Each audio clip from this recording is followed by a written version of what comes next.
Good evening, everyone. It's March 15th. This is the special meeting, mid-month meeting of the Planning and Zoning Commission to hear ongoing applications, specifically for 751 Weed and for 51 Main. This is a hybrid meeting. We do have people on Zoom. We have commission members on Zoom. And we have commission members here in person as well. Applicants are here. I'll go through roll call. Get a tally on who's attending tonight. Myself, I'm here. Krista Nielsen. Here. Dick Ward. Here. Kent Turner. Here. John Chris. Here. Art Casavant. Here. Claire Tiscornia. Here. Chris Herring. Here. John Engel. With us tonight. Okay. Paul Knag. Oh, he's not coming tonight. He's not coming. And Tom Benton Here. and Alan Swerdlow. Here. Yeah, Alan. So we've got 10 people here. Great. So regular commission members, we've got 8. We'll as far as these applications, Tom and Alan has not heard all of them. Tom, you've been part of the process since January. Have you when did we start 751? When was the first application? That was the January 24th meeting. Were you here for that one? You were. Yep. You've been part of and then 51 Main Street was also January, correct? Yep. Yeah. So you've been part of it since then? Correct. And you've either attended or watched the minutes of, or watched the videos of any of the meetings. Okay, so you'll be seated tonight. Thank you. Okay, first order of business is 751 Weed. I'll go through the formalities. I'll read the application descriptions. And then Mr. Hollister, you can have the floor. Number 1, 751 Weed, resubmission for discussion and consideration of the request of Timothy S. Hollister, Hinckley Allen, authorized agent for WE Partners LLC as development plan applicant and 751 Weed Street LLC as owner for an 830G set aside development of a 102 dwelling unit multifamily development located at 751 Weed Street, map 32, block 20, lot 944 in the 1 acre zone for a zoning regulation amendment to amend the zoning regulations dated June 16th, 2007, revised December 19th, 2022 to add section 5.11 transit oriented multifamily zone TOMZ. Number 2, 751 Weed Street resubmission for application of Timothy S. Hollister, Hinckley Allen, authorized agent for WE Partners LLC as development plan applicant and 751 Weed Street LLC as owner for a petition for change in zoning boundary for property currently in the 1 acre zone. The requested change is to designate the property located at 751 Weed Street, map 32, block 20, lot 944 as TOMZ, transit oriented multifamily zone. And finally, number 3, 751 Weed, resubmission for discussion and consideration of the request of Timothy S. Hollister, Hinckley Allen, authorized agent for WE Partners LLC as development applicant in 751 Weed Street LLC as owner for an 830G set aside site plan application for the property located at 751 Weed Street, map 32, block 20, lot 944 in the 1 acre zone. Mr. Hollister.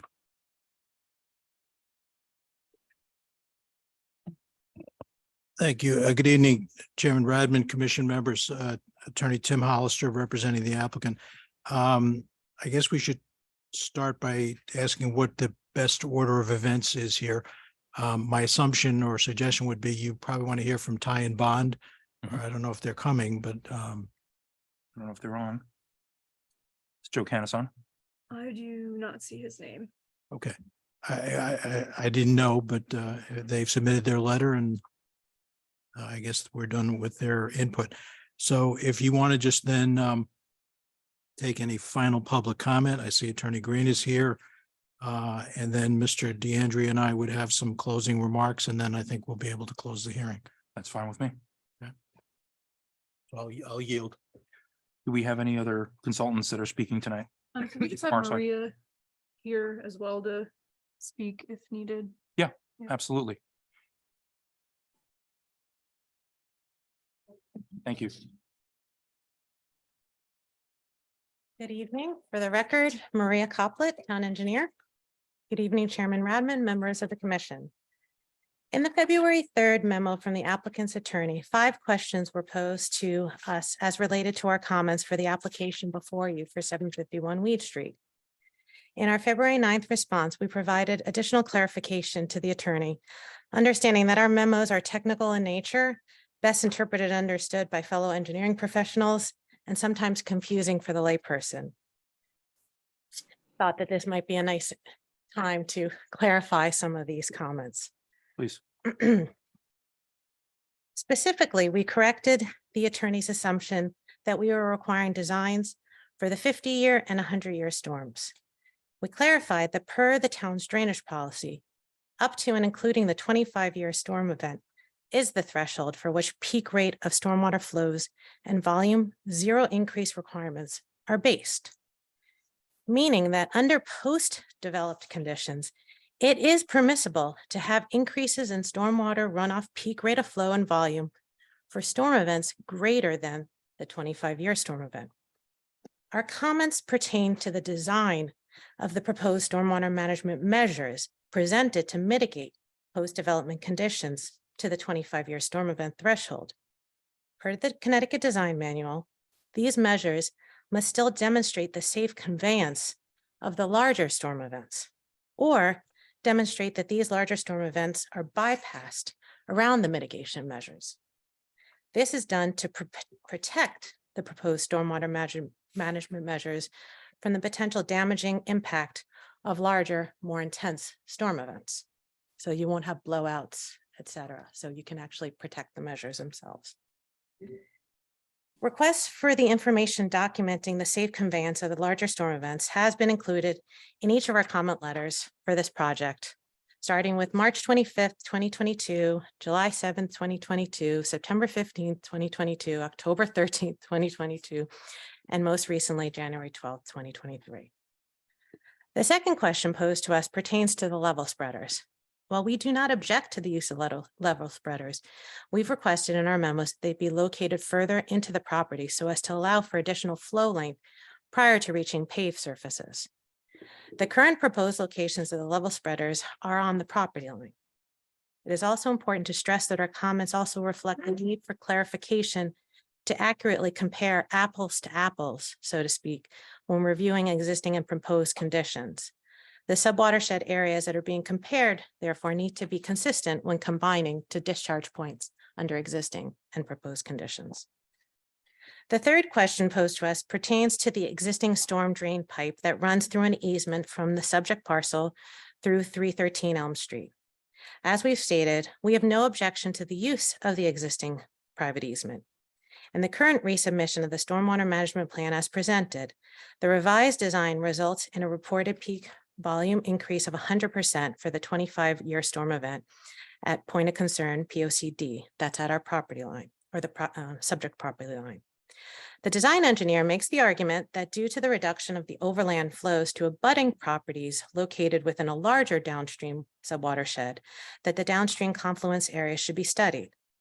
While we have no objection to that and its sound engineering design, our concern is that the success of the stormwater management design requires work within the existing easement on the abutting property. The drainage design necessitates that the existing storm drain pipe through the existing private easement be upsized from a 6-inch pipe to an 8-inch pipe.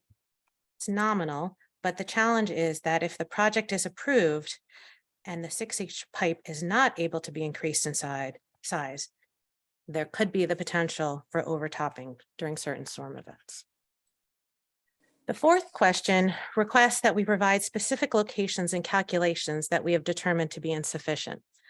With great respect, our comment memos have been comprehensive to the specifics of additional information, clarification, and or revisions required from the applicant by this department. Furthermore, while the letters track open comments still to be addressed due to revisions made by the applicant, the letter continues to include comments from the original March, the first letter, the March 25th letter, that have not yet been satisfactorily demonstrated compliant. I grant you these memos are dry for stormwater and technical in nature, but based on our past interactions with the design engineer, they have not been unclear. The fifth and final question deals with the potential sidewalk extension along Elm Street. The suggestion for the construction of a new sidewalk along the north side of Elm Street, ending at the western pavement edge of Kimberly Place, is a recommendation to provide residents from the proposed 102-unit multifamily project a safe pedestrian path east to the train station, supermarket, retail, and restaurant facilities on Elm Street. If a resident from 751 Weed Street is heading east, it is anticipated that pedestrians would not turn west to travel the length of the property's frontage along Elm Street to use the applicant's proposed crosswalk at the intersection of Elm and Weed Streets and then travel east back down Elm Street, a route of close to additional 500 linear feet. As stated in our March 25th, 2022 letter, the proposed crosswalk would have to be further vetted by Public Works and the Police Commission. The town has no plans to construct a sidewalk in this area. Should the applicant choose not to construct the sidewalk to Kimberly Place, the plan should be amended. The applicant has no authority to design as shown on Plan 6 of 8 if they are not to construct said walk, nor require the town to fund the walk. Lastly, though it was not raised in the February 3rd memo, we still want to reiterate that the applicant's design engineer has demonstrated for the record that the existing private sanitary sewer collector system is sufficient for the proposed project's peak sewer flows. Therefore, we've determined that no proposed sanitary sewer improvements can occur in the town of New Canaan's right-of-way in Elm Street. Though the plans need to be modified, the design engineer states in their December 19th memo that they, quote, have been instructed to continue with the design, end quote. Though we do not approve the plans with the current sanitary sewer work proposed in Elm Street. Thank you for your time. And if you have any questions, more than available to answer. Commissioners, any questions for Engineer Copeland? I have a couple of questions, Maria. Sure. So just in summary, because as you've pointed out multiple times, this is very technical and not all of us get all of it. In summary, the application still does not meet the town's drainage policy the way that you would like it to. Correct. But I don't think that it's insurmountable. Correct. Which is where we landed, I think, at the end of the last the last version of this application as well. Correct. And then the other thing I wanted to ask you about was, so when we left off on this topic at the last meeting, Joe Canis of Ty and Bond was going to review all of this. I assume Mr. DeAndrea will probably talk about it too, but could you kind of walk us through what your summary of what Mr. Canis's findings were and where that leaves us? And I'm sure Mr. DeAndrea will do the same. Right. So a lot of his memo actually dealt with the 50 and 100-year storm event and how that as a municipality, that was our authority to ask for that. That's why I wanted to clarify for the record that really what we're saying, the reason why we've asked that those storm events be included in the analysis is as they are routed through the stormwater management structures. So though I understand what Joe Canis is saying in his memo, that it is as a municipality are right. We're not differing from anything that we've stated before to this applicant or other applicants that have been before us for projects of this size that have triggered the Connecticut Design Manual, because those measures, you need to be able to protect them in order to have their longevity and be able to have successful use further on.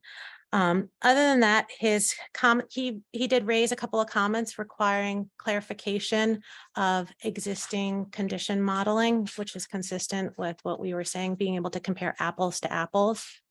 And he had a couple of recommendations in there, and I have no objections if, depending on how everyone at the table feels with those recommendations being incorporated, if they're acceptable to the applicant, being incorporated into their plan. Okay. And I don't know if you're able to do this, but do you see impacts, adverse impacts to wetlands, waterways, water bodies for an application like this? It doesn't meet the town's drainage policy. And if so, what would they be? Well, so the concern that I have as downstream neighbors and properties is whether or not they are going to get an increase in flows that they cannot attenuate. So for example, the upsizing of the 6-inch pipe to an 8-inch pipe, if that is not deemed possible or feasible, then there is the potential for runoff that's created in that area because it wouldn't have sufficient capacity for the flows that would be directed to it. So that you could have potential for erosion, et cetera, and impacting abutting properties. I don't believe that based on the current design as it is, that there would be any negative impacts to wetlands. And not that I've seen in the very comprehensive assessment. It's a complicated site. There are lots of subwatersheds. The applicant's engineer has done a great job of trying to identify all the areas. We just have clarifications, just realignments that we just really want to be able to make sure are reflecting a true comparison of existing to proposed. So again, just saying from before, I don't think we're that far away from getting something that I could say with, a good sense of confidence that as long as everything is constructed and maintained and continues to function as designed, that this project would not negatively impact abutting neighbors and downstream receiving waterways. Okay, one last question. Is there any concern with the application not meeting the drainage policy in terms of additional volume going into the stormwater system and our existing stormwater system's ability to manage that? No, because our design, our threshold for the 25-year storm event, if that is met with, if our drainage policy is met with this current application, then it is understood that in peak storm events, you were going to have catch bait that are larger than 25-year storm events, that we're going to have existing catch basins that don't necessarily have the frame and grate openings, don't necessarily have the capacity for the water that's going to it. You're going to have bypassing. This is going to happen in larger storm events. And the added flow from this project, even though is going to be an added flow, is just going to be part of the contributing factor that's happening downstream, but you wouldn't be able to isolate those impacts and say that the erosion wouldn't have occurred on the side of the road if this project wasn't there. So those are really, that's why we kind of cap our drainage policy at the 25-year storm event, because for storm events that are larger than that, it's the downstream conveyance system really that then becomes our threshold. Okay, thank you. Commissioners, any other questions for Maria? Mr. Engel? So, and this is also to Mr. Hollister. So I pointed out in one of our meetings that I had experience with stormwater runoff at 215 Elm Street and 199 Elm Street. And you said that I should consider whether that was a potential conflict. I'm not sure if you're aware that on February 17th, Mr. Karp sent an email to Sarah Casey and said that it referenced that comment and said, Commissioner Engel, that somehow the 751 Weed Street drainage might have something to do with drainage on his properties. It's rather clear from this map that he sent that this is a non-issue, as the drainage for 215 and 199 Elm goes east and south with a different branch system.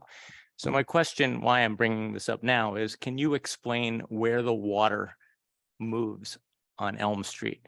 It seems from this map, and this is what I'm trying to understand, that it comes down Elm Street and then it takes a right onto Grove Street and heads down to Mead Park, whereas instead of going uphill to Stewart's Market.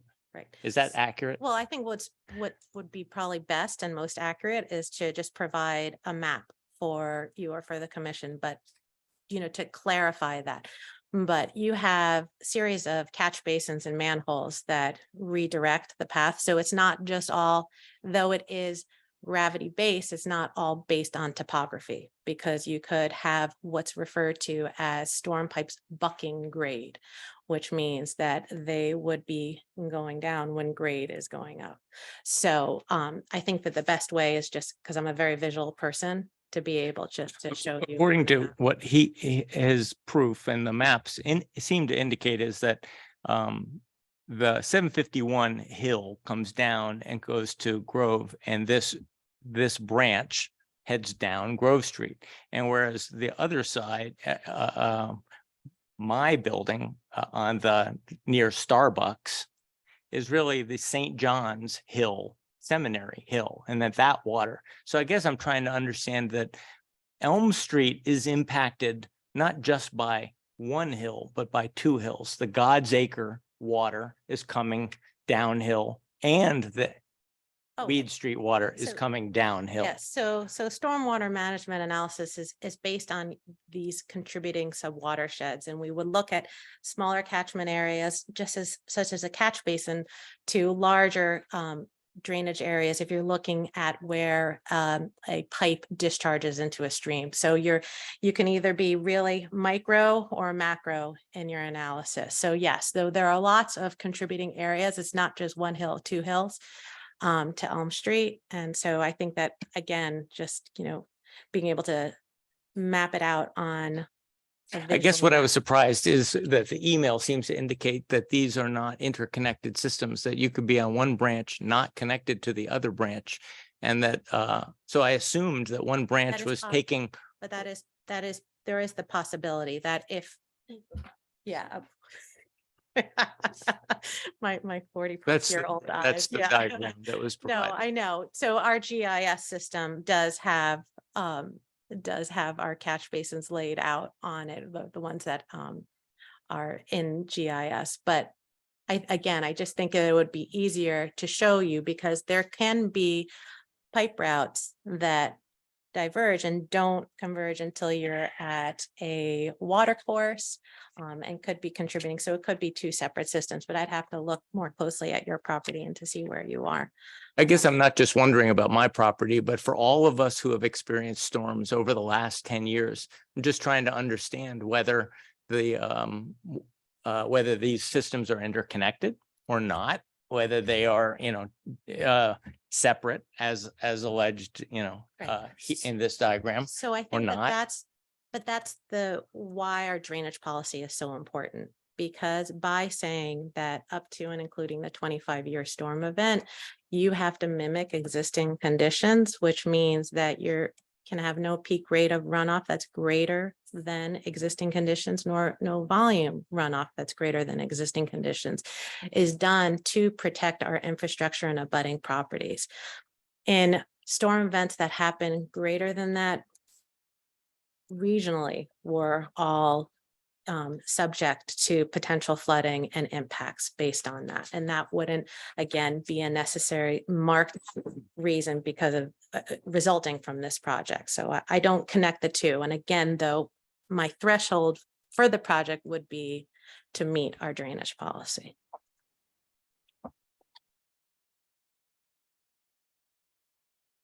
Does that satisfy your question? It does. I was hoping for a sort of a yes, no, but I guess it's impossible. What I'm hearing is that sometimes they're connected, sometimes they're not, and then we just have to really study the diagrams. I mean, that's what I'm hearing. Mhm. And that no property owner who is afraid that this project might affect them can know definitively that it's going to affect them or not affect them, because they may or may not be interconnected, these drainage systems. I think that's correct. Is that right? That's Maria? what I heard. Well,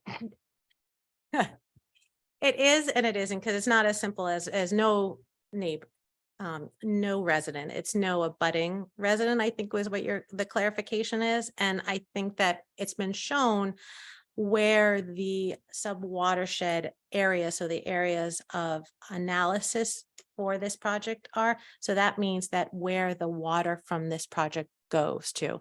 And so, yes, as it connects into the conveyance system, then as that conveyance system is mapped further downstream, that's where your question is, correct? Right? That is there going to be an impact?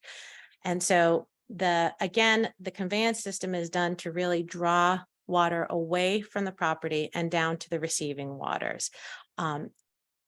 Gravity is our friend in this instance. And so based on however the route is, it is likely that the impacts from this project, unless it's surface runoff to abutting neighbors, would not be impacted by the contribution to our conveyance system.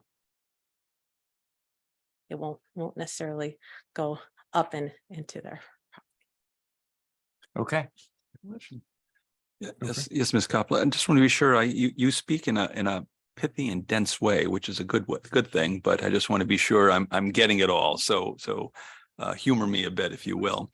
You mentioned the storm drain, which goes through an easement on I want to get the direction right, an eastern neighborly property. It goes through parcel 313. Okay. And that's an 8-inch pipe. It's a 6-inch. 6-inch pipe. Correct. 6-inch pipe. And that is draining the current location, the house, single family house, goes through a neighbor, starts in that property, the subject property, goes through a neighbor and then meets another drainage pipe that's within the common driveway that then connects into Elm Street. And the applicant has shown that if you take a bigger picture, because the current property today, sheet flows by the pool area onto the abutting neighbors. But as part of the redesign, that area is going to be collected, treated, and then overflow runoff to go through this easement area. And so therefore, the idea is that since there's less flow going to these abutting neighbors, a bigger picture should be looked at to see that flow that comes off those abutting neighbors, which would be reduced under the proposed conditions, and analyze where all that the points kind of collectively meet. And the applicant has done that. And at that point, they're demonstrating that they're meeting our drainage policy. So again, we don't have any problem with that methodology because it is true good sound and engineering that you are showing off-site improvements. So therefore you should be able to analyze a little bit more downstream. Our only concern is that it's necessary to actually increase that 6-inch pipe to an 8-inch pipe. And I don't know the mechanism, and because it's beyond me, that would be up to you and the lawyers as to kind of what would be the steps that would be required as a condition of approval, because I don't want there to be anything that the town approves, but is predicated on work being done on private property that we have no control over and potentially could be an area that the applicant might not have control. so Even though they have an easement. So if I understand you correctly, Ms. Coppola, that the current drainage pipe is undersized given the planned development As on the presented to us property. by the design engineer as part of their analysis. And yes. because of this undersizing and the lack of assurance that this can be rectified, what I'm hearing is that there's a strong suggestion or conclusion on your professional conclusion on your part that abutting neighbors could be adversely affected because of runoff issues. And If the pipe could not be replaced and a 6-inch was to remain, correct. understood. Okay, thank But you. as part of this application, it's still shown as an existing 6-inch As part of this application, it's shown as being replaced. as being replaced, although that has not been approved. Whereas like there lies in my, Maria, I'm sorry, but I want to ask sort of another follow on that, though. Dan just used the word hasn't been approved, but isn't the question whether or not the applicant has legal access to do that as opposed to a question of technical approval? That's where I was going. with Yeah, oh, I'm sorry, I didn't mean to legal- jump in, but you know, Yeah. And that's where I know my limits and those, easements and the legalities of that are not it. I just wanted to raise the issue. so from an engineering perspective, however, there aren't open questions that are unknown from an engineering point of view. I'm going to try and make a statement that I think you can agree to, which is if the applicant, if it was conditioned that the applicant needed to build the 8-inch pipe, that would then be their issue to either figure out how to do that or not. Correct. Thank you. And I think that statement holds true for the sewer connection as well. It's the same issue. Same issue. Now, you mentioned one thing, that there are still issues even from the March 2022 memo that are still unresolved or unaddressed. What were those? They're minor in nature, but again, it's just to be able to demonstrate compliance. And again, it's more just the comparison of apples to apples. There are areas along Weed Street where there's minor ridge lines, so to speak, in the way that the road undulates. And so we just want to make sure that existing conditions and developed conditions are accurately delineated. But again, I believe that they're minor in nature and that it is something that can be addressed. Just strikes me a year later, they haven't been addressed. Well, some of them are still the sanitary sewer, so those are going to stay on that memo. Mhm. Just as Commissioner Chris again, the sanitary sewer for the non-geeks who may be in the audience, that's when you flush the toilet, it goes through the sanitary sewer. Okay. Yes, Rain falls, it goes through the storm sewer. correct. Okay, good. And they're separate systems. Yes. Okay, So we good. should remember. Fair enough. And your statement, Ms. Coplett, Engineer Coplett, is that the current sewer connection from the single-family house that exists to the sanitary sewer and eventually to the wastewater treatment plant is 2 inches, and you don't believe that would be adequate for the potential build? So no. So for the record, the applicant's engineer has demonstrated that the existing sanitary sewer connection that exists today is more than adequate for their proposed project. So it's because of that though they recommend, or not they recommend, they propose on their plans, new manhole and extension of sanitary sewer main in Elm Street, we have said that we actually don't want that work within our right of way because they've demonstrated that, I think the quote was that there was ample capacity. So the applicant has demonstrated sanitary sewer wise that they have ample capacity within their existing easement. It's storm sewer where it's the 6-inch, and that one they want to propose to change to an 8-inch in order to be able to discharge the overflow from their storm sewer systems that they have on property. What perplexes me is I remember there was not this application, but I've heard from others that another application for a large development that 2 inches is too small. And for It's not a 2-inch. sanitary sewer. It's not a 2-inch. How big is the existing sanitary through the easement? It's 6. Yeah, it's 6. I All right, thought- I had to double check I thought because it I. No, you actually said 6 before. No, just. Storm sewer, Storm. storm. Storm So, and sewer. the terminology is very close and it is easy to interchange, but storm sewer system, that would be your series of catch basins and storm manholes. And your sanitary sewer system would be your series of sanitary sewer Right. manholes, which collect So- your. So to be extra clear, Mhm. the sanitary sewer that leads from the subject property through the easement through 313 is what size currently? So Sanitary. I would have to double check, but the design engineer is saying that it is 6 inches. But what they have demonstrated in their report, which we have reviewed, is that it is sufficient for the flow. I understand that part. And the proposed extension where they were gonna move the sanitary to to Elm Street, was that an 8-inch connection? 8-inch, because. So how do we as a board reconcile that if on one side an applicant is saying we need this, And on the other side, they're saying, well, but we can live with this. So in a right of way, in a municipal right of way, you would not be putting in a 6-inch sanitary sewer main. And that's what the proposal is, an extension of our sewer main. So the manhole that they would be connecting to downstream of that, it's an 8-inch sanitary sewer main. So you would design to the same size. So you would design to that 8-inch. So that, I believe, is likely why their selection was for an 8-inch, even though they're showing and they're demonstrating that their peak rate of flows is sufficient for a 6-inch. Thank you.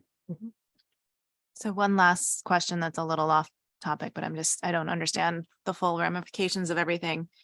So I understand that there's disagreement about whether an 830G project has to meet the town drainage policy for approval by this board. But what happens if, in your professional opinion, this project still doesn't meet the town drainage policy when it comes for building permit, if it's been approved by the planning and zoning, like how does that? Well, so if there is a mechanism that, because our drainage policy is under zoning regulations and is because it's an 830G application, that therefore the approval of it as it currently, or as it gets modified to stand, because I still believe that the demonstrating the safe conveyance of the larger storms to protect the stormwater management measures is consistent with the design manual. It's not a policy, a town policy issue, but as long as that can be addressed, then the same would apply for a building permit application that came before us, and we would have to hold to the same. Okay. Okay. I'm good. So just to follow up on Commissioner Nilsson's point, is your desire to continue to enforce the town's drainage policy is to protect municipal assets, neighbors' assets, and health and safety of the populace. Correct. And that's the goal. And the maintenance and the continued enforcement of the town's drainage policy is a key means to achieve that goal. Correct. Okay, good. Thank you. Commissioners, any other questions for Maria? I have Yes. one quick, Dan. Yep. Before we go to Zoom. When you came to describe the sheet runoff towards the pool area, and the existing conditions of that being funneled to the single point, I think I followed that. And one of the considerations that we've been asked to look at is the notion of site coverage and pavement coverage across the lot. And I think the applicant did change the buffer, let's call it, with when you looked at one of the considerations, I think I read a few times, was this concept of the parking, even though it's being disturbed, being applied in a way such that it didn't count towards coverage. Can you just explain? I think that there was an adjustment to the parking that said that there's going to be more water absorption into the parking structure towards or parking flat area towards the pool area. And would that? So are you referring to where there's the bioretention area that? Yes. That is, okay. So, but that's part of the stormwater management design. So that would be a collection system, and it's for water quality and for water quantity. Okay.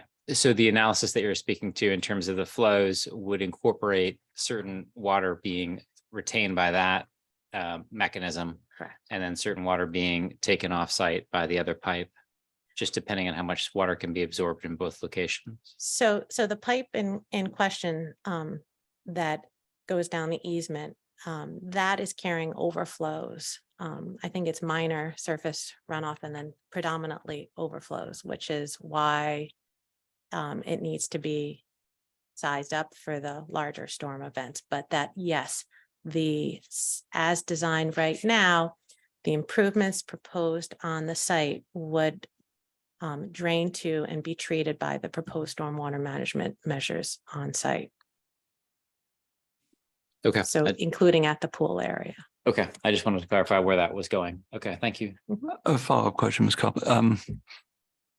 If this development is built and they are not meeting our town's stormwater management rules, which you've discussed at some length, what is the likelihood that at some point there would be damage to municipal assets, to neighbors, challenges to health?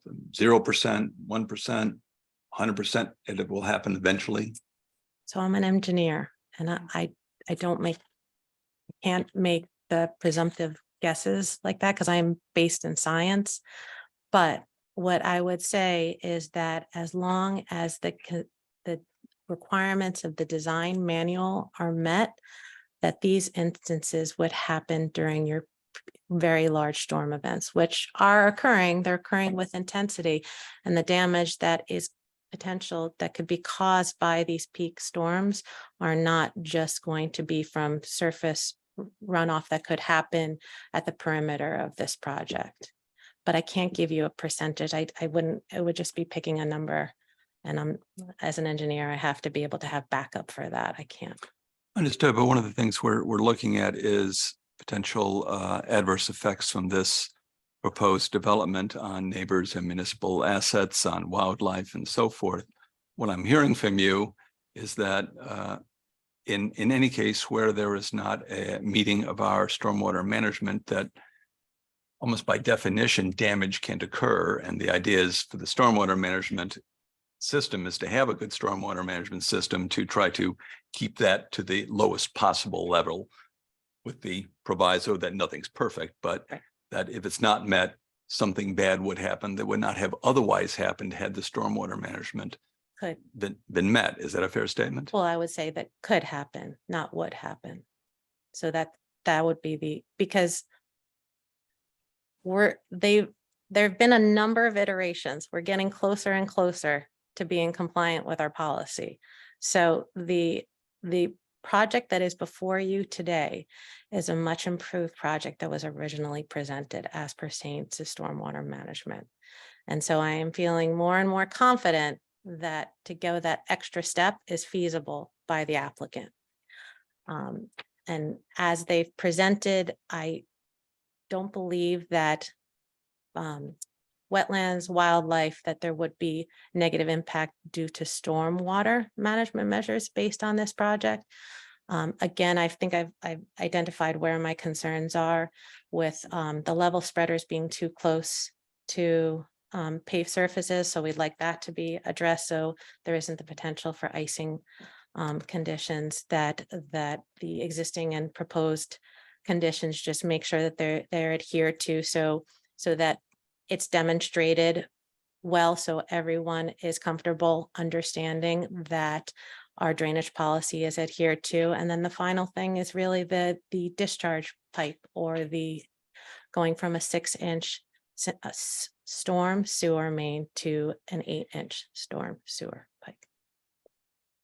Thank you. I have one question. This is Commissioner Ward. Ms. Coplet, on the sanitary pipe that currently exists, I believe that's the 6-inch for the existing residents on that property. Correct. And the applicant has said that that same 6-inch pipe would be adequate to service the proposed 102 unit condominium. Correct. And they have presented their calculations and their analysis based on that. And they've also cleaned and televised it to verify. Do you agree with that? I mean, even though they've said it, do you find that that's a credible argument? Yes, Based on the calculations provided to us, 6 inches is actually a rather large pipe size for sanitary sewer conveyance. As I've mentioned, within Elm Street, the size of our sanitary sewer main is 8 inches, and that's conveying a number of properties until you get down to the intersection of Park, where then it gets upsized because you're having an increase in contribution into the sanitary sewer main. So just to give the idea that for that section from where we where we stand at the intersection of Lead and Elm, all the way down to that intersection at Park, that's an 8-inch sanitary sewer main. But to be clear, all of the houses on Elm that are contributing to that 8-inch are less than the 102 units being proposed. We've had the applicant analyze that length because of that understanding that we're in a single family residential area, some condos, but generally a residential area. Mhm. So, and still their calculations have verified.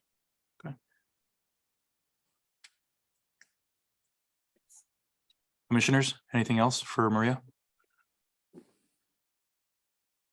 Thank you very much. All right. Oh, Oh, This More. letter from Mr. Hollister says that the town's policy does not require 50 and 100, that's just something we've been doing by convention. Does the town's policy require 50 and 100-year storm or no, not? so that's what I was trying to clarify in the beginning, and I do apologize that I still am technical in nature, but our policy, the threshold to meet that net zero is up to and including the 25-year storm event. And that's done by, for example, the subsurface infiltration systems, the surface bioretention areas, centrifugal manholes, etc. But what happens is that if those are inline systems, which means that when that drop of runoff falls down in a 100-year storm event, it ultimately makes its way into that measure.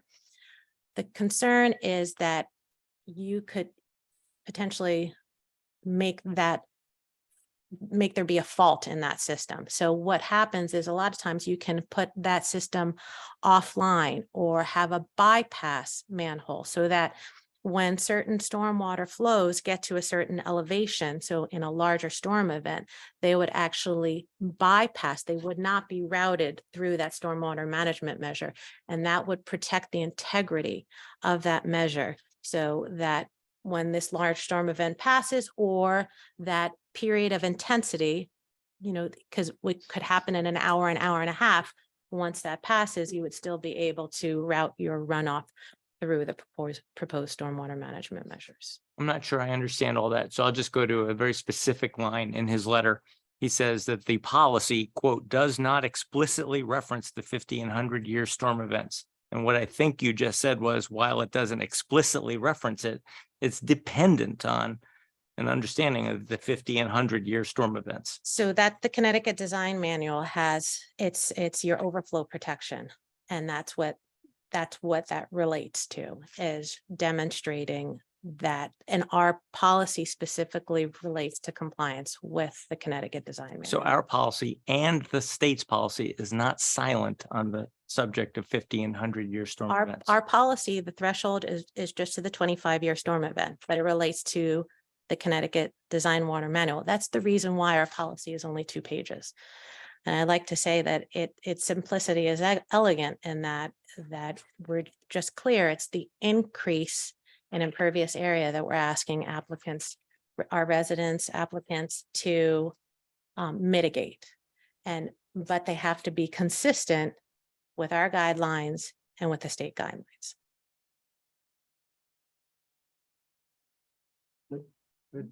thank you. All right, thank you. Do we have any of the other consultants here speak tonight? No. Okay. Mr. Green, Attorney Green.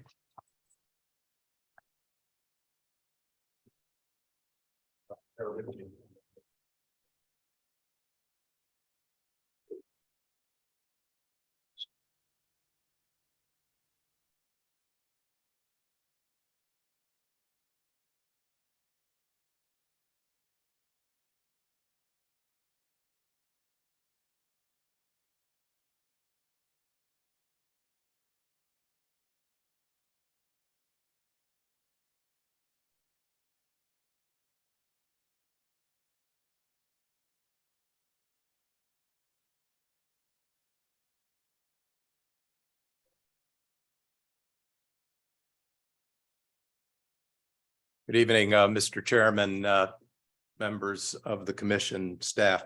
Once again, my name is Joel Green. I practice law in Bridgeport with the law offices of Green and Gross. It's my pleasure to appear before you this evening on behalf of Save New Canaan, which is an organization that was formed in response to this application and its impact on the neighborhood surrounding 751 Weed Street and larger area and this community. I'm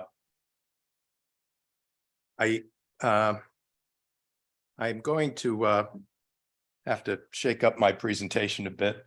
Ironically, I was originally scheduled to be away this week and I rescheduled so that I could be here live before you this evening.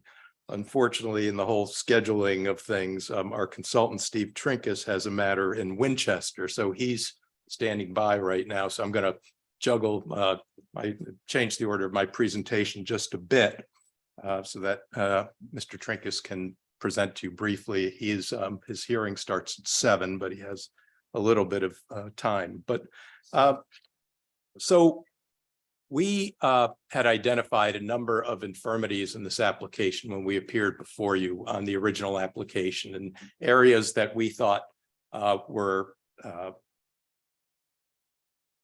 missing information on critical issues involving, for example, this stormwater issue and the drainage issue that you've already spent a considerable amount of time tonight. And if I wanted to open my remarks actually by thanking this commission for your generous patience and your attention to this matter and your diligence. And my clients and I discussed, and they had asked me to recognize the many hours that this commission has put in on this application and others, and so many right at the moment. So I just wanted to get that out there. But just to get to it, it was our position that there was a lot of missing information on site conditions, on subsurface conditions and that sort of thing. So we reasonably expected when the resubmission was made that many of the issues that we had raised would have been addressed by the applicant. And to some degree, they did. They performed certainly additional test holes, test pits, and that sort of thing. But we are going to identify areas tonight that still are missing from this application, areas that undermine the stormwater system that's been proposed by the applicant. So, you know, just to sort of get to some of the low-hanging fruit and some of the easier ones, it's my understanding, for example, that there is no level spreader detail in the plans on the actual detail in the sheets on how on the level spreaders themselves. And I could be wrong on that. And so that the record is complete, through you, Mr. Chairman, if you're so inclined, if the applicant wants to identify that detail in the plan, then I won't pursue that, and that won't be an open issue for the commission, but that's up to the chair. You're welcome to note it, and Mr. DeAndrea can make mention of where it is or how we addressed it in the closing comments. Fair enough. One question I do have is that trying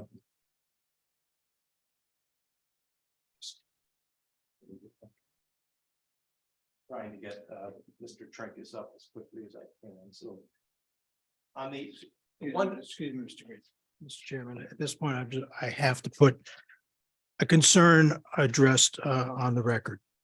Mr. Trinkus, well, let me back up. The DeAndrea drainage report was filed on December 20th.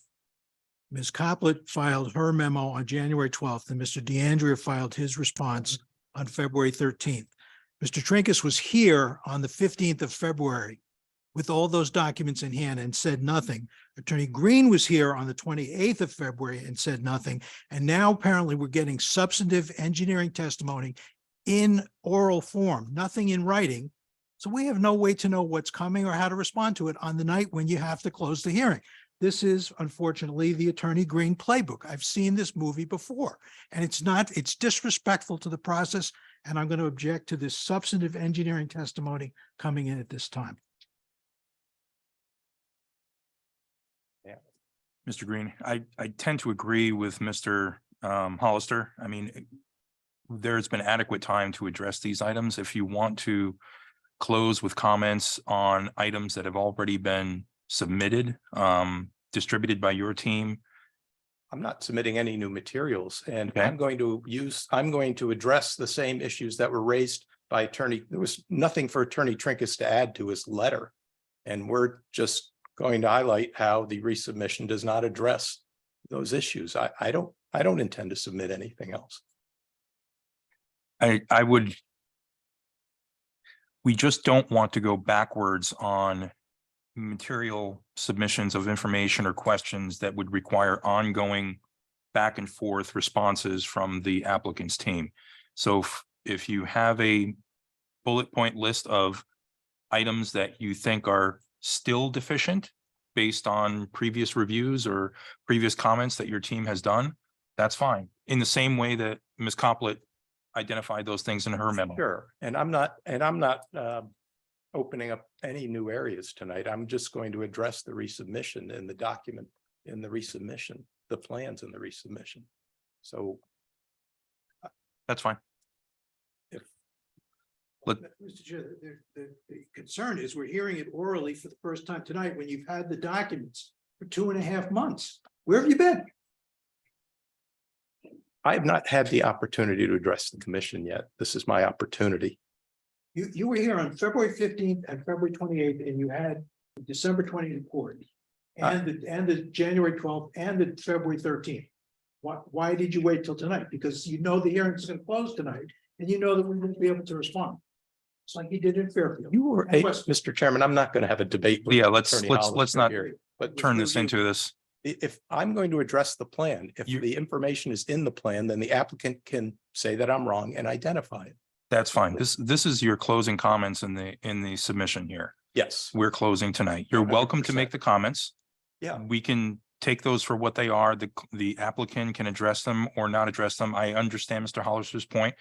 They have not been submitted in writing. Their team has not had time to formally respond to your comments, which is fine. Just let's, I appreciate the position of the chair and the commission. I was out of the office on Friday, the 10th. I got the peer review on Monday. I received Attorney Hollister's letters yesterday. So I indicated on the 15th that we would like to see the peer review and respond to it. That's what I said. I will just address the plans as they are. And if the information that I say is missing is there, then Attorney Hollister can simply identify it. That's all. There's no, that's fine. Please proceed. all right, thanks. So the other information is there is no detail on the soil percolation data as to how it was gathered. And I've spoken with a number of engineers, and Mr. Trinkus can testify that generally there is some methodology expressed in the plan that, and as I understand it, it is done with a hole that is augered or using a post hole digger that is somewhere between 1 foot and 3 feet deep. Water's poured into the hole, and then the rate at which it drains is metered somehow. That shows this measurement that is referred to on, as I understand it, page 6 of the documents. It has the soil percolation data, but there's no detail on the depth of the soil perk hole or what the depth it was taken at. I don't know if that information is, I didn't see it in reviewing the submission. Okay. So in terms of addressing the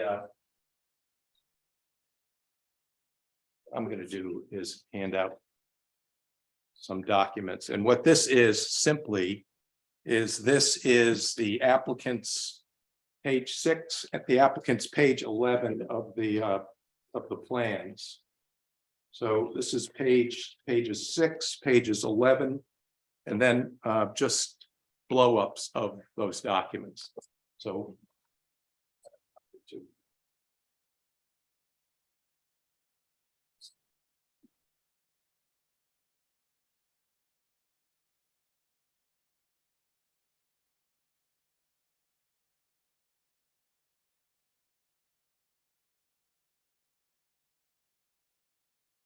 They have provided on that.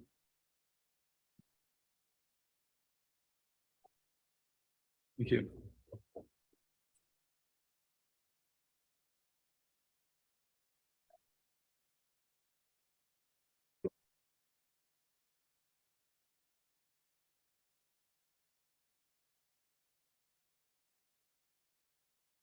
Thanks. Oh, that's not good. Okay. So what I provided to you is a document that basically shows, on the first page is page 6 of the documents that were online. The second page provides the soil test pit data. And that's page 11 in detail.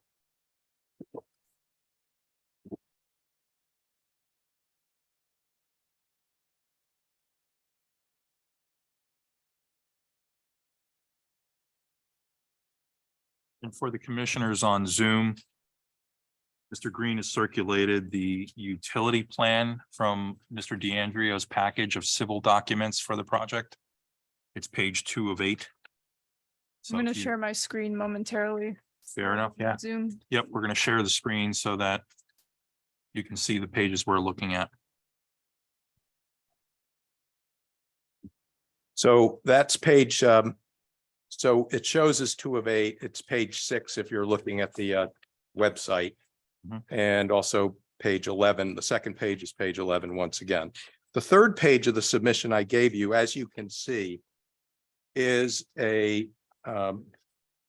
enlarged drawing of the chambers D for the roof drain. So the way the drawing was done, to the left, you can see that grid, those Coltech units. And there's a long arrow that goes all the way to the right margin that says install chambers D for roof drain.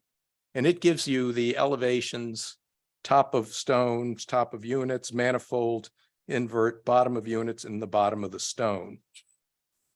The third page is a detail on the central bioretention area. The third page is detail on the chambers A for the roof drain, which are along Weed Street. And I will just get into this. The point of this is that originally there were 4 test pits drawn. Mr. Trinkus had appeared before you and said that there were inadequate number of test pits drawn or performed by the applicant to show the true subsurface conditions. In response, the applicant dug 8 more test pits, which are detailed on the second page of the submission on September 21. And once again, these are all submitted by the applicant. Chairman, I have a question, point of information. Were these slides submitted to the town staff earlier today? Slides. How are we screen sharing if you just have? This is the Andrea's plan that was submitted as part, yeah. Yeah, It's your plan. that's why I was mentioning it so that we could bring it up and people on Zoom could follow. So the reason that I wanted to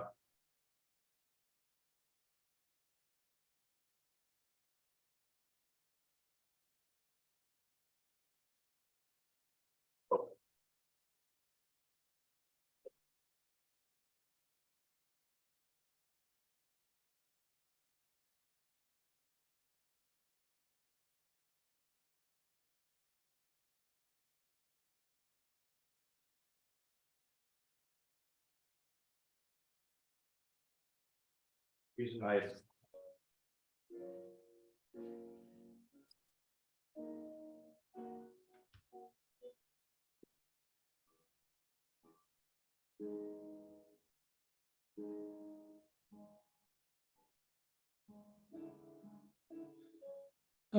I'm sorry, I don't know if you're trying to talk or not, but we can't hear you. No, we're waiting for Mr. Green to set up an easel.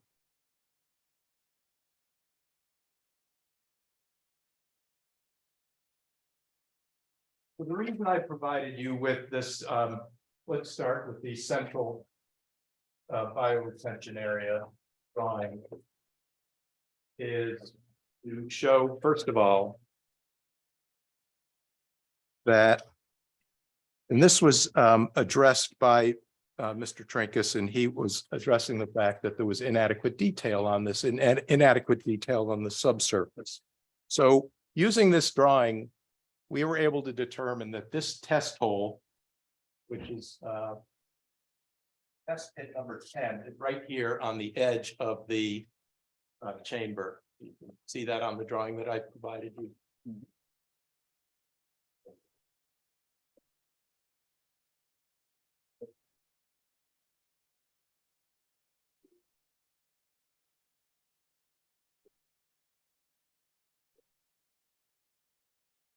According to the drawing, that the elevation of that test hole, test pit was at 369. So it was at elevation 369. The applicant indicated that at 40 inches below the ground, which was, again, the existing condition was 369. 40 inches down, the applicant they encountered moderate compacted layer. Mr. Trinkus talked to you earlier about the fact that compacted layers and compacted soils drain poorly. And under the state stormwater manual, and I submitted the manual because the letters went back and forth on citing the manual. So I had submitted it this morning just so that it's in the record. But the state stormwater manual, as Mr. Trinkus had indicated when he first addressed this commission, recommends that there's a 3-foot distance between the bottom of the system and either bedrock or the water table to allow infiltration to occur under these systems. In this case, as I indicated, the ground surface was 369. The compacted layer was encountered 40 inches below 369 elevation. And I calculate that to be 365.7. So 40 inches is 3.3 feet. When you subtract 3.3 feet from the 369-foot elevation, you end up at 365.7 with the bottom of the system based on that location of that test hole. According to the diagram, which is before you of that system, the bottom of that system is at 364.75. So, 364.5.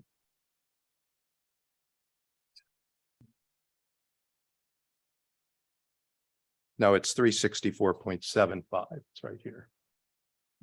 Therefore, the system is sitting 1 foot in compacted material. There is no area underneath it for water to infiltrate properly.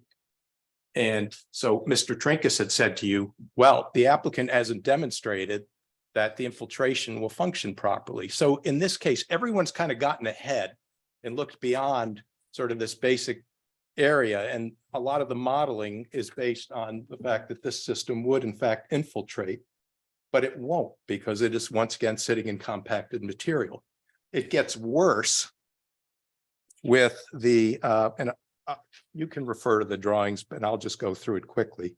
On that chamber system D that I showed you, which is the drawing with the long arrow from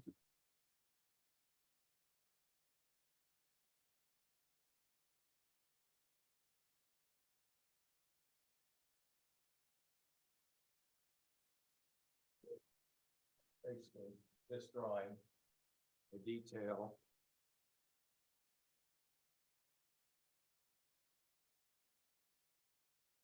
The detail is here. In order to blow this up, the arrow goes across and goes for the system, but on your drawing, it's all on the same page. On that one, the chamber system D, the elevation, the ground surface elevation where the test pit was dug was at 369. That's the ground surface. The data indicates that the compacted layer begins at 37 inches. So that's 3.1. That's 3.1 feet. That brings that to 365.9.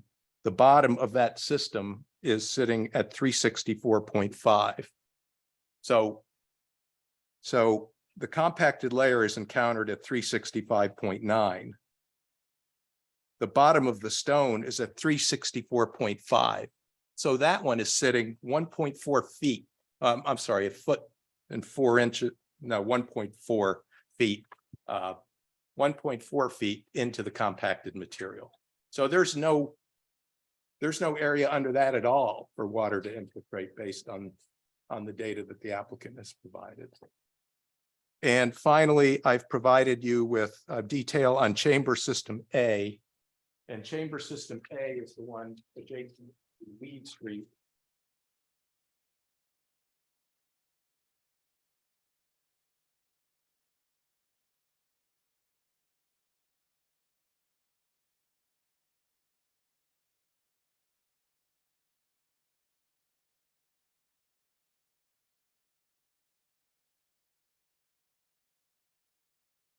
This is right here. Along Weed Street. I've provided you with a blow up of that one. And in that one, the ground surface where the test pit was dug was 368.5 elevation. The top of the compacted layer was at 50 inches. That's 4.2 feet, meaning that the compacted layer was encountered at 364.3. The bottom of that system is at 363.5. Therefore, it's 0.8 feet. And again, that one is sitting in compacted material as well. What I would like to do now, just briefly, is I know that Mr. Trinkus is a little bit time pressed. If I could introduce him now, and then I can finish my remarks so that he can comment on this condition. Sure. With your permission, Mr. Chairman. Yep, please do. Okay. Good evening. This is Steve Trinkus. I'm a licensed professional engineer in Connecticut. To just kind of conclude, on Mr. Green's comments, compacted soil layers can be either a hard pan or a glacial till, and they are very restrictive to the downward movement of water. So when you hit these layers, and in this case, these three systems that Mr. Green has gone through the bottom of them are all located below the compact layer. And there's no evidence to support that compact layer will infiltrate any amount of water. So if water does not infiltrate, there is no reduction in runoff volume. There is an increase in runoff volume, particularly from the two systems A and B here along Weed Street, that are going to these level spreaders right along the stone wall, which Maria has raised a concern about, that you're going to have increased runoff volumes being discharged through that stone wall onto the edge of Weed Street and following the gutter line, or depending on the intensity of the rainfall event, as Maria has also talked about, potentially crossing the road and going onto downgradient properties on the west side of Weed Street. The other systems, some of them had test pits, other ones did not. The other ones we looked at, in many cases, the bottom of the system was less than 3 feet above the compacted soil layer. So it is not in compliance with the standards found in the 2004 Connecticut DEP Stormwater Quality Manual. And that's been my argument since July of 22 in my initial letter, that there has not been proof that these systems will actually infiltrate the water.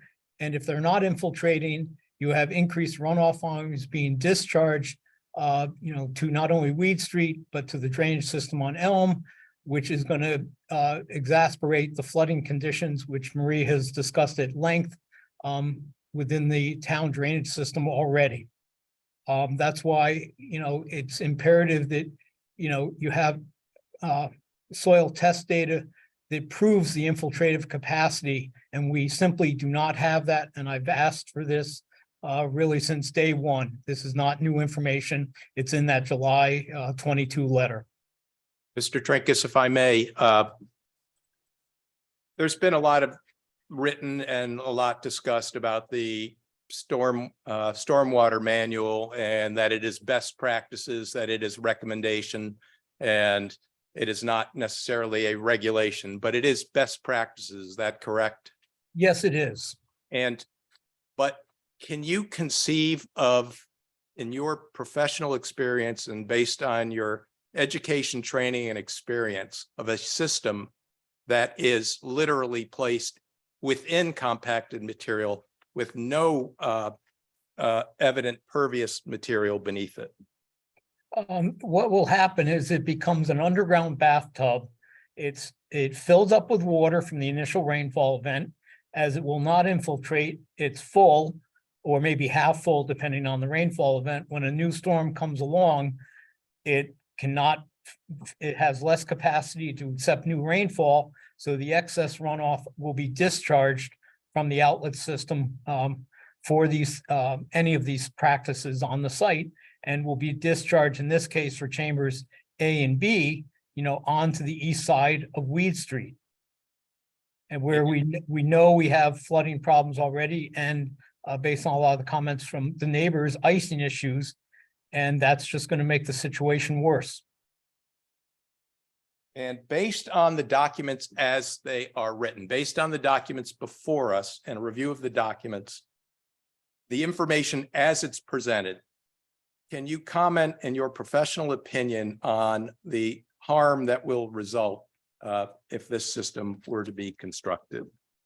If these systems are constructed where it has not been demonstrated that they will actually infiltrate into the ground, or that less than required separation is provided, the water has to go somewhere. It will fill up these systems. It will be discharged through the outlet systems and discharged to either Weed Street via the level spreaders or to the drainage system on Elm Street, which will increase the problems that the town currently has. We heard Maria, I think, in one of the earlier hearings discuss, and I think the applicant in their stormwater report also cited that the existing system is on, Weed Street is currently way undersized. And therefore, if it's undersized now, it's going to be, a bigger problem with increased runoff volumes being directed to it, because it's going to overwhelm the capacity, and the water has to go somewhere.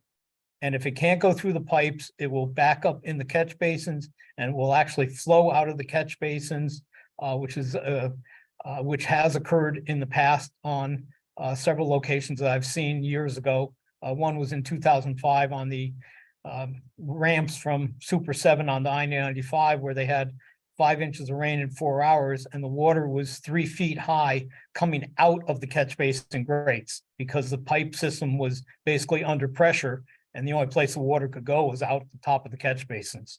And that clearly, when it runs down the road, is a problem for anybody driving on it. But Mr. Trinkus, as this system is shown, is that your opinion, as it is shown with the system in lacking adequate depth, lacking adequate evidence as to the permeability of the soil beneath the system? That is your opinion based on the conditions as they're shown in this plan. Is that correct? Yes, it is. And your opinion of the likelihood of harm? My opinion is that these systems will not function as has been represented. Therefore, there'll be increased flows directed, to Weed and Elm Street. And with Elm having a high point, some of the water will drain across the road based on the contours and impact the properties that are on the west side of Elm Street by going down their driveways onto private property. And what about, are you familiar with adjacent wetlands Yes, I am. and water courses in the area? Yes, I am. And is it your opinion that there is a connection between that failure and the water courses? Yes, if increased runoff volumes are being discharged, they have to go somewhere, and they will go down to the wetlands, which are on the west side of Weed Street. Another issue that I previously raised is that it has not been demonstrated that the non-point source pollutants, which include total suspended solids, nutrients such as nitrogen, phosphorus, metals, and hydrocarbons from movement of vehicles, are going to be attenuated. So you're going to have increased pollutant loads in addition to the runoff volumes, ultimately reaching down gradient wetlands. And those pollutants will adversely affect water quality in the aquatic systems. And and the likelihood of that, in your professional opinion, is as a It- percentage? Similar to Maria, I won't give you a percentage, but it's highly probable based on my experience in low impact development, which is a focus on reducing runoff volumes and water quality. These systems on this site do not address runoff volumes and water quality as they should. Well, Mr. Trinkus, I'm going to ask you, you are a professional engineer, and I don't want to talk about probabilities. I want your opinion as to the likelihood of harm. There is a high likelihood of harm because the systems are not going to function to improve the water quality of the runoff, nor are they going to reduce the runoff volume. So there's a very high probability of adverse impacts to the receiving wetlands. You're using the word probability again, and I am seeking your professional opinion on the likelihood. There is a high likelihood, which I interpret when I use the term highly likely, 75 to 85%. And in terms of the impact on public health and safety in terms of icing conditions in the road occurring at one time or another, the likelihood of that harm occurring and the likelihood of impact to public health and safety. With the level spreaders as proposed here, where the water is going to be discharged on a slope right above the edge of the road, there will be discharges onto the edge of the road, and in winter conditions, it will form icing, which clearly creates a public hazard on that road. And sooner or later, that is something that will happen, in your opinion? Yes, it is. So 100%?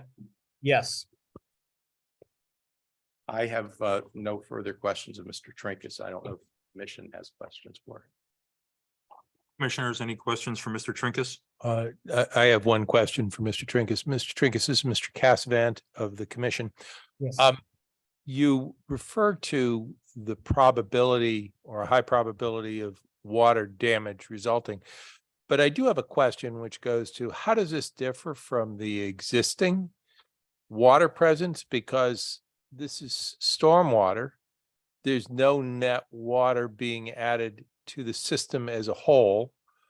In fact, and correct me where I go wrong on this, the proposed plan would add significant water handling engineering capacity that would probably remediate existing water flows. So why is this net damaging? Because in my professional opinion, the proposed stormwater management systems on this site, with either the bioretention, the permeable pavers, or the underground Caltech systems, are not going to function as represented by the applicant. So while there are systems on the sites to mitigate it, they are not going to function to reduce the runoff volumes, which are being discharged on Weed Street. Those level spreaders are what we call point discharges. Even though there's a short level spreader, it's still discharging the water at a point. Currently, you have a single family house, other buildings with a lot lawn area. The water comes as overland flow to both Weed and Elm. It's not being concentrated at specific points. That's the difference. Thank you. Commissioner Engel. Yes, it's Commissioner Turner. A question for Attorney Green. If, for example, if you were able to remove the compacted material, number one, is it feasible? And if you replaced it with a material that was more porous or rock or something so that there could be more drainage, is it even possible to come up with a solution that would make this site drain in a way that would satisfy all of our requirements and make it safe for the neighborhood? Let me get myself in trouble. I'm not an engineer. Actually, Attorney Green, I think I should address Commissioner Turner on Yes, this particular please. point, Steve Trinkus. If you're into a compacted soil layer, if you dig 3 feet of it out by 6 foot wide, 3 foot down, and replace it with gravel, the gravel is going to fill up with water. It still can't infiltrate into the soil that's around it. So that doesn't work. The only thing you can do is design a system that provides adequate separation to groundwater from the bottom of the system and where it can infiltrate into a non-compacted soil layer. That's the only way that this will work as proposed. It will, you could dig a hole to China and it'll just fill up and not go anywhere. Thank you. You answered my question. Okay, if there's no other questions for me, I have my other conflict. Commissioners, I'm sorry to kind of talk and run, but Attorney, Hold on one second. Mr. Trinkus, this is Tim Hollister. Can you hear me? yes, I can, Tim. Would you agree that the plans that you're commenting on tonight are dated December 16th, 2022? Yes, And they haven't changed since that date, correct? no, When Not were to you my asked, knowledge. when were you asked to prepare your comments that you're delivering tonight? we had discussed this only a few days ago. We waited for, I wanted to see what Joe Canis from Ty and Bond said. But Mr. Canis wasn't asked to provide information on anything that you've talked about regarding the bottom of systems, was he? He was asked to review the applicant's plan. In his review, he did review some of my comments, but I wanted to see what Joe said. And then Mr. Green and I discussed it. It was just earlier this week, Tim. Okay, so you've had the plan since the end of December and you didn't do anything until last week. I had raised the issue about compacted soils way back in July of 22. That wasn't my question, but Mr. Canis's review did not raise the issue of the bottom of the system, did it? I do not believe it is. Thank Did. you. Thank you. The same. I don't know if anyone has any more questions. We have for one this. more question. I'm sorry. You cited 3 examples, is that right? 3 test holes? Yeah, there- And yeah. what percentage of the whole system would you say is compromised based on those, on the 3 test holes is that half of the system is compromised? Is it a quarter of the system is how much of the system is sitting Okay, in compacted okay. soil? The 3 that we cited, the central bioretention system, chamber D and chamber A, all had the bottoms of their practices below the compacted soil layer. The other systems, chamber B, the south bioretention system and the north bioretention system, and I think chamber system C, which is also in the center courtyard, some of them had no test pits around them, so we couldn't evaluate them. In other cases, there was less than a 3-foot separation between the bottom of the practice and the compacted soil layer. So the only systems that would not be inherently compromised would be the 3 permeable paver systems. I think there's 3 parking areas in the courtyard, and then there is parking on either side of the bioretention system in the north end. So I guess we have, let's see, 1, 2, 3, 4, 5, 6, 7, 8, 9, 10, 11, 12. You probably have out of, I think, 12 practices here, 5 of them are not compromised. So 7 would be. Thank you. 7 out of 12. Yes. Does anyone have any further questions for Mr. Trinkus? I guess I had one follow-up. Has the applicant made any adjustments to the plan to address the comments from July? It sounded like from the town engineer that there had been adjustments. Can I just respond to that? And this is no game of gotcha here. And I don't know, Attorney Hollister's heard this before. I was before this commission a month ago, and I said that these things get circular. We comment, the applicant submits a response, we comment, and I said to the chair that we need to bring some finality to this hearing so that it becomes less of a workshop and it looks like a public hearing. And it was agreed that there would be a peer review submitted, that the applicant was going to submit comments, and I said that we would respond. I didn't get any of that till the end of last week, but significantly, September 23rd, Mr. Trinkus wrote, underlined bold, based upon a detailed review of the soil test pit data and soil borings, the soils on this site are marginal for the infiltration of runoff. The 2004 Connecticut DEP Stormwater Quality Manual requires that infiltration tests be performed for infiltration practices. no double ring infiltration testing has been done by the applicant to confirm that the soils under the proposed stormwater practices, to your point, that the soils under the proposed stormwater practices will infiltrate runoff. Thus, the application is not in compliance with the DEP manual and the town of New Canaan requirements. We've been raising that from the outset. And by the way, Mr. Trinkus recommends the double ring, double ring infiltration testing. I believe that in the peer review that was addressed, and it was indicated that that is a preferred means of testing the infiltration of the soil. So this is not, there is nothing new here tonight. I just wanted to highlight these elevations, and much of the system is the same. And that's where I began my remarks tonight, that the resubmission did not change the issues that we raised and that we have raised consistently. So that's how we got to this moment. I just want to reiterate and go back to the comments when I first appeared before you on this. And my point was that Attorney Hollister and I are going to disagree on a lot of aspects of this application. And that's the nature of these kinds of proceedings. You're hearing from a lot of engineers. You're hearing from the applicant's engineer. You're hearing from Mr. Trinkus. You're hearing from the town engineer. You're hearing from the Teigenbond, who did the peer review.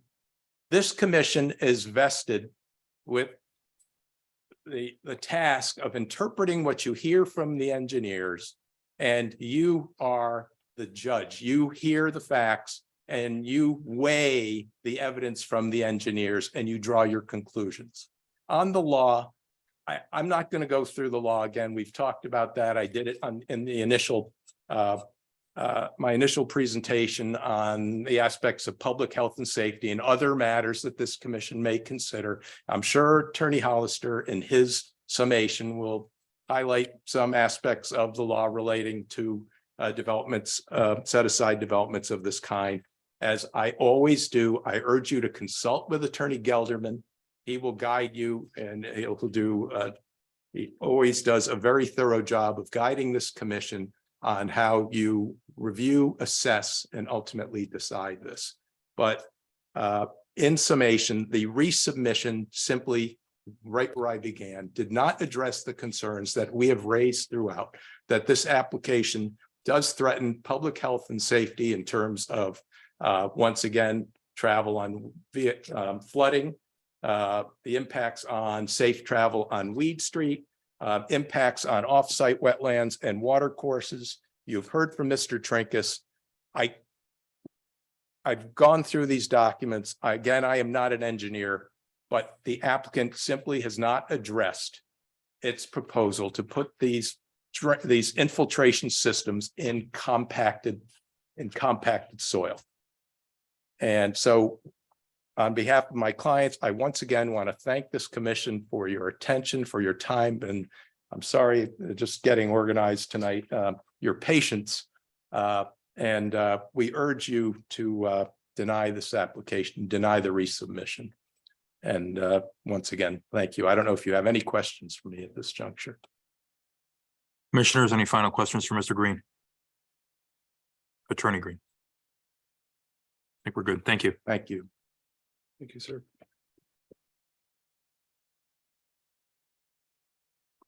Mr. Hollister.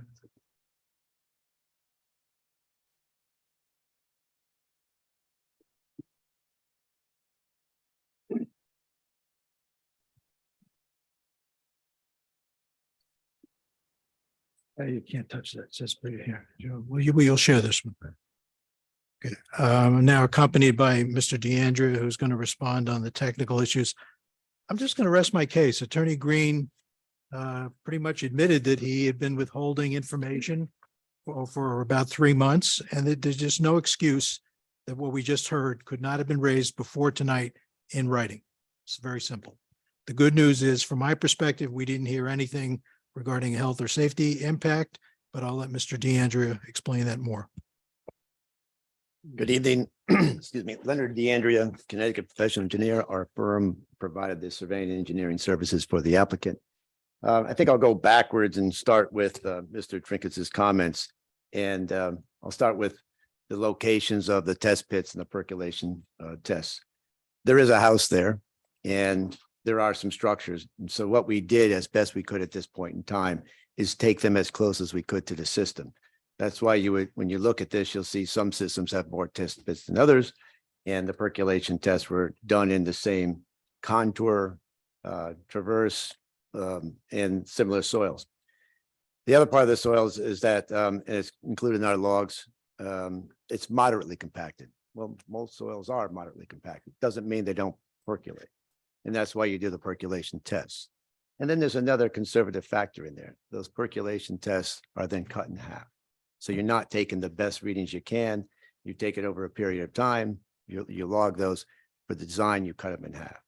Then in this site here too, we have spread the system. So based on the soil types, based on the area we have, based on the depth of the best soils that we're using, we've spread the systems. And so I've said earlier before in testimony, we have, if I count this right, 1, 2, 3, 4, 5, 6, 7 different systems spread out. In the area of the dwelling, let's say, that dwelling will come out and there'll be void space. That soil is going to be even better because that soil will be replaced with the best soils we can find off-site, well-drained material, and it will be better than the basement system that's there now. On the south side is where we have a rain garden, and that's where we encountered the worst soils of the site. They did not percolate very well. The test pits didn't read very well, and we know that. And so in that system, which is why we have a high profile rain garden, and that has an under drain that then does its job to treat and detain and retain, and then it discharges what it has to for the higher storms. Mr. Trinkes is an engineer, yes, but it's not peer review, which is another good reason why we had Ty and Bond come in as peer review, so that they could look over what we have prepared, look over the drainage policy, and make sure from a peer standpoint that we are doing what we're supposed to do in accordance with the drainage policy. It talks about adjacent wetlands, Mr. Trinkes. I'm not sure where those adjacent wetlands are because they're not adjacent to the site. They are removed from the site on the west side. And there are no adjacent wetlands I'm aware of on the east side, all the way down through the shopping center until you get to, I think it's Mead Park to the south. On the west side, ultimately, the roadway is picked up and it drains again, as we said, farther south and west of this site to where it enters a subwatershed area, a corridor of drainage, enters into a large wetland system, and is part of the Roten River watershed. Then the other part is we have our report. The report has been reviewed by your town engineer, who has done an extremely thorough job and should be complimented. We compliment her, and I'm sure as this commission has complimented her as well. And we had looked at and designed through the 25-year event. Our tables are provided. When we look at Weed Street, we have reductions in the peak flow rates of 60%, as high as 80%, up to and through the 25-year event. On volume, which is very interesting, we have reductions, significant reductions in volume in the 100-year event. And the same thing goes on the east side. And again, there's that discussion on the east side about, well, we're going to replace a pipe to make this work. Well, that's what we do. We're going to design this to make it work. Yes, we have an increase to the property line, but not over the property line. And it's the same thing. Once you increase the pipe size, as Ms. Coppola did mention, if we can't do that, this design can't go forward. And we can't allow it to go forward if you don't do what the design calls for. And part of that would be replacing that 6-inch pipe with an 8-inch pipe. But when that's done, we have managed this system. So we have reductions in peak flow rates, reductions in volumes through the 25-year event. Then, as it was stated, what do you do with the 50 and the 100? And she's made it very clear to us, and she's put it in writing that no, but we want to make sure you safely pass those larger events. Our report, and not all of them do this, but in this town and for this development, we did it. We have the tables that take you through the 50 and the 100-year event, and we've demonstrated that in most cases we see reductions. Occasionally there's an increase, but they're managed such that they will not cause an adverse impact to properties for sure, or the roadway system. And that's especially true on the east side where we literally drop that to zero on the neighboring properties because we manage it on site and then we pass it through the pipe. Let's see.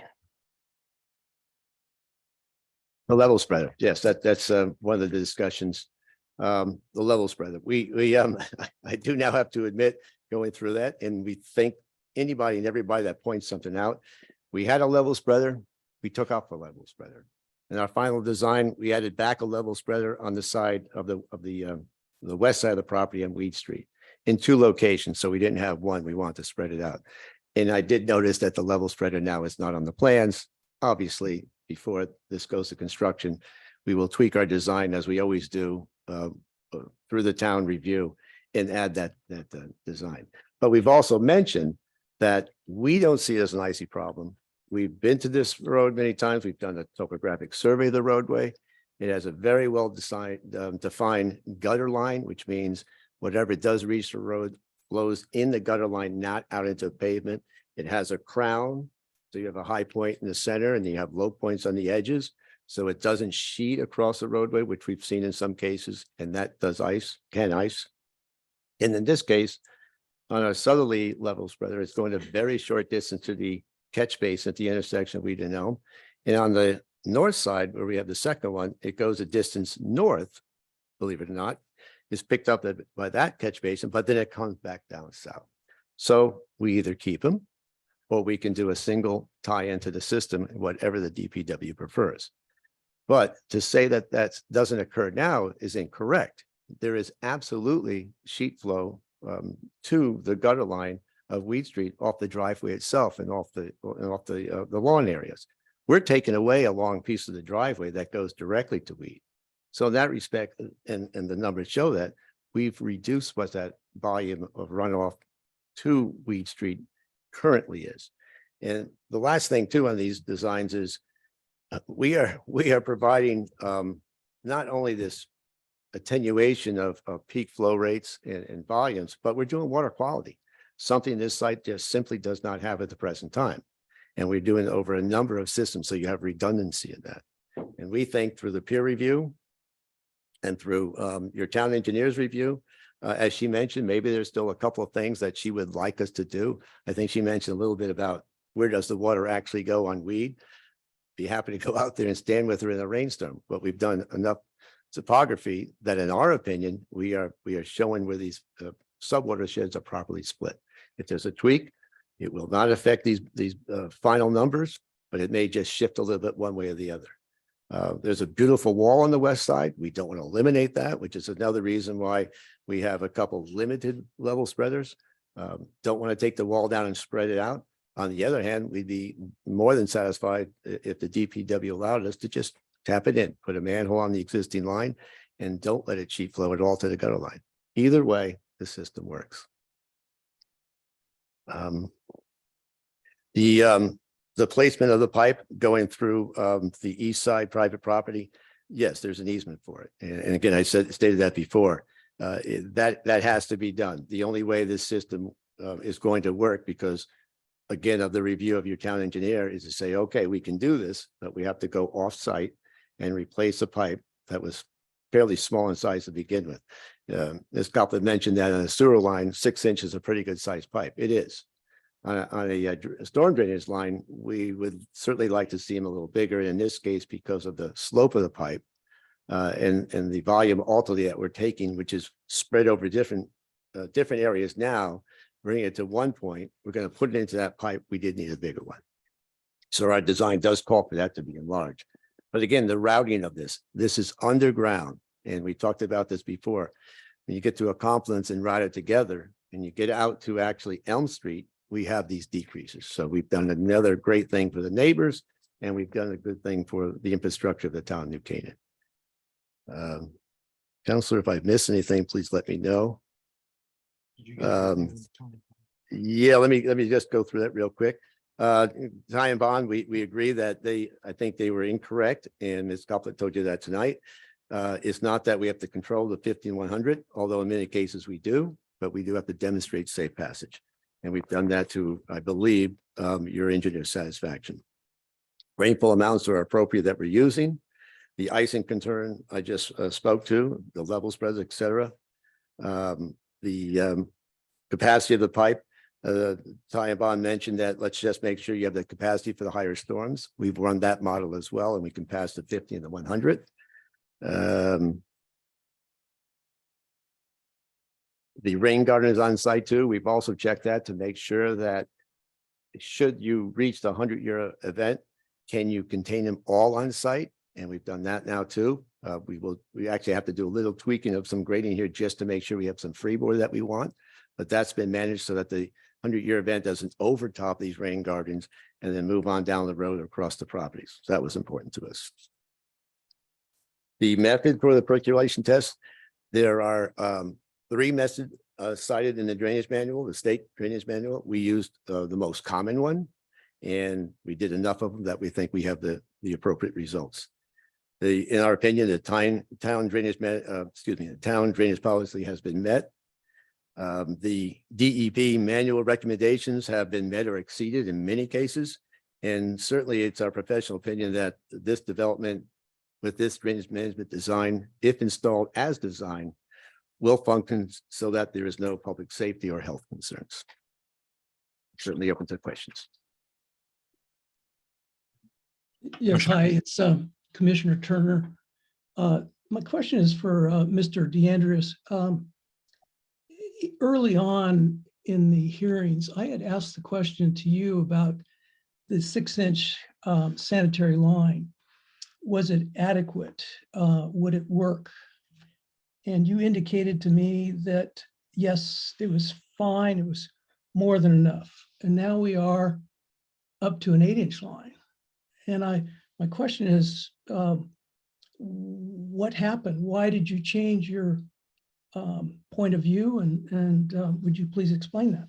Sure. I want to make it very clear that the lateral, the sanitary sewer lateral that's leaving our building, not even the, I'm going to talk about this proposed.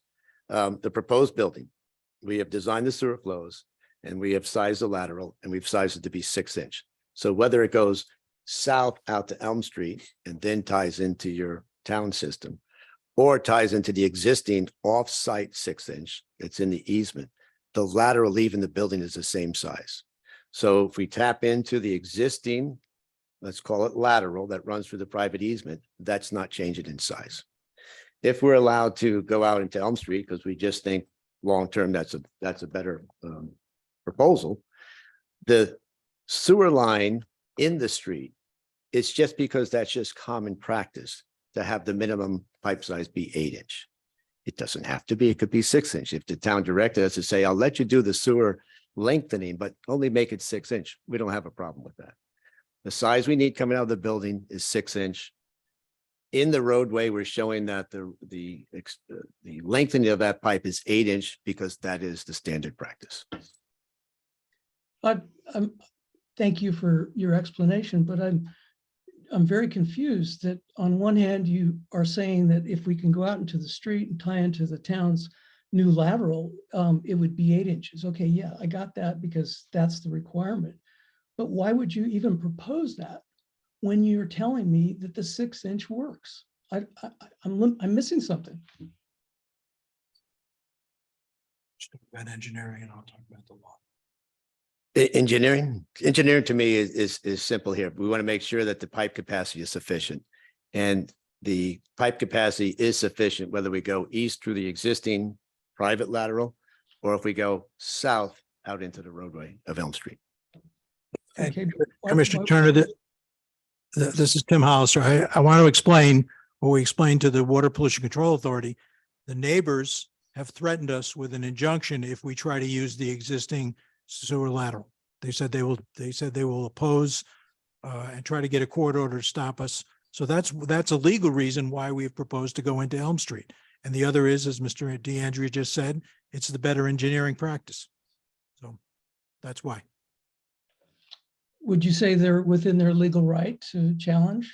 Absolutely not.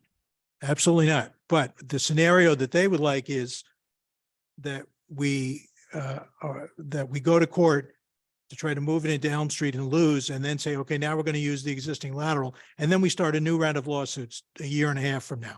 We don't want to get sucked into that scenario. I'm just giving it to you straight, sir. Thank you. Mr. Engel, Commissioner Engel. So my question is just really about what is the standard when, and it has to do with this compact soil. The testimony was that you cannot, you may, not you should not, you must put your containment 3 feet above compacted soil. And you said, no, compacted soil does drain water. So I just don't understand how these could be diametrically opposed testimonies. Because we're dealing with someone in opposite, excuse me, opposition of an application. This is again why we had peer review, and there was nothing from Ty and Bond that said we are doing this incorrectly. And But we know nothing's, as our Bond expertise, seemed to be silent on the issue. So I want to understand, is this a standard? Is this a best practice? What is it that when he says you're supposed to have 40 inches of soil underneath what seems, what I think of as a rain barrel. So you've got a containment system and 40 inches below it. Is he wrong? I think he is. We have our soil depths noted. And and almost all of these logs, we have moderately compacted soils down to a depth of 80 some odd inches. Moderately compacted. He's just making a claim. Maybe it's by the soil science, the soils services where they do a generalized, just like we do anything else for site specific. But you confirm that with the percolation test. And then, as I said earlier, and then you take it a conservative approach. So we don't say, oh, we got this perk rate. This is great. I can reduce the size of the system. No, you take that percolation rate and cut it in half. Just another conservative approach. So we're confident. He said 7 of the 12 are either compromised or we don't know yet. We don't have the information. You're saying that you did, so you did perk tests and that it's okay for all 12. For all the systems that we have shown here, we have designed them in accordance with the requirements of the State Drainage Manual and based on the soil conditions. So listen, we have our own reputation and we have a liability here. So we're not going to say the system doesn't work. Certainly for our client, I wish we didn't have to do all the systems I've just described to you, which I forgot to say. We also have some permeable pavement systems as well. They are expensive, but they work. Now, this water leaving this site and this development will be cleaner and will be managed and will be less through the 25-year event for almost all storms, 1 through 25-year event. That's a large storm. Where is your problem? Not from this site. There are a lot of things down below us that don't do anything, not even close to what we're doing. Certainly not the shopping center that this gets routed through. You were asking, I think it was you, Commissioner Engel, where does it go? Well, I can certainly tell you. It ties into a pipe system, goes down the street. Kimberly, there's a confluence and there's a lot of water coming from different directions. And it runs through a very large storm drain through Acme Shopping Center, and you can see it.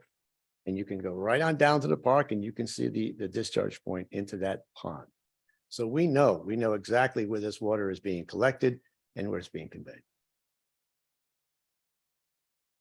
So it's Commissioner Turner again. These are for 25-year storms, correct? Well, we've looked at storms through the 100-year event. We've looked at the 50 and the 100. But for the percolation, is that based on 25-year? No. That's separate. That just tells you what the soils do. What will the soil infiltrate? Okay. So if I understand correctly, that, yes, it tells us what the soil does as far as draining, but it gets back to 25-year storm at some point. When the capacity of the rainfall exceeds that, say a 50-year storm or a 100-year storm, your drainage capacity has to be influenced or impacted by it. Do you want to comment on that? Well, like I said, because of this, because of our requirements of doing infiltration, the first flush, various design requirements and standards, you actually get benefits to the 15 to 100 in most cases. And again, we have our tables in there. In our drainage report, we provide the tables that don't stop at the 25-year event. They take you through the 15 to 100, and you only need to look at the deltas on the right side of both the tables for the peak rate of discharge, which we think is very important, as well as a couple of pages where it talks about the volume. And when you look at that, you'll see certainly for the 5100, some places where there's increases, but we're also showing places where we have as much as 70, 80% decreases. So and that's not because we really tried to do that. It's because when we design these systems to take the smaller storms, you get a benefit for the larger storms as well. And sometimes it's much harder to control the smaller storms than it is some of the larger storms. That's fascinating. Could you maybe give us a little detail? I'm just really curious about that. It just doesn't seem logical. Well, here, a good example I would say is volume. We look at where we route our water on the west side to the intersection. We call it point of concern A and B. We have, we're looking at our table about volume of runoff. At that location, the volume of runoff for the 1 year, 2 year, 5 year, 10-year events are decreased 10%. And then we don't have any increases for the 25, 50, or 100. That's the volume. If you go back and look at it though, for the peak rate of discharge, you have zeros in the peak rate of discharge for those storms, but then you get to the 100-year storm and you have a 30% increase in the peak rate of discharge, but not the volume. So it's just because of the size of these systems, they do tend to manage the storms a little differently. And that's again why you must control by the drainage policy through the 25-year event and look at, what does that mean? I could just tell you that it's no problem. It's going to do this in the 50 or 100. But no, we included that in our models so that your town engineer could review it and be convinced that and confirm that we have safe passage of those larger storms. And in fact, some decreases. Okay, and then just, I'm sorry, one final question. As far as when, the soil freezes and compromises its ability to allow for drainage, is that taken into account in your calculations or your analysis of the drainage rate? Surely, because the subsurface systems do not freeze. And then when you think about this, you're taking runoff directly into those systems and infiltrating at a lower depth. The rain gardens are designed to collect and infiltrate, and they're of a different kind of soil. So if it's raining, look, you can have a situation where you have this extreme cold or freeze situation, and then maybe you have something that comes in with this terrible rainstorm. Well, that's going to give you the results of a higher storm, even though the intensity may not be such. So yeah, you have to maintain them. That's the biggest part to this. And this system, this management plan, will come with a drainage management plan as well for maintenance, so that the system, which is much harder for the town to do, and you sit in your town streets, but for this is what you're going to do. You're going to do this X amount of times a year. You should have it inspected, and you should make sure it's always running appropriate, or running and functioning properly. Thank you. Just looking at your utility or the site plan showing the perk test areas and the test pits, you had 12 test pits, right? That plus soil borings, but yes. And They are then the, listed, let's see. Circulation tests are on sheet 2 of 8. and there were how many perk locations? Do they go hand in hand with the test pits? I think we have more tests. We have more test pits in circulation. Yeah, I counted 10 perk tests and 12. Let's see, 3, 9, 10, we have 12. So the perk tests, those are done to determine the permeability of the soil and the infiltration of water into that perk area, That's correct. separate from the test pit. The test pit is to to determine the soil composition up to a certain depth. To read it, to read the soil profile. So that's what we do manually. We Correct. dig it. I mean, there was actually a discussion, if you recall earlier on, that said we were using the test borings, which we think is a good indicator, but someone could say, well, you could smear. So we've done both, actually. We have actual testers dug and viewed, and then we've got the percolation test as well. So on the south side of the property, perk location number 4, you mentioned that's in the bioretention area on the south side. And you mentioned that's really poor soil that will drain badly, correct? That is the, in our opinion, those are the least desirable soils in the site. Okay. So of the other perk locations that were tested, not the test pits, but the perk locations, how many of them were satisfactory in terms of drainage? Meeting the infiltration rate over a certain gallons per minute or whatever, whatever the number is.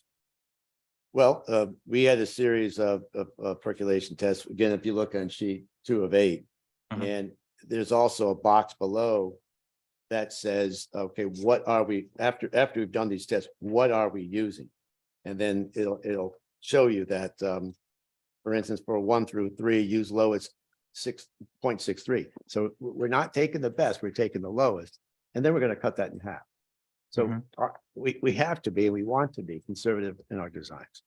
Money doesn't mean anything to us when we install the system. That's not our problem.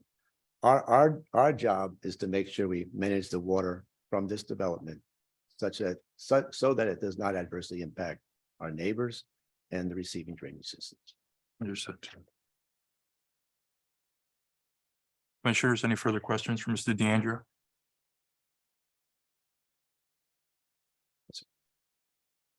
Commissioner Engel?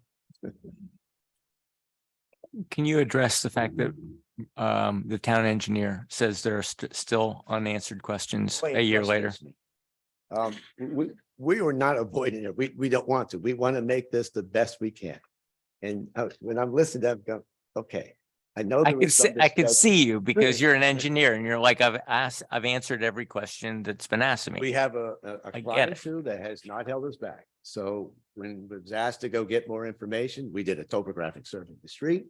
Don't always have to do that. We've added more detail. If there's more detail, it's one of these. Now you get down to, like she said, we've got a couple of things. If the condition of approval is to modify the design to the satisfaction of the town engineer, we're comfortable with that. I guess our question stems from, it's been so many months, why wouldn't that have already happened? I don't know. There are gaps of time, as you're well aware, and we think, like everything else, it's not just this town, it's not just this development. When you get, I don't want to say it's complicated, but when you get an involved development, then there's a lot of components to it. It's not uncommon to go back and forth a few times. And I don't want to speak to other towns, but sometimes you get to a point where this city engineer will say to the zoning board staff, we have a few more comments left. We can address those prior to the issuance of a building permit. And that's a great condition, because you don't satisfy the town engineer, you don't get a building permit. And then we see that quite often. So I'm pleased that Ms. Copeland stated that she thinks they're just small little issues and they can be resolved. That makes me feel good. Commissioners, anything else for Mr. DeAndrea? Mr. Hollister? Okay, I will wrap up. I note that we've been at this just about a year. And I think this is the last hearing. I know you're all going to miss me and the volumes of paper that I have delivered to you for you to carry home and read, but I hope you understand I'm just doing my job. I too would like to thank you for your public service. And I say that in the sense of my good friend, State Senate Minority Leader Kevin Kelly, who has been a friend throughout my adult life. Kevin and I in our adult lives have not agreed on a single substantive issue, but I admire what he does for the state, as I do admire the time that you put in this thankless task. And so I express that appreciation. I do want to underscore something Mr. DeAndrea just said. Our client has not held us back. The direction has been make this the best development you can possibly make it. Obviously, we understand the opposition and the people who are opposed to the very idea of what we're proposing, but this development team, I'm very proud of, because we have taken to heart our client's direction to address every last detail, and I hope that's evident in what we did. So where do we ask that you go after we close the hearing? Remember that the purpose of the resubmission that we filed on December 20th was to explain where we believe your November 28th denial reasons did not follow the factual record from the hearings in 2022, and in some instances did not follow the law. Legal concern, most importantly, was we felt like you had not acknowledged the need for affordable housing, particularly the comment about Stanford and Norwalk supply more than 10% for the region. Therefore, New Canaan may wash its hands, and other things that we pointed out. I don't need to go through them or belabor any one particular one, but at the end of the public hearings, I asked the commission to follow the facts and adhere to the law. And Chair Goodwin took me to task, said he was very disappointed with me for saying that, because he said, well, we always do that. Well, the point of the resubmission was to point out respectfully that had not occurred. So what I'd ask you to do as you reconsider your denial in light of where we've been through the resubmission, at very least, I think you need to narrow the denial reasons. If we are off to court, there will be less to deal with, but I just don't think that the denial, the way it was fashioned at the end of November, can stand. I would totally agree with Attorney Green. It's the first time for everything. And I say that with amusement. Attorney Gelderman wrote you a very comprehensive, very accurate, and very instructive memo about your obligations under 830G in February of last year. I urge you to look at that again, because I read it the other day myself. I said, Attorney Gelderman, you got it right down the line.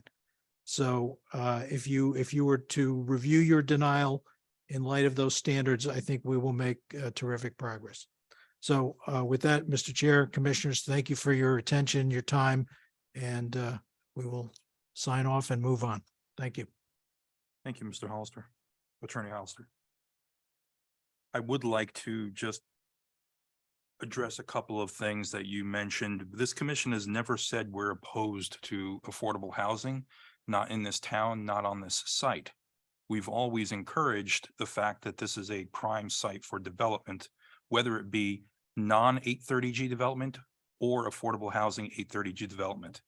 Our concerns stem purely from, given the size of the site and the scale of the development and the impact all of that has on fire, life safety, drainage, all of the things we've been discussing that would impact health, safety, pleasurable enjoyment, the neighborhood, everything associated with this scale of a development. That's the way we're looking at it, the lens we're looking at it through. I disagree with you that that we're dismissing our need because of the adjoining towns higher percentages of existing housing or affordable housing. Those are true. Those do exist. And we did mention it. And actually you even agreed that let me finish. You did, it's on record. You actually agreed that the 830G should be more of a regionalization factor, not by municipality. You're on record saying that. Where we disagree, I think, at least I do, I can't speak for all the commission members, is the percentages of the percentages proposed for each of the municipalities and how they are reflected in the demographics and the composition of each of the towns. It varies greatly. I don't think anyone can disagree with that. And it has to be taken on a case by case or a town by town basis. So I think we have a couple points of disagreement, a couple points of agreement. We thank you for your time, your whole team's time. It's been a long process for sure. And we are ready to close the meeting. Any other commissioners have any further statements or comments? You mean close the public hearing, not the meeting? Sorry, Just close the yeah. public hearing. That's correct. Okay, this hearing is closed. Thank you.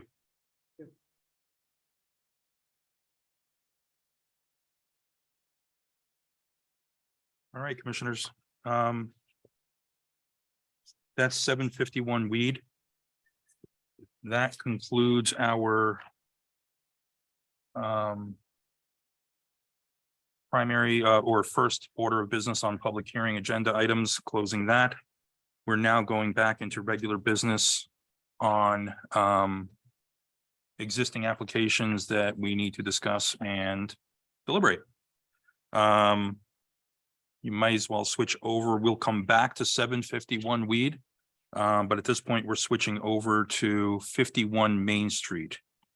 And everyone should have gotten a copy of the draft resolutions that Sarah has so professionally put together on 51 Main. Again, to remind you, there is a text amendment resolution. There is a change in zoning boundary resolution and a site plan application resolution. We're at the point right now where it's discussion and deliberation among the commission members to talk about this particular resolution of denial. Talk about the points that are hopefully everyone's got a chance to at least go through it. As you can see, the site plan application one is more substantive in terms of the specific line items that we're addressing. And then the other two piggyback on that resolution.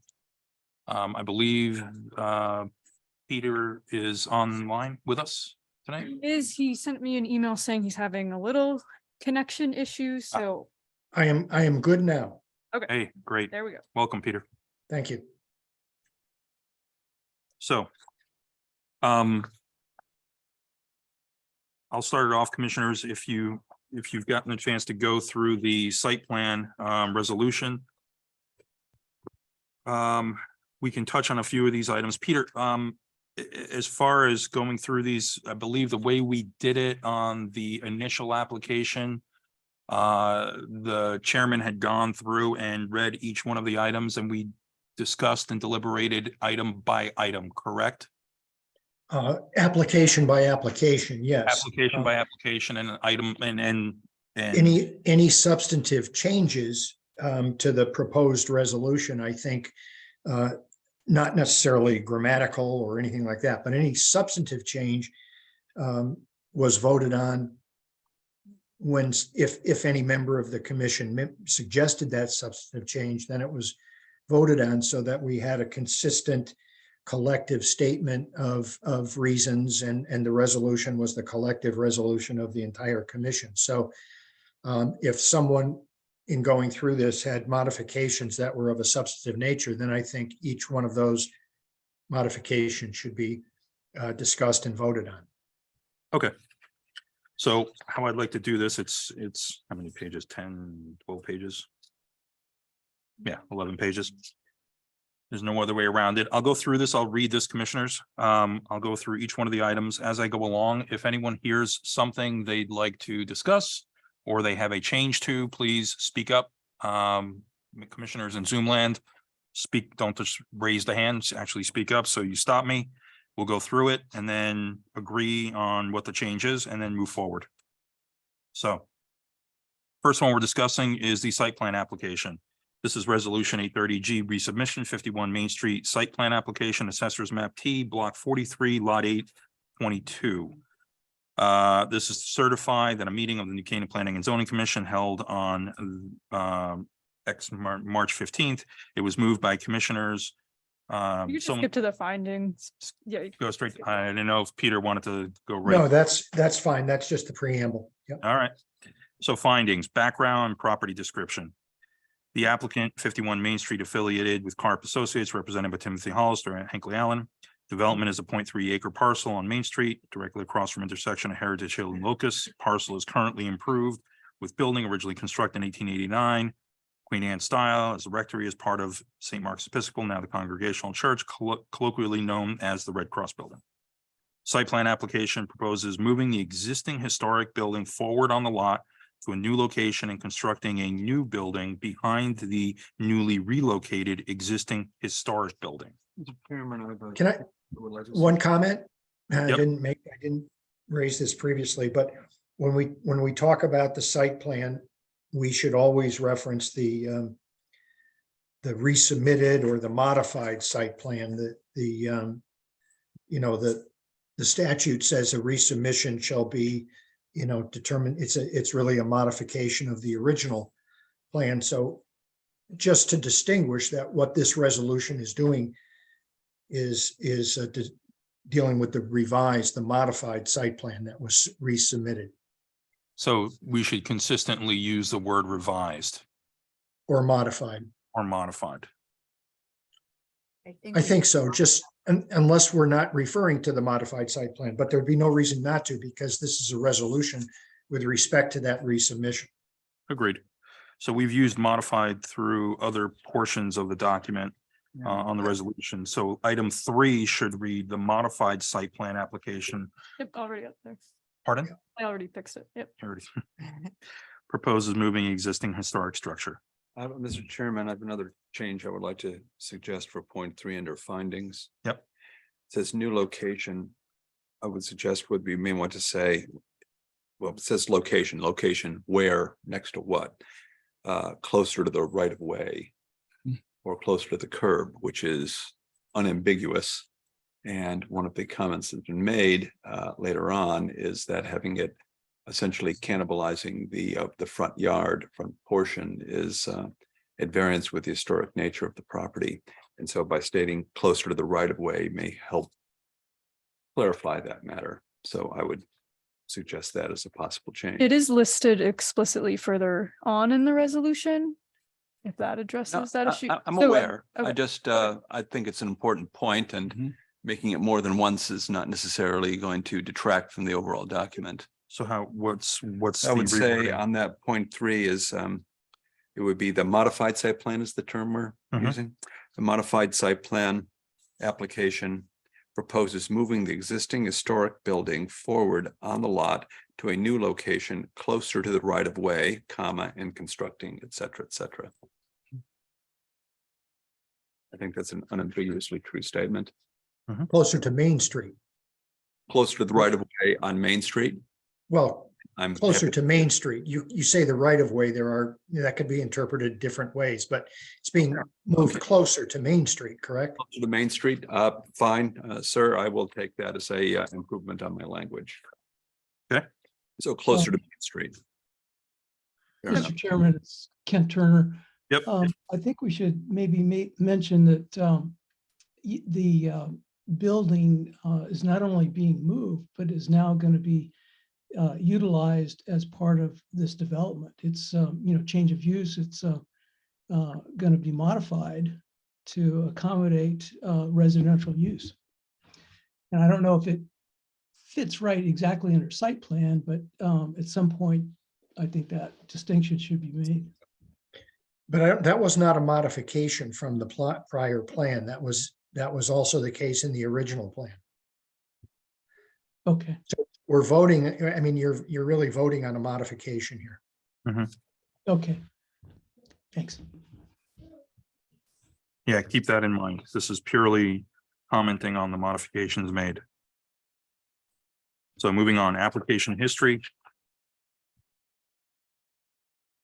The applicant in May 2022 submitted a 3-part application for the affordable housing development pursuant to 830G of the Connecticut General Statutes, including A, zoning regulation amendment to the zoning regulations dated June 16th, 2007, revised December 17th, 2021, to add a new section 5.11 housing redevelopment zone HRZ to accommodate an 830G set-aside development of a 20 dwelling unit multifamily development located at 51 Main Street in the B residence zone, map T, block 43, lot 822, and located in the historic district.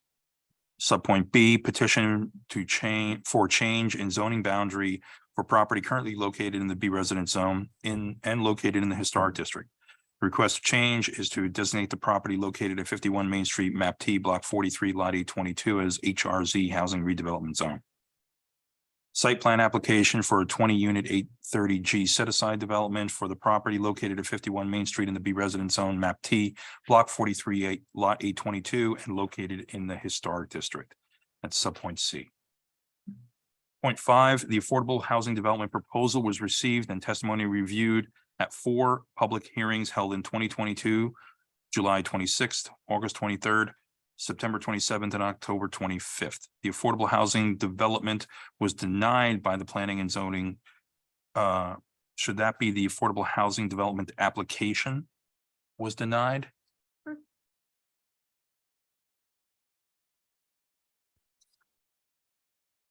Was But denied. applications, well, this is dealing with the site plan. so yes. Applications, yeah. Well, It's the site plan, so you could say application. okay. Was denied by the Planning and Zoning Commission on December 22nd, 2022 special meeting. The reasons for denial of the 3 applications are listed in the 3 resolutions sent to Attorney Hollister dated December 23rd, 2022. A legal notice of the decision was published on December 29th, 2022 in the New Canaan Advertiser, the local newspaper. If you're going to use the word application in numbers bullet 6, you should probably use the word application in bullet 5. So not proposal, application.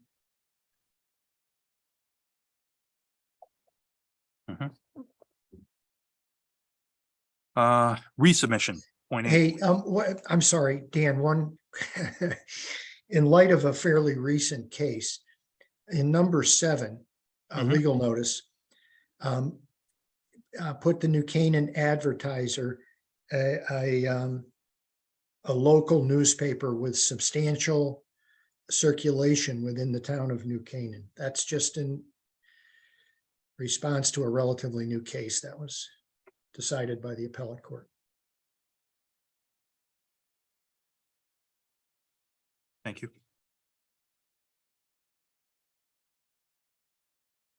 Resubmission, point 8. Attorney Timothy Hollister, on behalf of the applicant, on January 12th, 2023, submitted a modification, the proposed modification or resubmission to the affordable housing development proposal within the, Should that become yeah, application? should that Dan? become, I guess so, right? Okay.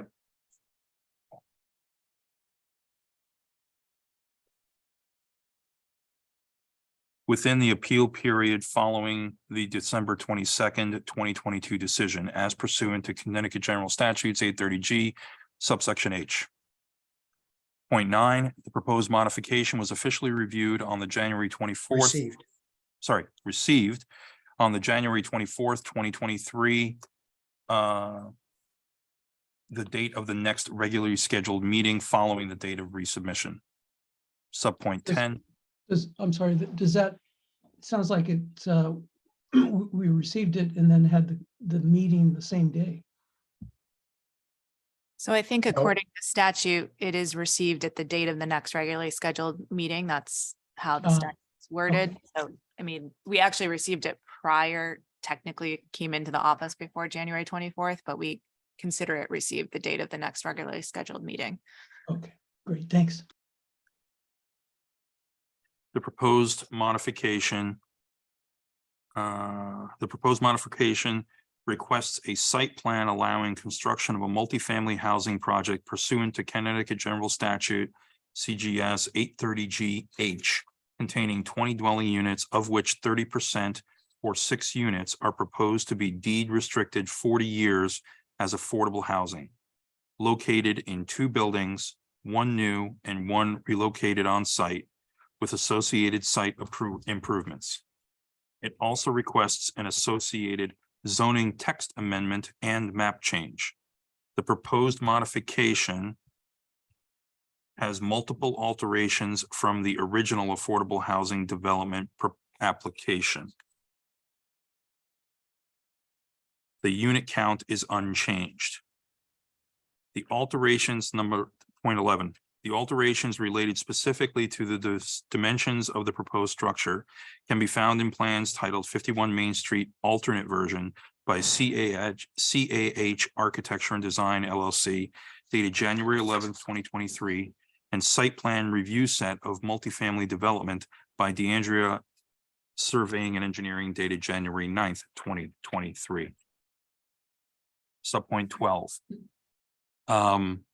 The proposed modification requests a wider building footprint above the on-grade first-story parking level. The original submission had a building footprint of 9,410 square feet. The modification has a footprint.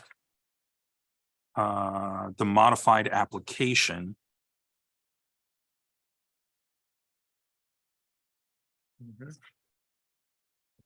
has a footprint of 10,340 square feet.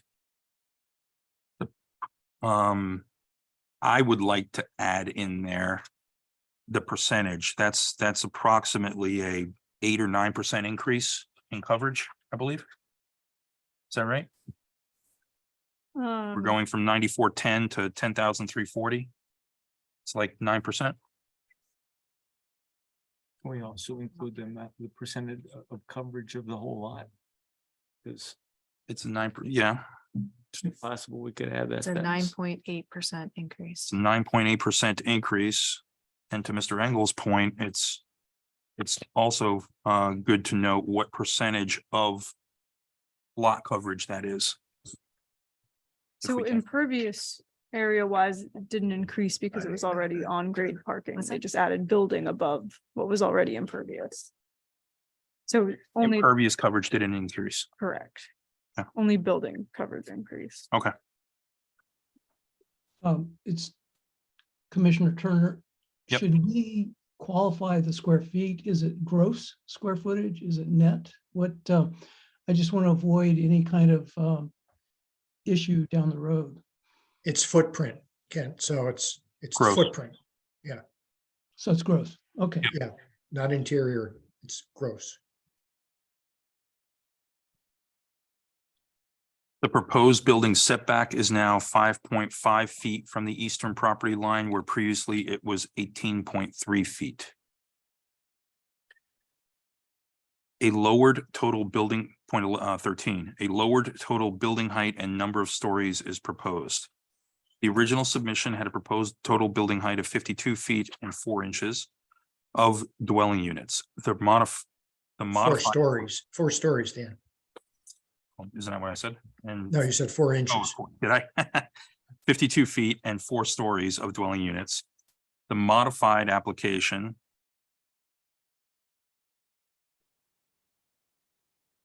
proposes a total building height of 48 feet and 3 inches and 3 stories of dwelling units. I have a question. Yep. Mr. Gelderman, I know that the lawyers have decided that elevator shafts don't count, but can we note the fact that this building is in fact with the elevator shaft a lot taller than 48, closer to 56 feet? Or am I not allowed to actually identify here that the building is higher than 48 feet to everybody who looks at it? I know that to society, it's a 56-foot building, but to lawyers, it's only a 48-foot building. Am I allowed to put that in here? Sure. I mean, we're not talking necessarily about complying with the zoning regulation. We're talking about what's being proposed. Since it doesn't have to comply with zoning regulations, you can state the height any way you'd like to. But comparing apples to apples. When I brought it up in that meeting, they said I couldn't, that it didn't count. Well, I think it doesn't still count. should be noted. Yeah, it doesn't count when you're calculating height under the zoning regs.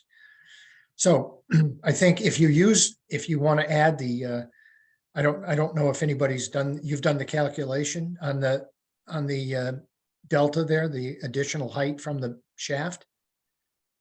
By my calculation, it was between 54 and 56 feet, but the applicant does not believe it counts, so he didn't provide that information.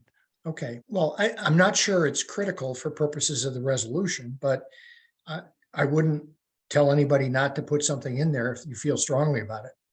I would. It's important because when we began to compare, I was told I was wrong when I was told that the 28-foot building in front of it, and this was nearly twice as big at 56 feet. I was told, no, it's only about 50% larger than the building in front. So it's been a recurring important point, the height. And in fact, the height drove the modification. The main purpose of the modification was in telling us that they have listened to us and reduced height. So height is very important to this application. This is Commissioner Chris. I would concur with Commissioner Engel in that one of the issues we're facing here is how the size and massing of the building, which includes elevator shafts and everything, part of the building, it would create immediate and irreparable damage to the view shed of the historic district. And I would think that that portion of the building is something that we would wish to consider. So I would concur with Commissioner Engel in this statement. So that maybe after the words total building height, you can just add including the elevator shaft. So if we don't have the exact number, we can't put it in the resolution. If you're saying it's between 54 and 56, we can't. It's been a month since I looked at it. I mean, but it So- may be on there, but I can't recall for sure. We could add a statement at the end saying excluding the, Which does Okay. not include the additional height of the elevator over travel. Would it be possible, this is Commissioner Chris again, would it be possible to note that the height of the elevator shaft, which I'm sure someone would be able to understand, we cannot include information because the applicant declined to provide information to the commission. so I mean, I wouldn't add that because they didn't decline to provide it. I think we should simply add the commentary that it doesn't include it. And your comment, John, about the Shed. importance on the view shed, which I believe is critical, right? Would I mean, right? I would agree, Commissioner The Cassidy. the view shed we get into further in the document, so we can address it there. But the height, I think we should definitely add that sentence in here. okay, so Also, I know it's semantics, but it really isn't 4 stories going to 3 stories. It's 5 stories going to 4 stories. I understand, but in our regulations and throughout the whole application, that's how it's represented, so we should be consistent. Can we So, make a I mean, note? we but could say, How the applicant represents it doesn't necessarily mean it's correct. but in my understanding with our zoning regulations is we also allow on-grade parking to not count as a story. So we should be consistent. We could say 3 stories with a story of on-grade parking below, but Yeah. Let's do that. Yes, I concur with that. And on the It makes a previous bullet, we point out that the setback decreased from 18 feet to 5.5 feet. Correct. But on the other side, I think the setback is a foot. On the north side, Yeah, west. there was no change, so we weren't. I understand there discussing- was no change, but we're not So we're addressing the changes. this We're is not only the addressing change. what was already.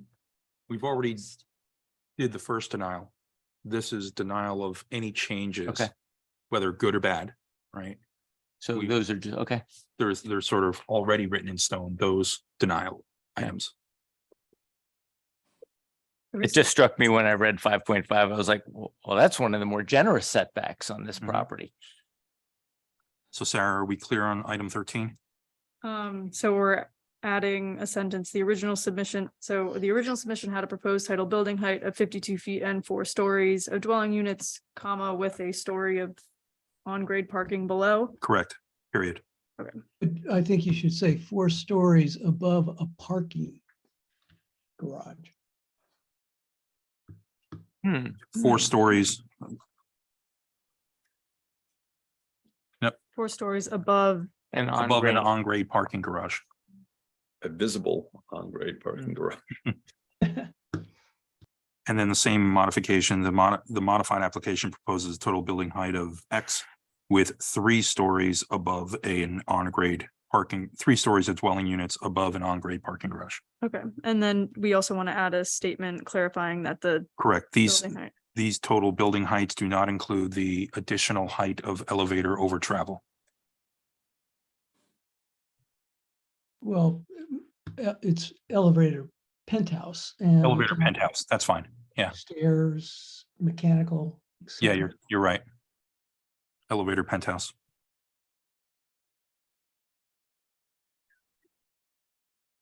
Okay, let's keep moving. Number 14. The modification was discussed at 2 public hearings on February 15, 2023 and February 28th, 2023. Item 15, Attorney Hollister in his resubmission memo titled Letter from 51 Main Street Development Team to New Canaan Planning and Zone Commission dated January 12th, 2023 maintains that it is the applicant's position that the original submission and final supplemental materials dated October 18th, 2022 and denied on December 22nd, 2022 should have been approved per the requirements of 830G. While an alternative plan was submitted with this modification, it was submitted without withdrawing the final October 22nd, 2022 plans. Item 16, Should that be application or no? the last word, plans. Yeah. Yeah, that's true. Yep, that should be application. And I don't know if this is where you insert it, but there were certain questions asked that night of the modification that they said, this is just a concept. We haven't worked through some of those engineering questions, such as the placement and the amount of HVAC on the roof. So I would, at some point in this, identify that the modification was incomplete in several key respects with regard to systems placements and capacity. I would agree with Commissioner Engel. We don't know what the purpose of this alternative was. Was it to confuse? There's a big question mark here.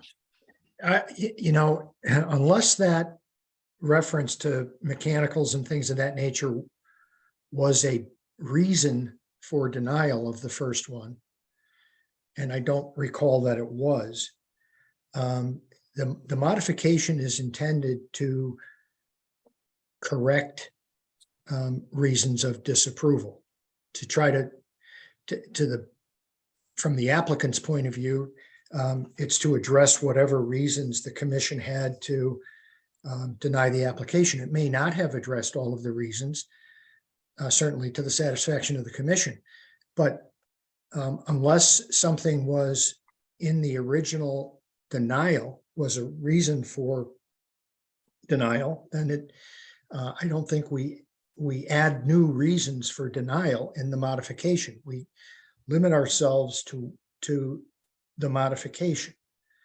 So if those things weren't shown on the original plan and they're not showing now, it's not a change. No, the point I want to make is that we asked questions and those of the modification that the applicant said they hadn't been worked through yet. So the point I'd like to make was we were asking, can this building be built as shown? And the applicant said, we haven't worked through those details. This is just a concept. So I think it's important, Mr. Gelderman, to note that we don't know, we don't have the specifics on the modification. Where do I insert that? Exactly. I agree. It's, you know, you're throwing something out there and hoping it sticks to maybe, you know, suggest to the commission that, you know, you're trying to appease or trying to satisfy the requirements. But, you know, and this probably isn't the place to comment on that, but I think at some point there needs to be a clarification about what was proposed and how these alternatives came about. And, you know, it has an impact on the commission's ability to understand and to come up with a understanding to vote on this.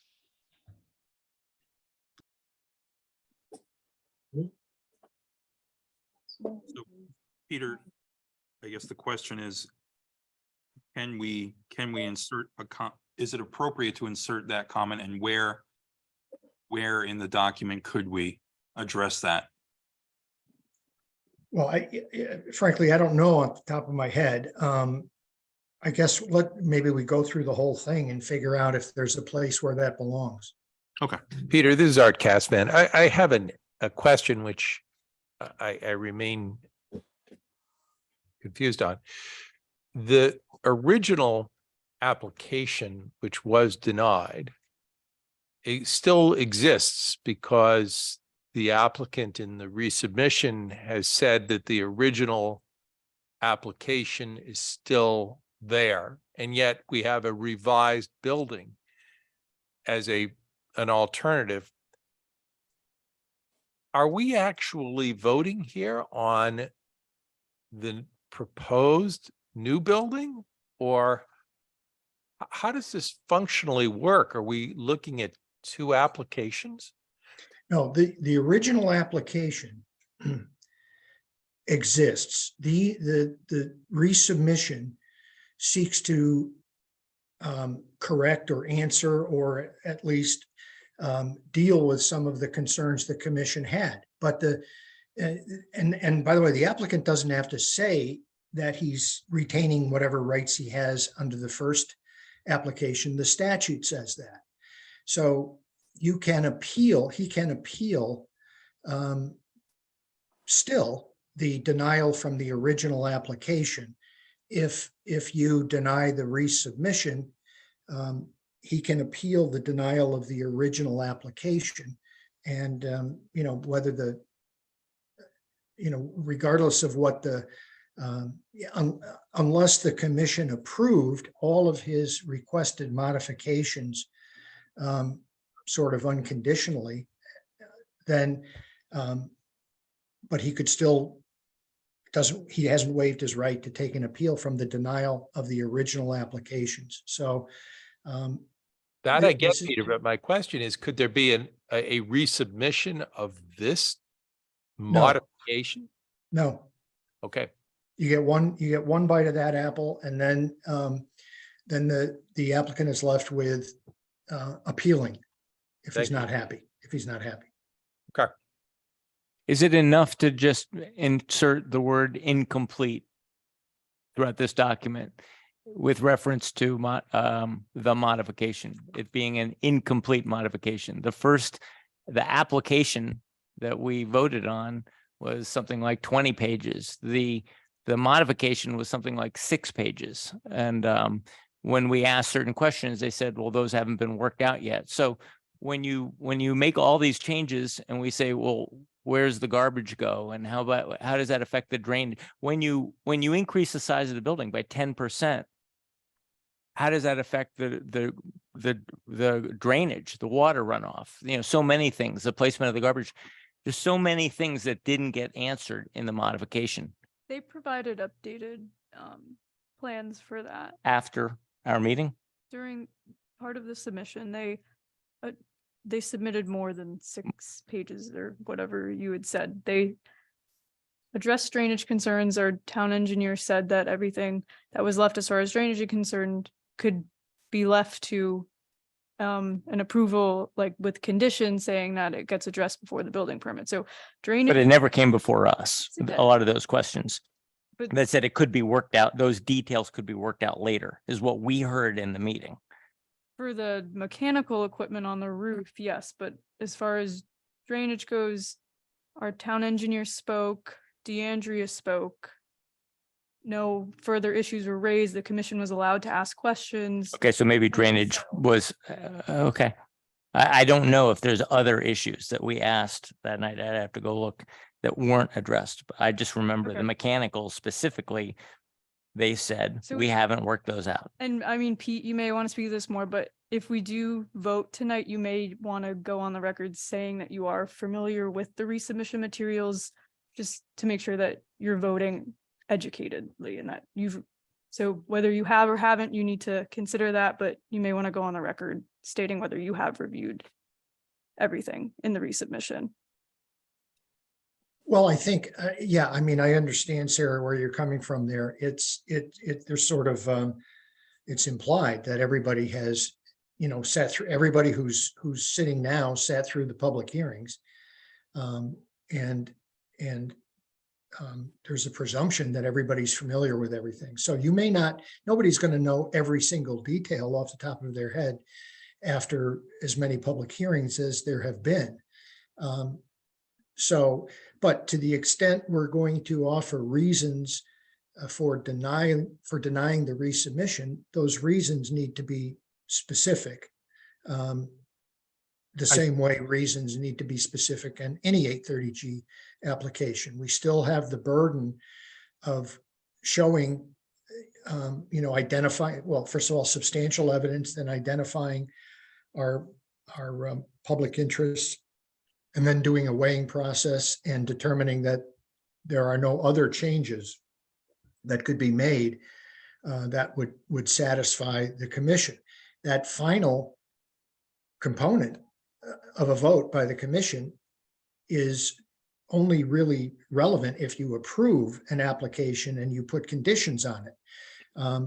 Modifying the application and saying, we approve it subject to this, and whatever they might be.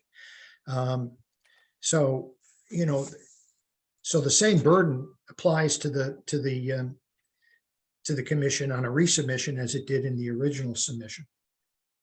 I think. But the only difference is you're reviewing the modifications.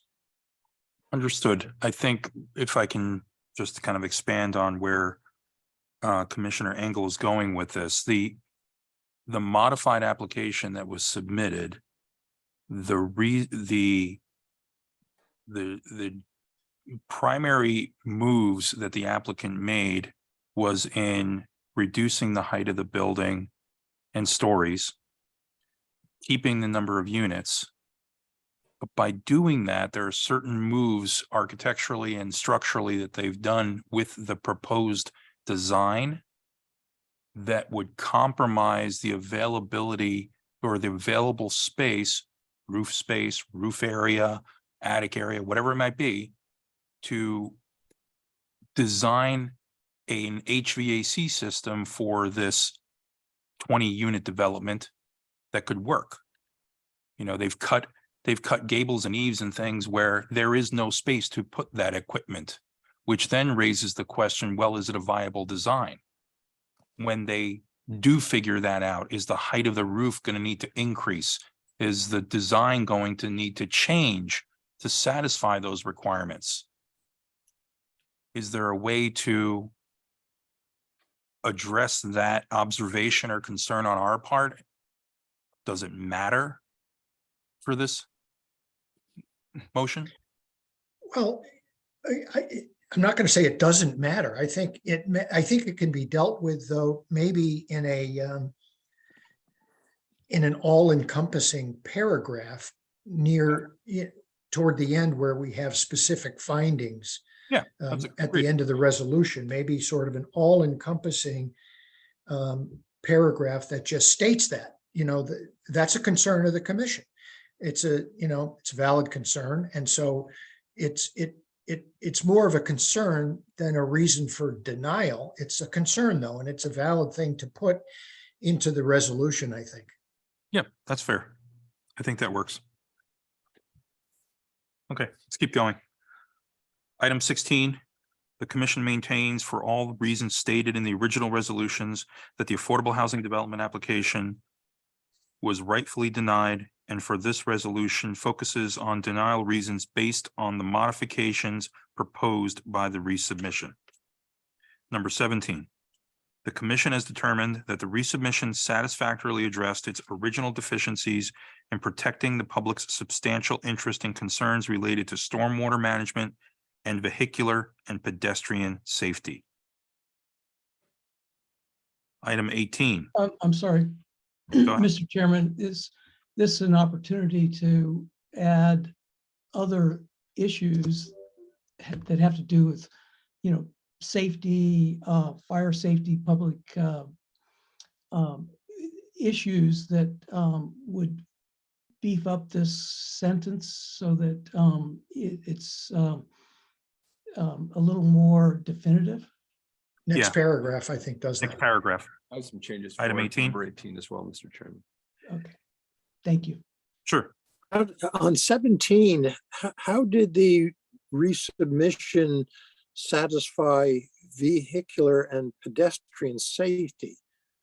I thought there really wasn't Our any- traffic I think, consultant went on the record and stated that the state's agreement to add the intersection, the driveway to the light Lighted controlled intersection satisfied his concern, and then there were issues with the drainage of there being icing occurring around the site that got addressed. So then the safety concern of pedestrian slipping and the vehicular concerns of traffic entering and exit the site were addressed. And since our traffic engineer went on the record saying it was addressed, that was how we got to that. Okay, I don't it just seems that the traffic on Weed Street Main Street. remains. Main Street, Dick. Main Street, Main Street. Oh, man, okay, I'm sorry. All right, you got it. Okay, move on. Mr. Chairman, if I may, maybe this time suggest some changes to number 18. Let me read it first. Okay, sorry, please. Number 18, the affordable housing development's fire safety deficiencies have been somewhat addressed. There are no apparent fire or building code violations. However, the commission agrees with the conclusions of life safety consultant Andrew Kingsbury in his report to the commission dated February 21st, 2023, that the building is too wide, posing a challenge to firefighting and on the site, and a safety risk to the residents living on site, as well as adjacent property owners. Go ahead. Mr. Chairman, I would suggest a few changes to punctuate or punch up this paragraph better or more. I would suggest the following wording. The affordable housing development's fire safety deficiencies have only been partially addressed. Okay. Period. Although there are no apparent fire or building code violations, comma, the commission agrees with the conclusions of life safety consultant, drop the comma, Andrew Kingsbury in his report to the commission dated February 21st, 2023, that the building is too wide, comma, thereby posing a challenge to firefighting on the site and a safety risk to the residents living on site as well as adjacent property owners. Those are my suggestions. Did you get all that, Sarah? I don't know if you can read that. Nope. Up there. Okay, so I have the affordable housing development's fire safety deficiencies have only been partially addressed, although there are. Period. Yeah, period. Although, comma, there are no apparent fire or building code violations. However, the commission agrees with the conclusions. No, that's right. Okay. It would be addressed, period. Although, no comma, We're addressed. addressed, Addressed, period. period. Okay. Next Although word, there are no apparent fire or building code yeah, violations. although is the A in although is Yeah, capitalized, yes, beginning the yes. sentence. There are no apparent fire or building code violations, Period. comma. Okay, comma. The commission agrees with the conclusions of life safety consultant, no comma after Yes. consultant. Yep. Andrew Kingsbury in his report to the commission dated February 21st, 2023, that the building is too wide, comma, thereby Yes. have that. posing, and the rest stays the same. Okay. Mhm. We got Take, Sarah, take the comma out after the word although. it. Okay. Yes, take it Correct. out after, although I can't read that up on the chart, Yeah, but. yeah. I mean, that's my suggestion, Mr. Chairman. None of us can read anything. On number 17, can we take out the word satisfactorily? Because although it addressed those 3 points, I don't know that we're completely satisfactory. Speaking of. members. completely satisfactory. Can we take out that word satisfactory? It addressed, the resubmission addressed. That's fine with me, Mr. Chairman. The rest, its original deficiencies in protecting the program. It's just, It addressed those 3 concerned. It addressed, but I don't know that it's necessarily satisfactory to the commission on all aspects of vehicular and pedestrian safety. yeah, I would agree with that. That's fine. Item number 17, take out the word satisfactorily. And Pete, please stop me if we've made too many revisions where we have to actually vote on them. No, I think so far you're good. Item 19. The proposed modification has not satisfactorily addressed its substantial negative impact on the town's cultural and historical resources. Therefore, the commission maintains that no reasonable modification can be made to this application to address these issues as expanded on below. You should probably remove satisfactorily from that since. Yeah, agreed. I'm concerned about sentence structure here Yeah. because it strikes me that after the word below, we should probably be adding a colon. Yeah, it doesn't seem grammatically correct. Or Mr. else Chairman, that last sentence needs to be altered. As expanded on in the sections below and then period.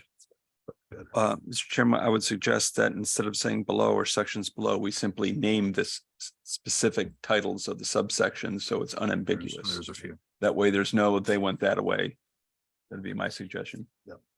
I'd also say that in section 19, we say, I think a pretty strong comment. The commission maintains that no reasonable modification can be made to this application to address the issues below. I think have been made, because I think, there are lots of things that can be. That's true.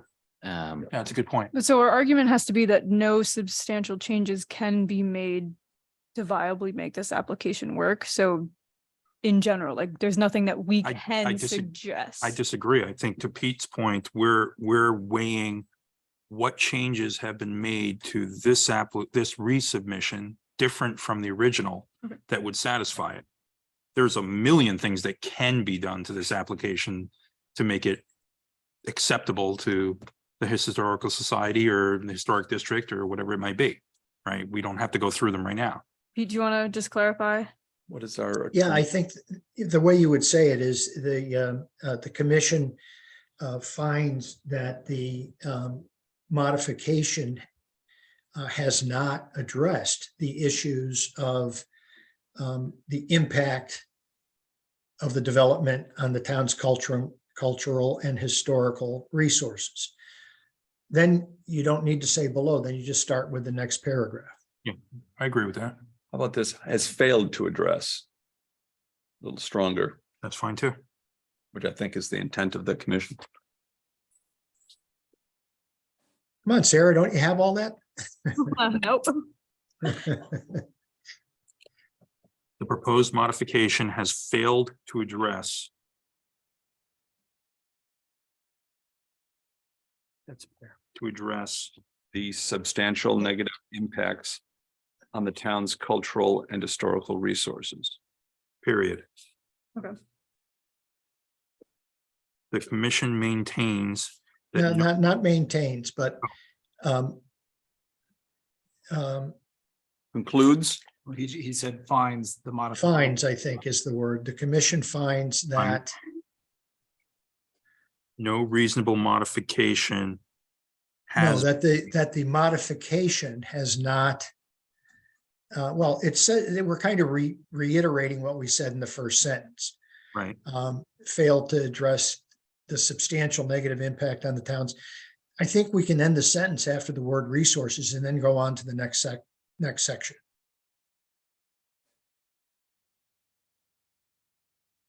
Because we're going to get into that. Yep. In more detail. I'm okay with that. Drop the last sentence, the second of the two Yeah, sentences that's fine. in sec 19. Yeah, so keep the first sentence, remove the second sentence Keep the first sentence as modified. as modified, correct? The proposed modification has failed to address the substantial negative impact on the town's cultural and historical resources, period. Excuse me, impacts plural, Impacts. plural. I think it's more than one. Mhm. Many more than two, probably, in my view, but that's me. Okay, moving on. Cultural and historical resources, section 20. The commission maintains that per 830G, section G at 1A, they hold the right and responsibility to protect the public's substantial interest in cultural and historical resources. Is the commission singular? It? Yeah, the commission singular, but let's not say we maintain it. I think we say Finds, Understand. pursuant to section 8-30, blah, blah, blah. The commission has the right and responsibility to protect the public's substantial interest in cultural and historical resources. that's a much stronger sentence, I think. Mhm.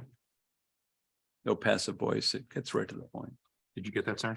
So pursuant to the section, the Section, you can put the little section Yeah. symbol there if you want. Yes, simple, yes, correct. So pursuant to section 830G1A The commission has has the right and responsibility. to protect the public's substantial interest in cultural and historical resources, period. Yep.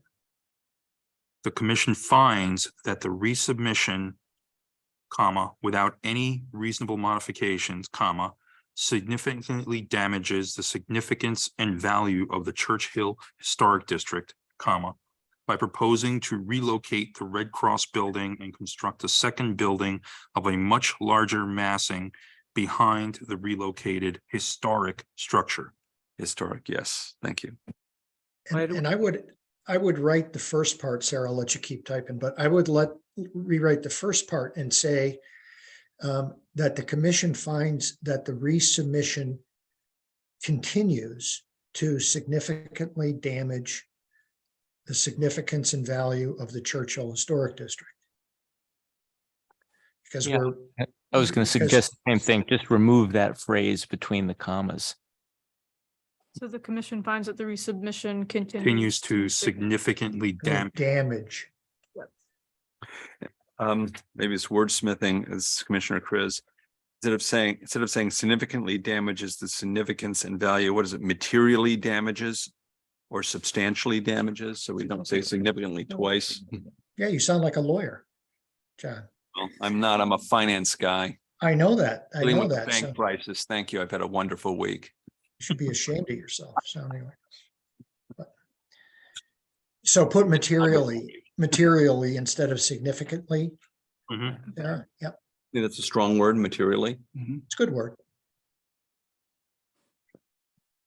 Thank you, Mr. Should we qualify when we say that it continues to materially damage? Well, what is that damage? Do we need to get a little more specific about the? I think that's in the expert testimony that past, the- comes after, Kent. Okay. Thank you. Stand by. Okay, so that takes care of section 20. Then we get into subsection A of the historic, we call it cultural and historic resources. The expert testimony, point 21. The commission heard testimony during the resubmission from 3 different purported historic preservation experts. A, David Parker, MAAIA, is a historic preservation architect and principal of a 20-member architecture and historic preservation firm with broad experience saving and continuing the useful life of significant historic buildings and sites across the nation. David Scott Parker Architects has received over 40 national, state, and regional awards, mostly in the field of preservation, including the prestigious Tony Goldman Award from the National Trust for Historic Preservation. David was elevated to the, Mr. Parker. Mr. Parker. Yeah. Was elevated to the American Institute of Architects College of Fellows in 2021, its highest membership honor for his work in preservation. Mr. Parker was named a trustee of the National Trust for Historic Preservation in 2020 as its representative for historic sites advisory councils and co-stewardship boards. Stewardship should be capital S. Yeah. Everyone good with that description? Except that he should not be notified or indicated as AIA, but FAIA. Oh, he's a fellow. That's right. So it's FAIA. Okay, B, Darren Raymond Locke, PhD. I have a question, Mr. Chairman. Yep. Elsewhere in the document, the lady's surname Locke is sometimes L-O-C-K-E, and here it's L-O-C-K. Can't Don't be know. both, so Yeah, I don't know. we want to be consistent Let me and double accurate with check. her name. I'll What double it check. is. Or you I can do think it. it was E. She did have an E at the end of her name. It was an E also, but Okay. apologies, Mr. Chairman. No. It's okay. On her letterhead, there is no E. No E on her letterhead. Well, that kind of answers it, right? I think that's definitive. Darren Raymond Locke, PhD, is a public historian with 15 years' experience in historic preservation, including documentation and interpretation of historic buildings, sites, and cemeteries, as well as historic resource inventories and national and state register nominations. She has worked as a historic preservation specialist for the town of Westport and also the town of Stratford, Connecticut. She has also worked as an assistant curator for the Greenwich Historical Society. She meets the National Park Service standards as an architectural historian and historic preservationist and is listed as an architectural historian by Connecticut SHPO. We should What probably is that? either, State Historic Preservation Office, we need to Just spell it out. Spell it all out. Yeah. yeah, and we should either say Westport, Connecticut, Yep, or Westport, remove. Connecticut. Yeah, I think. Yep. And capitalize T in town before Stratford to be consistent.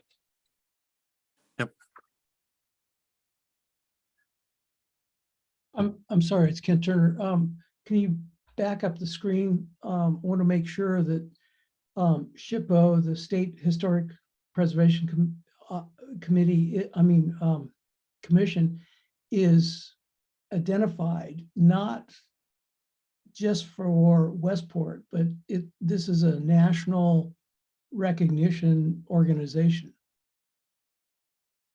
Yeah, I think that's, it's separate from the Westport comment. It's in the last sentence where it's talking about National Park Service standards, historic preservationist and historian by Connecticut.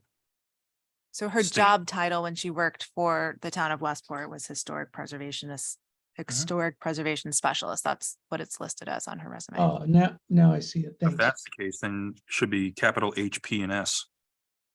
Okay. And so she had the same job title in both Westport and in Stratford. That's fine. Hmm. Did you get that, Sarah? So I think I'm missing one thing. I just capitalized her job title, added Westport. Capitalize T in town of Stratford, Sarah. Yeah. Okay. I got everything else. Thank Yep. you. And then C, Travis Kennedy, MS, was presented as a historic preservation consultant on behalf of the applicant. He holds a master's degree of science in historic preservation from Columbia University and is a candidate for a doctoral degree from Oxford University with a focus on economic and social history. You added the word degree. Did you mean to? Doctoral degree. Masters of Science. You said he holds a master's degree. Oh, did I? Yeah, you said Sorry. it. Nope, Masters of Science. Oh, I said Masters of Science degree. You added the word degree where it does not Um, exist. Okay. We'll leave it out then. Masters of Science in Historic But you Preservation. could put it in the way you read it. Do we need it? I don't think so. I don't think so. I don't think so, yeah. Should the applicant be capital A, by the way? I don't think so. Okay. Yeah, Mm-mm. and a candidate for a doctoral degree from Oxford University with focus in economic and social history. According to his CV, he has made his career as a consultant lobbying for historic preservation for a handful of clients. Mr. Chairman, just for accuracy, you may want to say Oxford University in the United Kingdom, since there are other Oxfords and Yep. it's foreign. So we don't. So why Confusion. on the top line of the page do you use the word purported? Are they experts or are they not experts? Well, I think that's up for us to decide. I mean, they're here presenting themselves. If I as was reading experts. this, I'd be like, what, why are the, you've just cited 3 experts and, why did you put the word purported? It's just not clear to me why we're saying Well, so at purported. the end of the document, we talk about which expert testimony we've chosen Okay. to rely upon and why. And so I didn't Okay. know how else to No, put it. Like they're get it. saying they're experts. Later, we talk about who we're choosing to believe and why. I would concur with Commissioner Nielsen. It's important to use the word purported because we are not treating all three people equally. We are relying more on two of them than on one other one. And purported helps separate those out, which I think is where we were going with this appropriately, in my view. Do we want to include on that last one that I forgot the name of the Orwellian or whatever the name of the organization that he. Onera, the Onera Foundation. I don't see a need to. Yeah, it's O'Hara.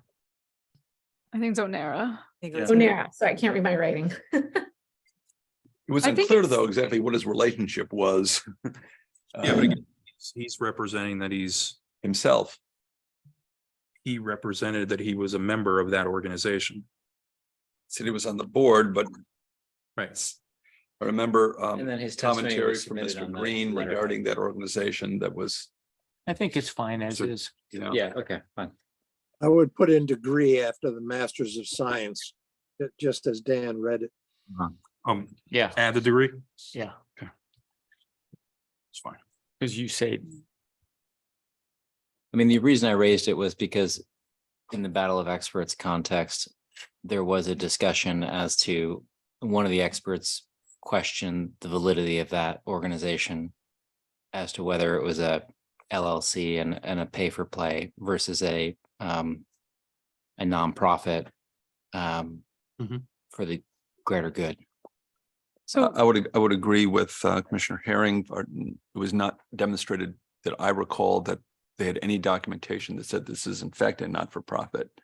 It was simply an LLC, and it became a little vague after that. So I would concur with your comment.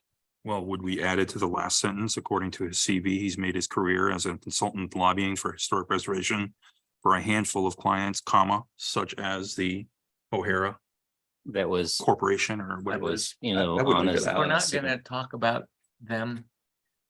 I mean, then we shouldn't That's fine. add I would them. leave it out. Okay. I don't know the background. It's Kent Turner. Preservation for a handful of clients.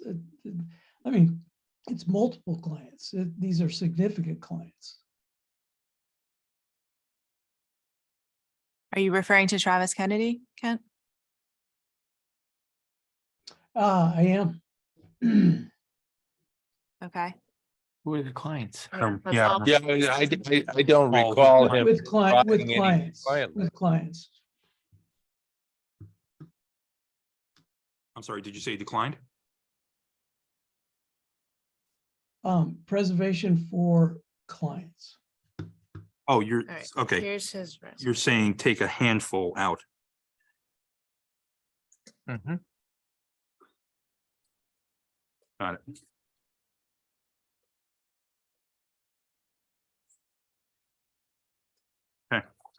If I may, sorry for another nit, Mr. Chairman, but how about this? According to his CV, he has made his career as a historic preservation consultant.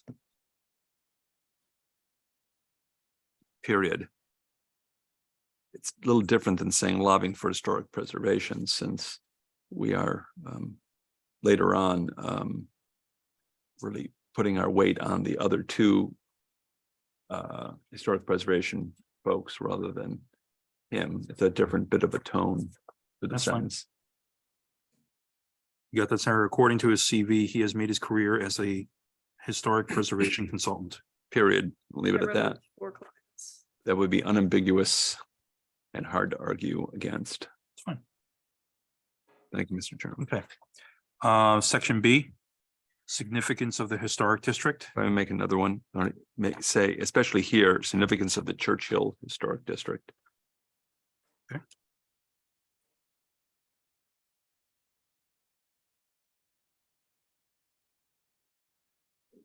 Item 22, New Canaan has one historic district, the Church Hill Historic District, created in 1963, which contains 25 buildings on 21 properties.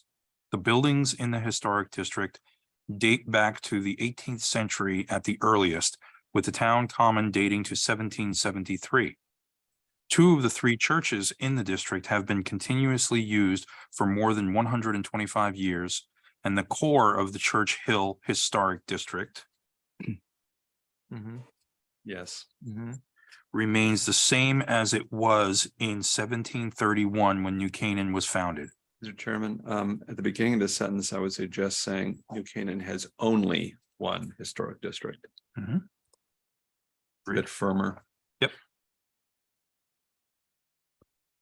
Item 23. The significance of the Church Hill Historic District has not changed between the submission of the original application and the resubmission.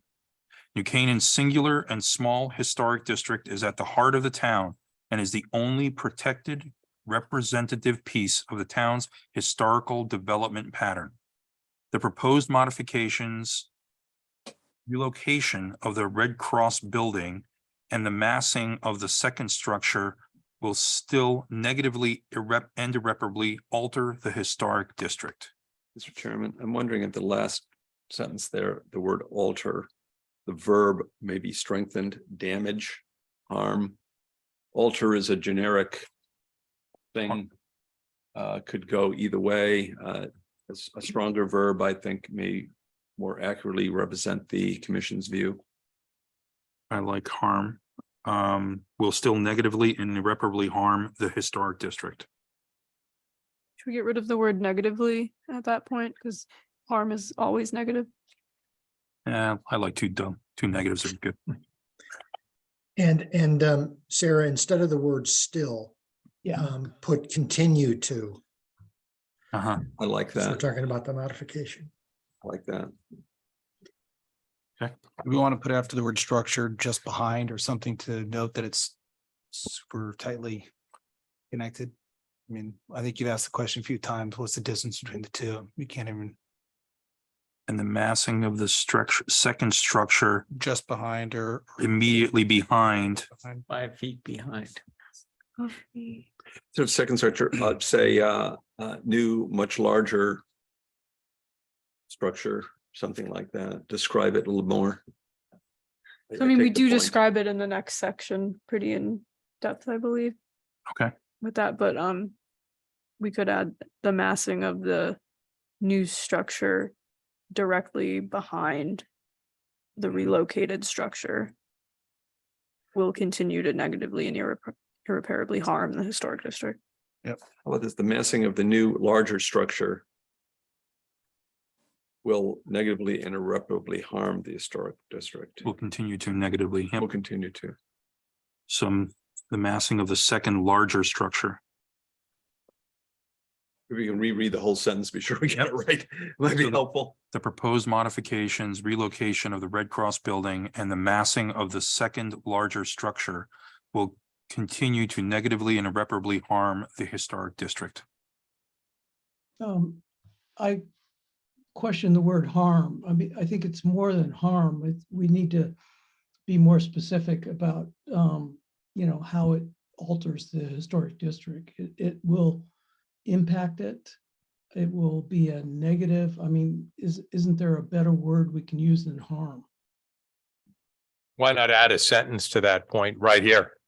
The harm will, harm is evident by, right? And Kent, you could fill in your language, but we should simply add that statement.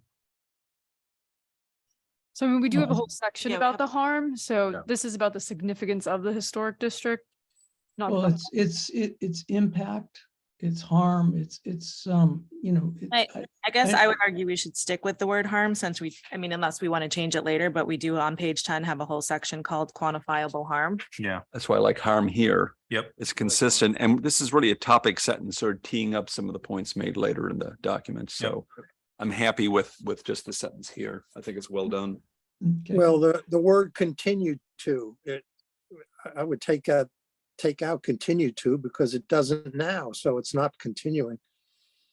I think it's a continuation from the previous Yeah. application. Dick, we're saying that the modification Okay. continues to. Yeah, okay, I see your point. Yeah, okay. So would everybody agree that harm is the same impact?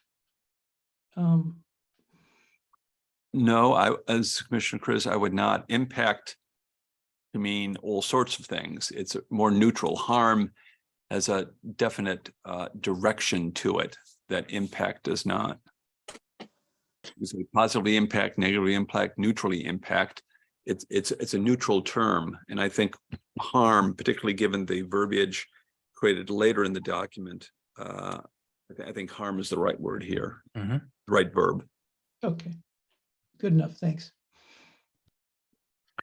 Section 24, because the significance of the Church Hill Historic District has not changed since the original submission, the testimony previously offered by Todd Bryant, MA, and Darren Raymond Locke, PhD, submitted for the original Affordable Housing Development application, continues to apply to the Commission's decision on the resubmission.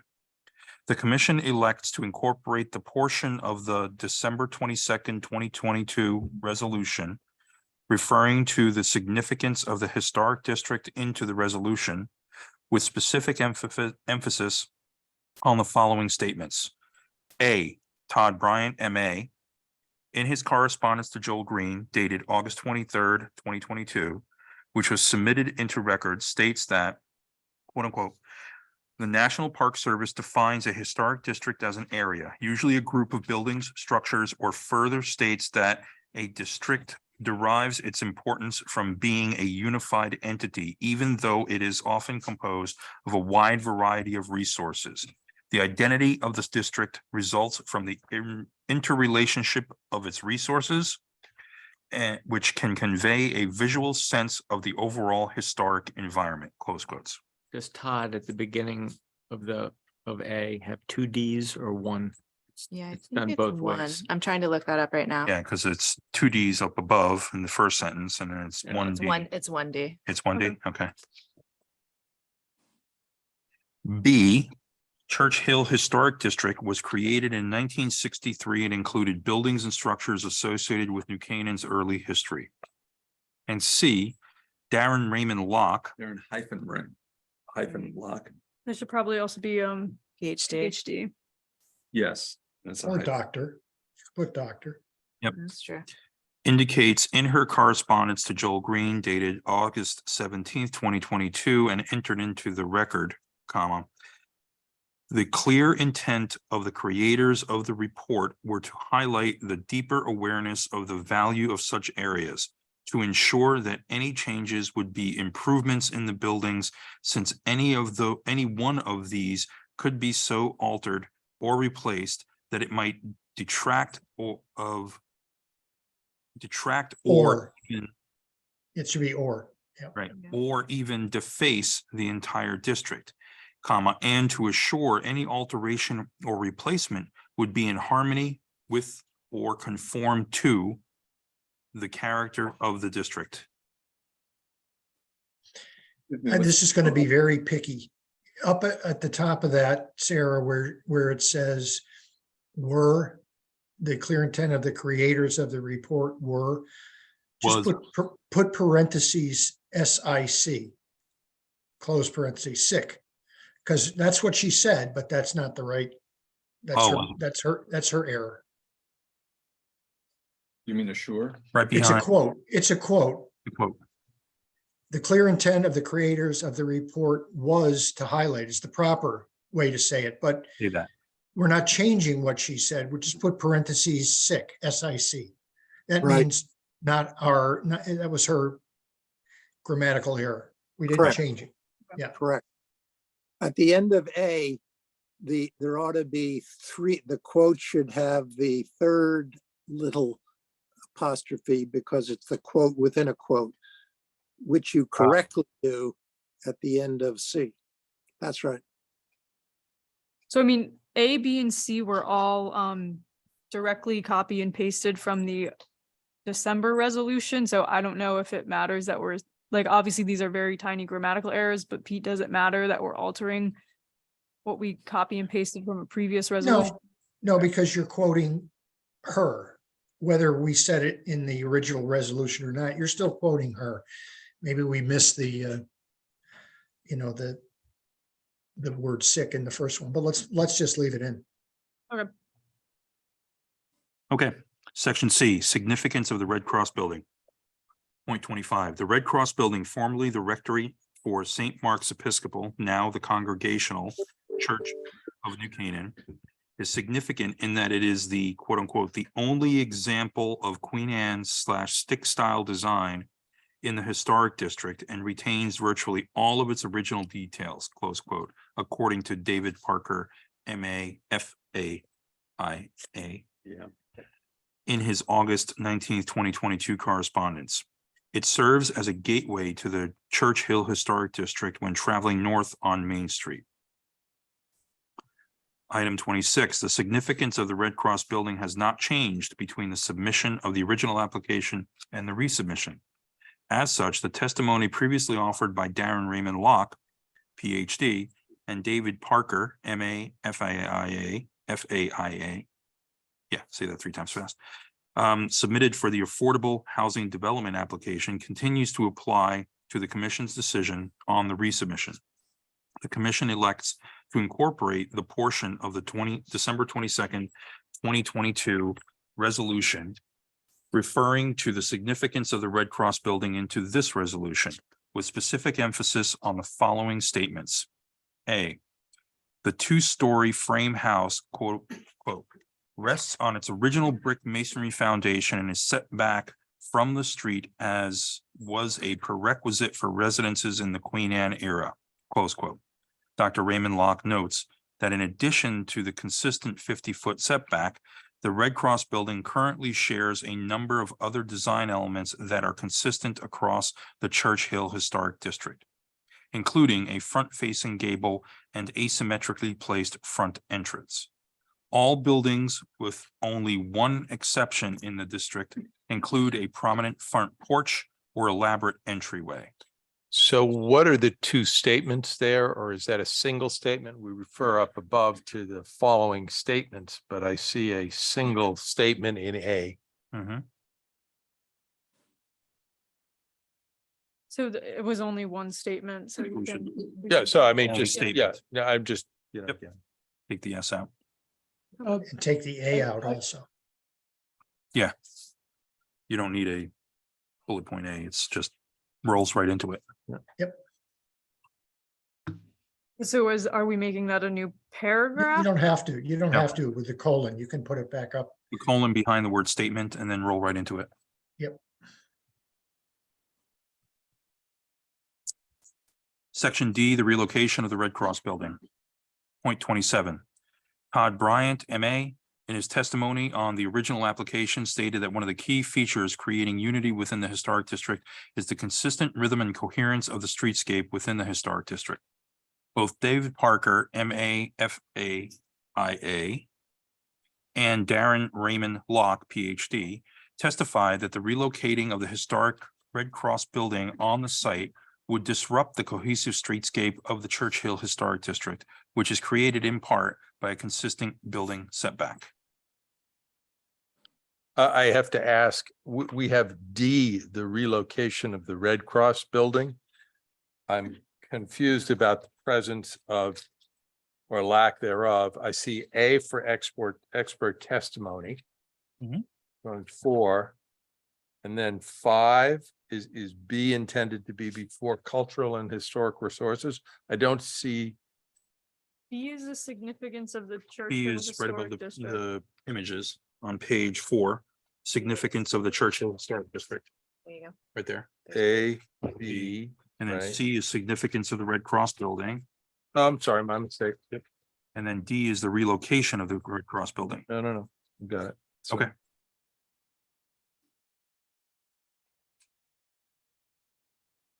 Point 28, David Parker, M.A.F.A.I.A. in his February 19th, 2023 report to the commission states that, quote, this alternate scheme still proposes to move the existing Red Cross former rectory from its original site and foundations, a setback of 52.9 feet, to a location encroaching up to 19.5 feet from the street. Yet doing so contradicts the standard historic Church Hill streetscape setback and is inconsistent with 95% of the houses in the historic district, close quotes. Mr. Chairman, if we back up a little bit, when you say its original site and foundations, yes, it's the original site, but the foundations are not relocated. They will be new foundations. Understood, but we're quoting David Parker. That's what he said. Fair enough. Just a small thing, just capitalize historic in historic Church Hill, the second to last line. Yep.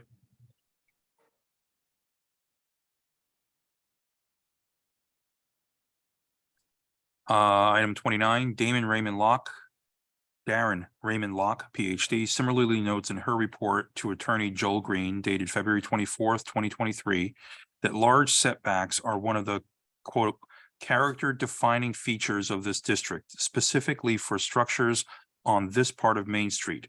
If this building is moved, it would significantly alter the experience of the building from the street while also making it stand out relative to the other buildings, close quote. Item 30, the figure below created by David Parker on page 6 of his February 19th, 2023 report illustrates how the proposed modifications to the affordable housing development would significantly encroach on the natural setback of the historic district. I just added MAFAIA to David Parker's name for consistency. Yep. Yeah. I mean, in the end, this is going to be a black and white print of a document, correct? So there's no way to get this diagram with the red lines that David Parker had. I mean, we could, I don't know why we can't print it in color. That's fine. Yeah. Yeah, it was just Digitally.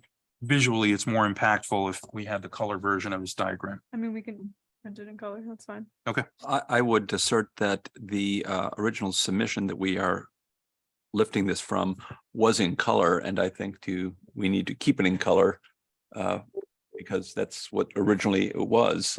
Changing the colors changes the meaning, in my view. I agree.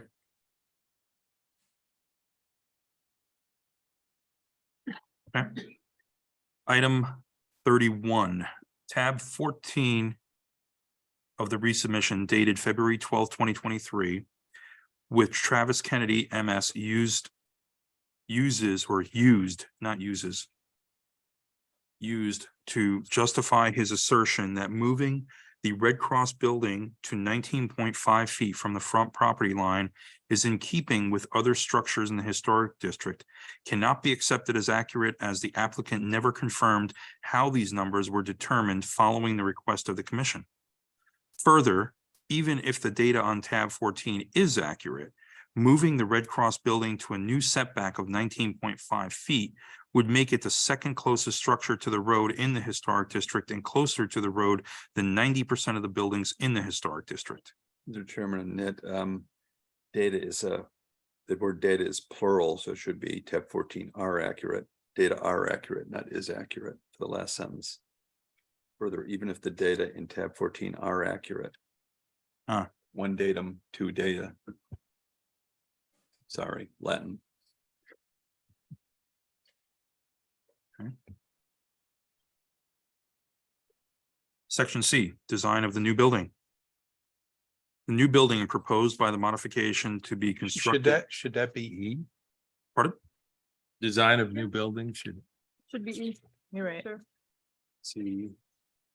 You were right about something. E, You knew it. yes, E. Yes, thank you. Yeah. No. Good catch.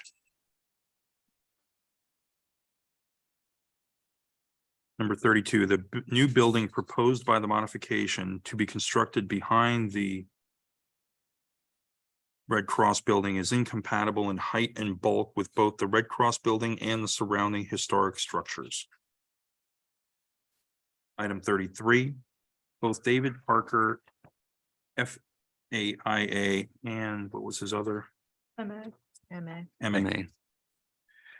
And Darren Raymond Locke, PhD. Locke, no E. Yep. Testified during the original affordable housing development application public hearings about the importance of continuity between original and modified structures in the historic district. Specifically, Dr. Raymond Locke testified that a new addition must preserve the building's historic character, form, significant materials, and features. It must be compatible with the massing, size, scale, and design of the historic building while differentiated from the historic building. It should also be designed and constructed so that the essential form and integrity of the historic building would remain if the addition were to be removed in the future, close quotes. Item 34. The design of the new building is incompatible with the Red Cross building and surrounding historic structures in two ways. First, the new building's height will loom over the historic structures. Should we do this as subpoint A and subpoint B? Sure, you've done that route. It makes it more readable. Yep. Subpoint A. First, the new building's height will loom over the historic structures. The current Red Cross building has a total building height of about 31 feet. The modifications rear structure's proposed total building height, excluding the elevator penthouse. Huh? Yep. Okay. That's what we used in the beginning. I defer to you, Chairman. Modifications, rear structures, proposed total building height excluding the elevator penthouse is 48 feet and 3 inches, meaning Take it out the will, word and, take out the word and, Sarah. Yep. 48 feet, 3 inches. meaning it will tower 17 feet above the Red Cross building. Secondly, and that's subpoint B, the massing of the new building is out of scale with the surrounding historic structures. The allowable building coverage for a lot this size, which is similar to other lots in the historic district, is 2,509 square feet, or 15.12% of the lot area. The modifications proposed building coverage is 10,340 square feet, or 62.3% of the lot area. Can I ask a question of, I don't know if this is doable or not, but rather than talking about the allowable building coverage, maybe we should talk about the average building coverage for a lot of this size in the district. I don't know if we can calculate that or not, or if that's too much to ask. It might be too much to ask. I don't think we have that kind of information available. I would need surveys. No, we do. It's on the tax collectors or tax assessors. That's more for all of the living space. So if it's 2.5 stories, you then have to We're talking building scale coverage. that. Yeah, but so They if don't all give you living the space on the Yeah. tax assessors. Give you a thing- footprint. No, No, they No, give you they total give you square feet of heated the square house feet. on the tax card. They give you a plan of the house. it They doesn't give you all the little dimensions. full of all dimension. the Right, little you'd have to dots. add it up, and if we want to approve this tonight, nobody has time to do that right now. That's agreed. Okay. Never mind. I don't think we're doing it, Peter. Nope, that's fine. Okay. Item 35, David Parker, FAIA, MA, emphasized these points in his February 19th, 2023 report, noting that, quote, the scale, bulk, and proportions of the immense new building, which will be only 5 feet behind the relocated Red Cross Rectory, are incongruous with every single structure in the every single structure in the take the word still out, right? Except it's a quote. Yeah, It's a quote. Dan. Oh, shit. Okay. That's fine. Incongruous with every single structure in the still village-like Church Hill Historic Precinct. Importantly, mimicking elevations of the historic 1,900 square foot homes gable ends on the broad facades of this approximately 27,000 square foot structure at a scale up to 5 times that of the Red Cross Rectory makes the new building neither proportional nor sympathetic. Rather, it overwhelms the historic house it purports to save and protect. Furthermore, it makes no sense to describe a monolithic new building like this as, quote unquote Queen Anne, and therefore appropriate simply because it has a faux pitched roofs and 24 modern balconies. Close quote. Item 36, David Parker, FA, FIAMA, demonstrates the incongruent. Yeah, I'm sorry, just with David Parker, it's always been MAFAIA. Oh, has it? Okay. Yeah. Yeah, well, It's minor. you can We can switch go that through, globally, right? it's different ways in different places. So Yeah, Let's be Sarah consistent. can clean that up after the fact. yeah, I agree. David Parker demonstrates the incongruent massing of the proposed alterations when facing the front of the site from Main Street in the illustration on page 14 of his February 19th, 2023 report and shared below. Well done. I like the addition of all the images. Yes, it's nice. It's nice, Chair. Um, I have a question. This Mhm. was a black and white submission? this one Nope, No, it was. that wasn't, it was exactly that, it was the red transformer in front. I would suggest that we want to do it as a color submission. So I mean, this was exactly how it was submission. Okay, like as we're seeing on the screen here. Yep. Yes, please. Thank you. Good. Number 37, Darren Raymond Locke, PhD, also emphasized the incompatibility of the massing between the two structures, noting in her February 24th, 2023 report that, quote, the scale and massing of the new building is inappropriate for the district and for this site specifically. The historic rectory, oh, this is her quote, so we can't switch around. The historic rectory / Red Cross building will be dwarfed and consumed by the rear development, making it subservient rather than a main feature. This new building still has little respect for the historic nature of the house at 51 Main Street, but also for the district itself, and is not a sympathetic addition. The Churchill local historic district is small, so any change has the potential to create an alteration that significantly alters the setting, feel, and overall integrity of the district and its component parts. New construction and development has to be compatible with what currently exists while keeping in mind the original aim of the local historic designation, close quote. Point 38. The applicant, Arnold Karp, in his closing remarks on February 28th, 2023, posited that only portions of the renovations visible from the public way can be considered as alterations to the historic district. Actually, is in fact the applicant Arnold Karp, or is it technically So the? he's Technically somebody else. He's the owner of, or Right, but I mean, in fairness to Mr. Yeah. Karp, shouldn't we correctly? I would agree with To the owner Commissioner of the site. Cassavant. I would suggest perhaps this, one of the principles of the applicant. Just take out the word Arnold Karp, the applicant, in his closing remarks. Yeah. That works. okay. And my recollection, I may be wrong, my recollection is that was Paul Stone speaking at that point in time. I That's what- rewatched the video. It was Arnold. It was Arnold? It was the applicant. Just. Yeah, but Paul Stone is part of the applicant as well. I thought he was sitting up at the table. Arnold were. like came up specifically at that point and talked Oh, about he it. did? Okay, I rewatched Okay. it before I wrote this. Then just say the applicant. yeah. Just Okay. the applicant.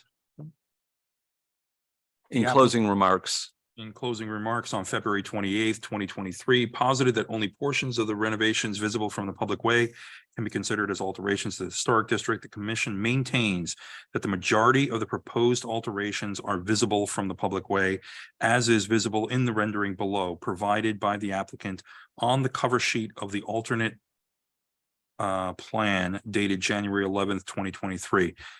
Are we calling it an alternate plan or That's the what they called it. modified application? They called this specific type, like the architectural drawings for this 4/3-story building, they called it the alternate plan. So that's why I used that wording, because it's the alternate plan architectural set is the name of the document. Mr. Chairman, I would suggest that the verb used in this sentence, maintains, might be changed to finds. It's a stronger word. We find that the majority of the proposed alterations are visible. That's our determination. Maintains indicates that we've said it before, which I don't think we Which you did. didn't, you're right. Yeah, so I would say find. It would seem to be, anyway, it's my So opinion. determines. The commission Finds. finds that the Finds, majority of okay. the proposed alterations. I have an addition. Yep. I've been waiting because I wasn't sure where to put it. Yeah. But I would say that it goes, the relocation of the Red Cross building. We never actually in those 27, 28, 29 address what Travis Kennedy so eloquently made the argument that the Secretary of the Interior Standards, which we've all been hearing about for the last several years, say that you can't move historical building. And he said, but you can when it's the only way to preserve it. So I decided I would go, I think that we should have a sentence in here that says the moving of a building according to the standards of the Secretary of the Interior is only done as a last resort. And he's very specific. So I looked it up. It's very easy. You just Google it, moving historic building, Secretary of Interior, and it's right there in the foreword of the document. So I'll read the whole thing so that we're not cherry picking, because his sentence is in there and then there's an important sentence following.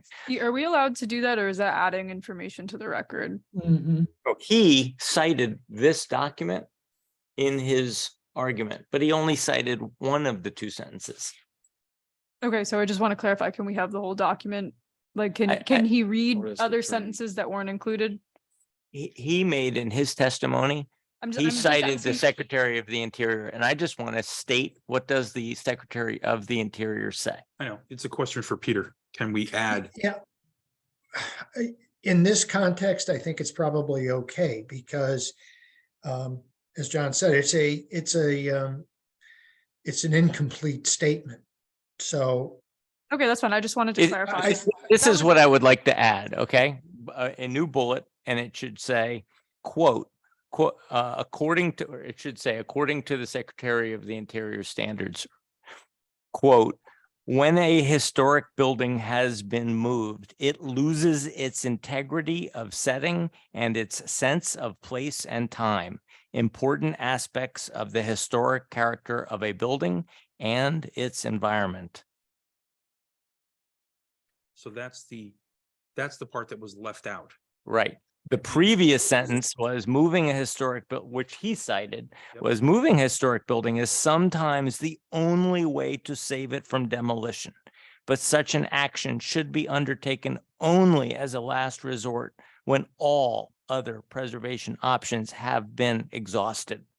That's what he used. He said, it's the only way to save this building. Therefore, I stand before you and say it's a good preservation option. Right. He failed to say it's only when everything else has been exhausted. Right. So I think the proper way to add this as point 30, because it would be under section D of the relocation of the Red Cross building, since we are noting, other testimony from our consultants, you can note in number 30 that according to, I'm sorry, Mr. Kennedy, I forget, Travis. According to Travis Kennedy MS. So is this a new 30 bullet? So This it is a new would, bullet, I know okay. it's going to screw up all the numbering after this, but it would be number 30 under D, which is relocation of the Red Cross building. So after number 29? After number 29 would be 30. So everything after that gets renumbered. But it would be according to Travis Kennedy, and was it MA or MA? Yeah, it's MS? MS. Sorry. He represented that. And then in quotes, just like we've done for all the other consultants. Don't say according to Travis Kennedy, he represented. I mean, either Travis Kennedy represented that. You'd say, I like that. Travis Kennedy in his, whatever Travis the meeting Kennedy, he date was, represented. just like we've done for the others. Yeah. Presented that, Just, and in quotes, put the sentence in that he used from the Secretary of Interior, the first part of it. Yeah. Close the quotes. Okay. and take out the word he, Sarah. Right. Okay, Travis Right. Kennedy. But then follow that with, Right. because this is our findings, right? We can Yep. follow that with the, what was not stated is the balance of the Secretary of the Interior's commentary on this topic, which reads, quote, ... And then include the rest of that sentence that talks about what John just stated about if there's no other way to relocate it, et cetera, et cetera. And finish that paragraph with a statement about the impact on the historical district, the dissolution of place and the, erosion of the composition of the character of the neighborhood or the historic district. Okay, Well, I have a whole series. so do we need to vote on that since that's a I think we do. significant- Peter, do you agree? We Yeah, should- I think so. And I think we have to complete the sentence so that it's there. And it's not, he's not representing that. He's quoting from the Secretary of the Interior. Is that a quote from? What's that a quote from, John? Mr. Engel is quoting from the Secretary of the Interior. The From- paragraph from the Yeah. Secretary of Interior guidelines. Right, that's what I was looking for. Took a snapshot or took a portion of. We're putting the rest of the balance of the sentence in there. Yeah, and quoted. Yes, good.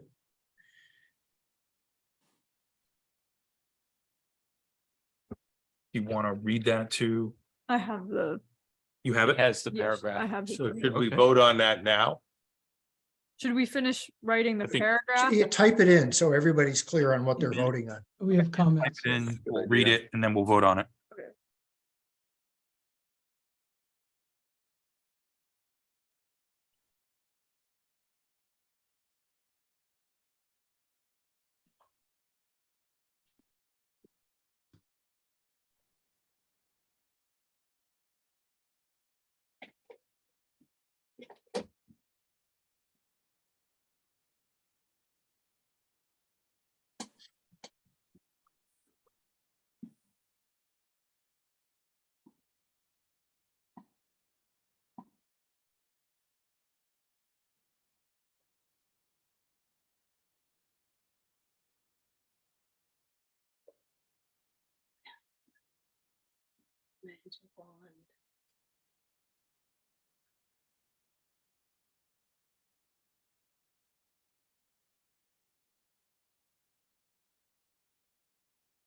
Okay, so I have Travis Kennedy MS quoted the Secretary of Interior that moving a historic building is sometimes the only way to save it from demolition.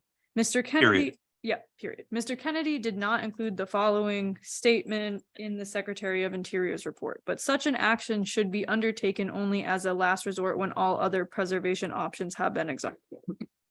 I think it's important to include that sentence about The second part of that, yeah, Yes. sense of Follow. place and all that. right.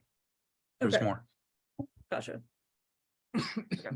That moving it destroys its sense of place and environment and Yep. Yep. all the good stuff. If I could just make a comment on Chapeau and, the intention of this allowance is really, has to be tied to a proposal of a new building that is significant, that respects the old building or the historic structure. And therefore, moving it was something that could only happen to preserve the existing building or the historic structure with the new, but they are compatible. And we, this, and I realize what we're wording here, but just want everybody to realize that that's not the intent of what SHPO indicated and looks at as far as historic preservation.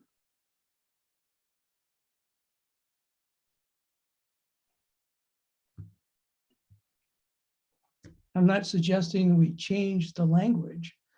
I just want everybody to be aware that this is only one side of it.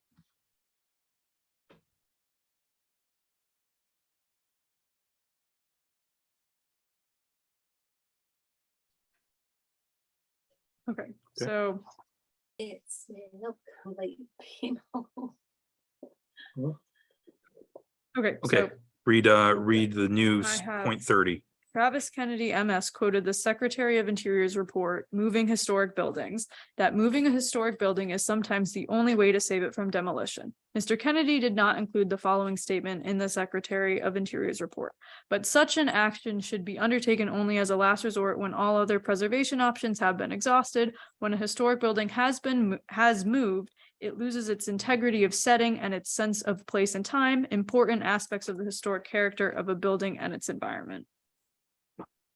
The one thing I would change is the beginning of the second sentence. Mr. Kennedy failed to note the following, or I want to put the word failed in there. Failed to include the following statement. Correct.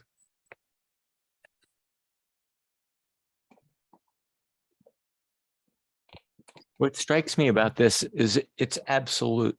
It doesn't say, the Secretary of the Interior doesn't say you have to weigh it against your need for affordable housing. It's just black and white. That's why we're here, to put the black and white on paper. It is.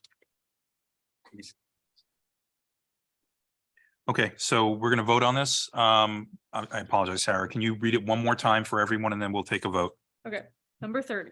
Travis Kennedy MS quoted the Secretary of Interior's report, Moving Historic Buildings, that moving a historic building is sometimes the only way to save it from demolition. Mr. Kennedy failed to include the following statement in the Secretary of Interior's report. Should be from. Yeah, I was just, yeah, Mhm. that's why I stuttered. From the Secretary of Interior's report. But such an action should be undertaken only as a last resort when all other preservation options have been exhausted. When a historic building has moved, it loses its integrity of setting and its sense of place and time, important aspects of the historic character of a building and its environment. Close Period. quotes. Close quote. Done. Okay, let's vote on this. Yes, obviously, yes or no. Dan Radman, yes. Krista Nielsen, Yes. Dick Ward, Yes. Ken Turner, Yes. John Chris, Yes. Art Casavant, Yes. Claire Tiscornia, Yes. Chris Herring, Don Engel, Yes. Tom Benton. Yes.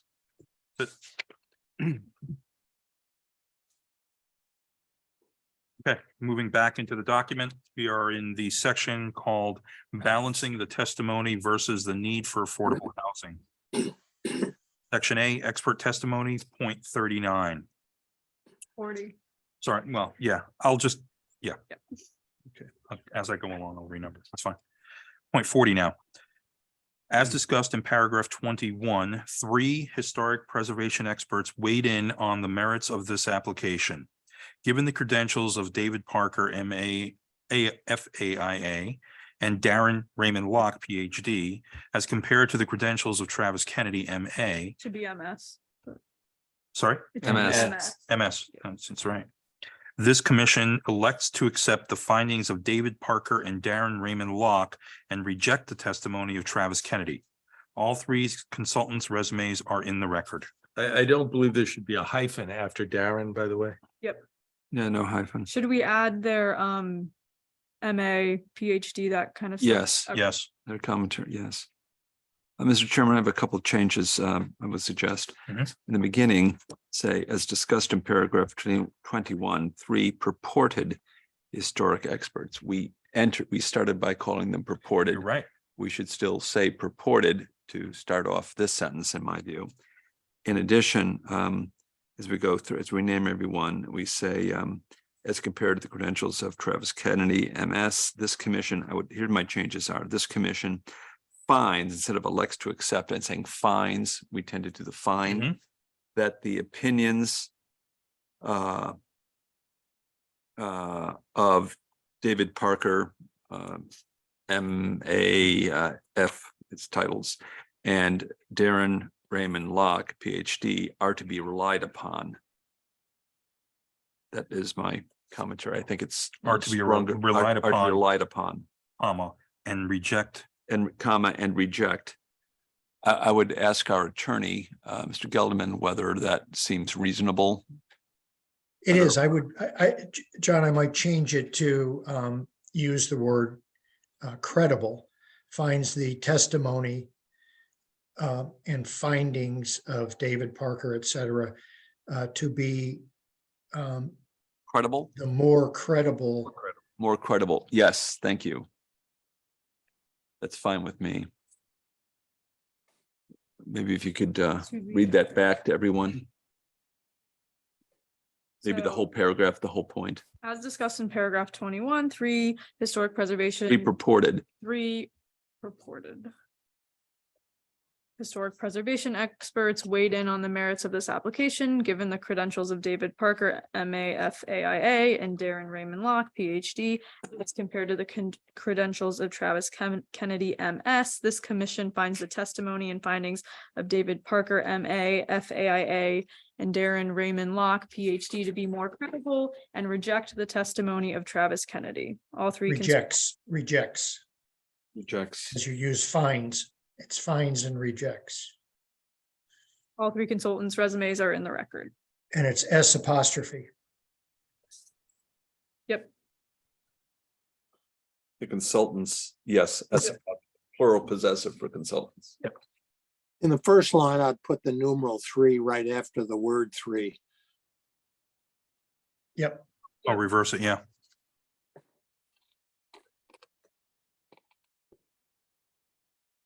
Okay. Section B, the Red Cross Building is a contributing resource of the or to the. So it's a contributing resource to the Church Hill Historic District. A unique historic and cultural resource in the town of New Canaan. Chairman, it's Commissioner Chris again. I would say the Red Cross Building is an important contributing resource, which I think is the tone of this commission. Okay. Agreed.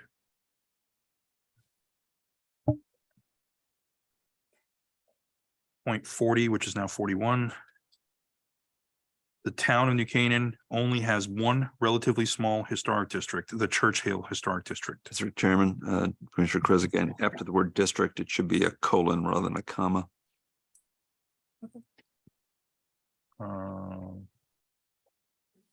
Colon after comma.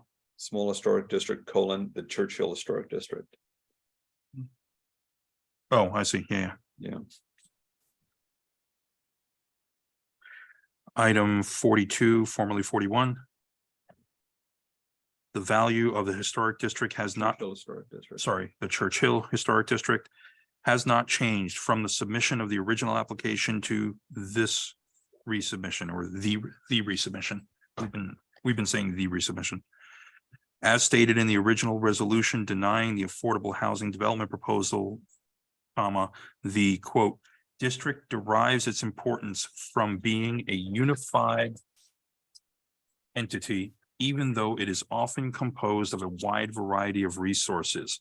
The identity of the district results from the interrelationship of its resources, which can convey a visual sense of the overall historic environment, close quotes.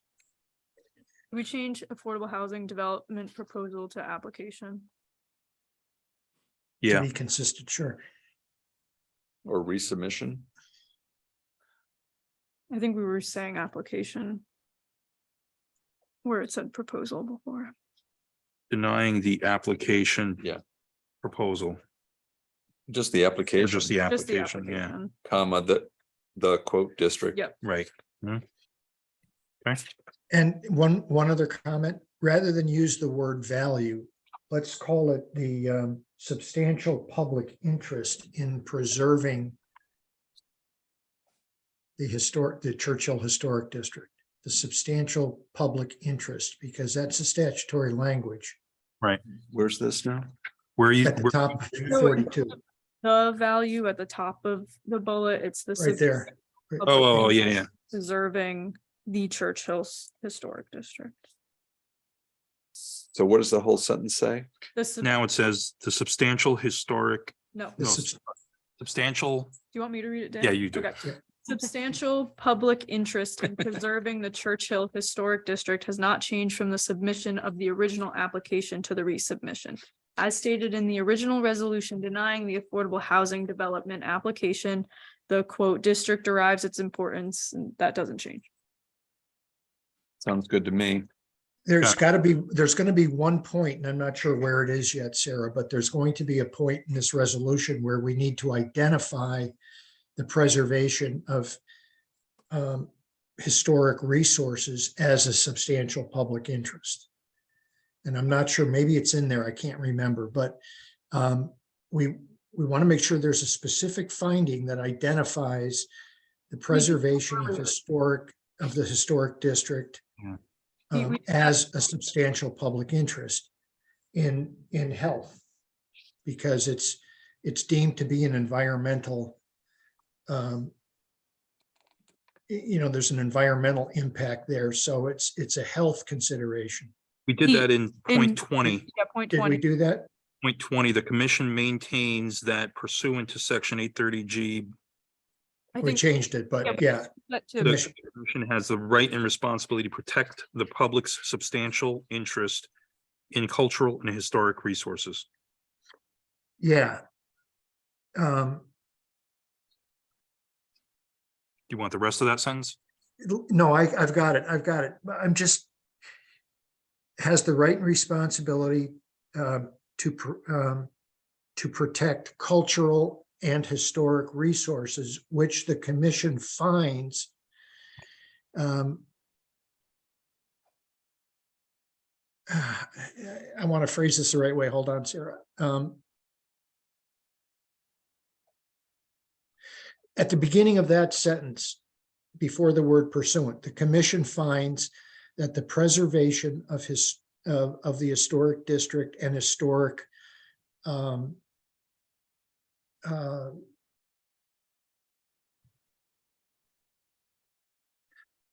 the Churchill Historic District and historic And significant cultural resources.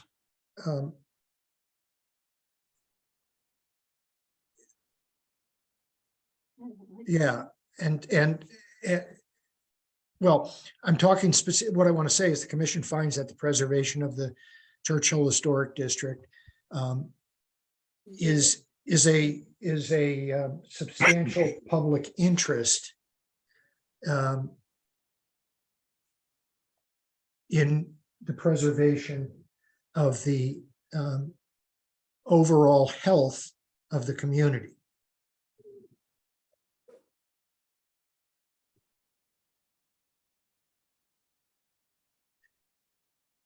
Or the town of New Canaan rather than community.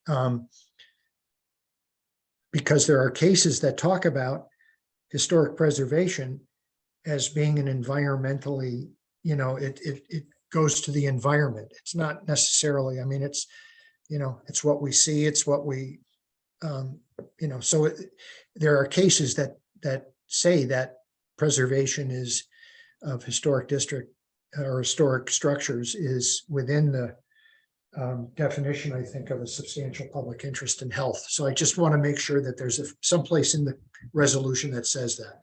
Attorney Gelderman, I have a quote here from a meeting a while ago, and it was like, the public interest in health, safety, and protection of the environment, which includes historic preservation.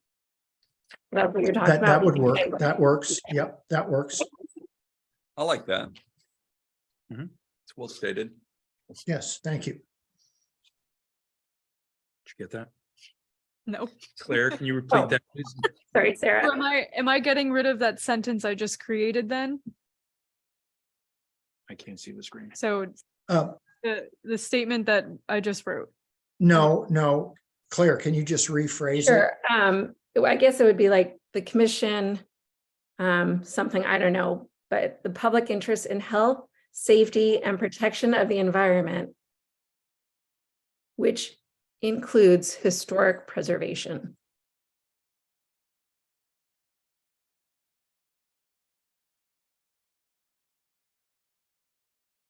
And then we can fine tune it to make Right. sure it makes sense. Is this okay? The commission finds that there is a substantial public interest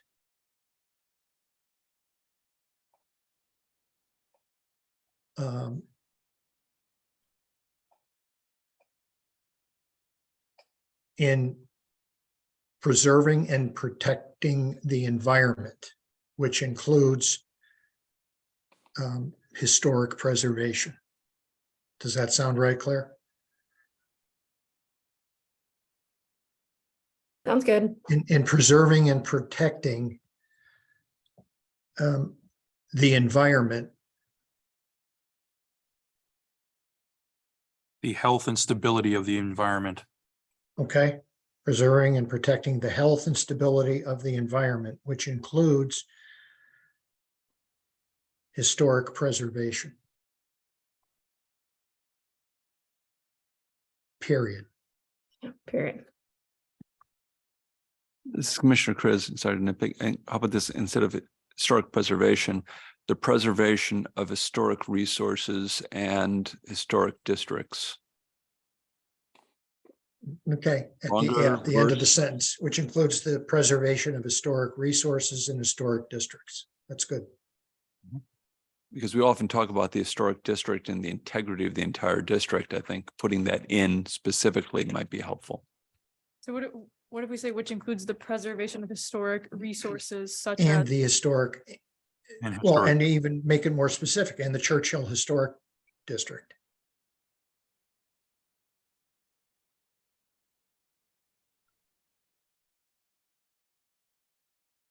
Okay, I Okay. will read it back.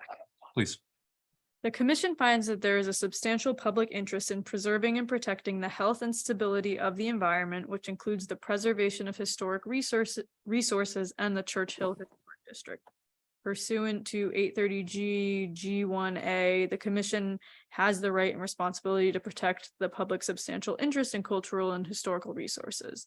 The commission finds that the resubmission continues to materially damage the significance and value of the Churchill Historic District by proposing to relocate the Red Cross building and construct a second building of a much larger massing behind the relocated historic structure. Bingo. That sounds good to me. Thank you. Do we have to vote on this one? Yeah, I would. Okay. Started off, Dan Radman, yes. Kristen Nielsen, Yes. Dick Ward, Yes. Kent Turner, Yes. John Chris, Yes. Art Casavant, Yes. Claire Tiscornia, Yes. Chris Herring, Yes. John Engel, Yes. Tom Benton. Yes. Okay. Let's jump back.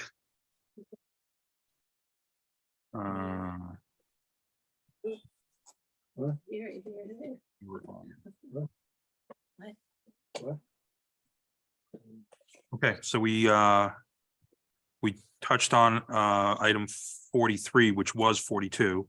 The Red Cross building is an important contributing resource to the Churchill Historic District. Again, we're in section we're in this- Paragraph 42 on your. yeah, page 10. Item 44, which was 43. It is unique in that it is the only stick style Queen Anne house in the Churchill Historic District. Mr. We Chairman, should call yeah, it the Red Cross building, yeah. Okay. Rather than it. It. We don't say it. The Red Cross building is unique in that it is blah, blah, blah. Yes. Those of us of a certain age remember it from a certain sitcom. Yeah. Cousin It. cousin it. Or it came from out of state or something like that, yeah, or out of space, Out of probably space, yeah. both. Item 45, which was 44. Compromising the integrity of the Red Cross building, No take the comma. out. Compromises the integrity of the Churchill District as a whole. The Mm. State Historic Preservation Office. Churchill Historic District, Yep, yeah. just added that. The State Historic Preservation Office noted this impact in its correspondence dated August 22nd, 2022, when stating, quote, "This structure," take the comma out behind stating, right? Should it just roll into the quote? Or does it comma, is I it comma thought applicable? you're supposed to Mr. do a Grammer, comma. What is Leave the this, do we need the comma there? well, Yes. stating, yeah, you can leave it. Okay, so less. I would also suggest instead of saying the state, how about Connecticut's State Historic Preservation Office. Yeah. Might be a little bit better. Yep. Like what state is this, like some generic term? Exactly. Hope we know what state we're in. Makes it official, makes it official. Take out the word state. Take out the word what? But the State. official title of it is the State Historic Preservation Office, so. So Connecticut's State Historic Preservation Office. Or the all states, okay. Yeah, Connecticut's apostrophe, Yep. Connecticut with I got it. with the apostrophe S, yeah. When stating, quote, this structure is a critical component of the district located at its eastern edge. The proposed modification, which would bifurcate the building, leaving only a portion of the facade, would compromise the integrity of the contributing resource and erode at the district's overall integrity. David Parker, MA, FIA reaffirms, well, then we got to close quotes, right? I After think this is- integrity. This is all part of it. Because at the end, Oh, is it? yeah, if you look at the end, there's. Oh. Oh, okay. Bottom. Got it. David Parker, MAFAIA. Probably not the F because of the quote, Nope, yeah, right? you're Oh, yeah. Oh, no, I think we do close the quotes Yeah, no, after I think integrity, you're right, yep. because then this is this is a Oh, second yeah. quote then that we're about located. to make Yeah. by Yeah. David Parker. Integrity. That's integrity what I period, thought. close quote. So David Parker, MAFAIA, reaffirms this in his report to the commission dated August 19th, 2022, stating that the historic district That's the is Churchill Historic District. that the Churchill Historic District is, quote, located at the heart of the community. The New Canaan Historic District is small by most standards, consisting of a mere 21 properties, containing a grand total of only 25 contributing historic structures.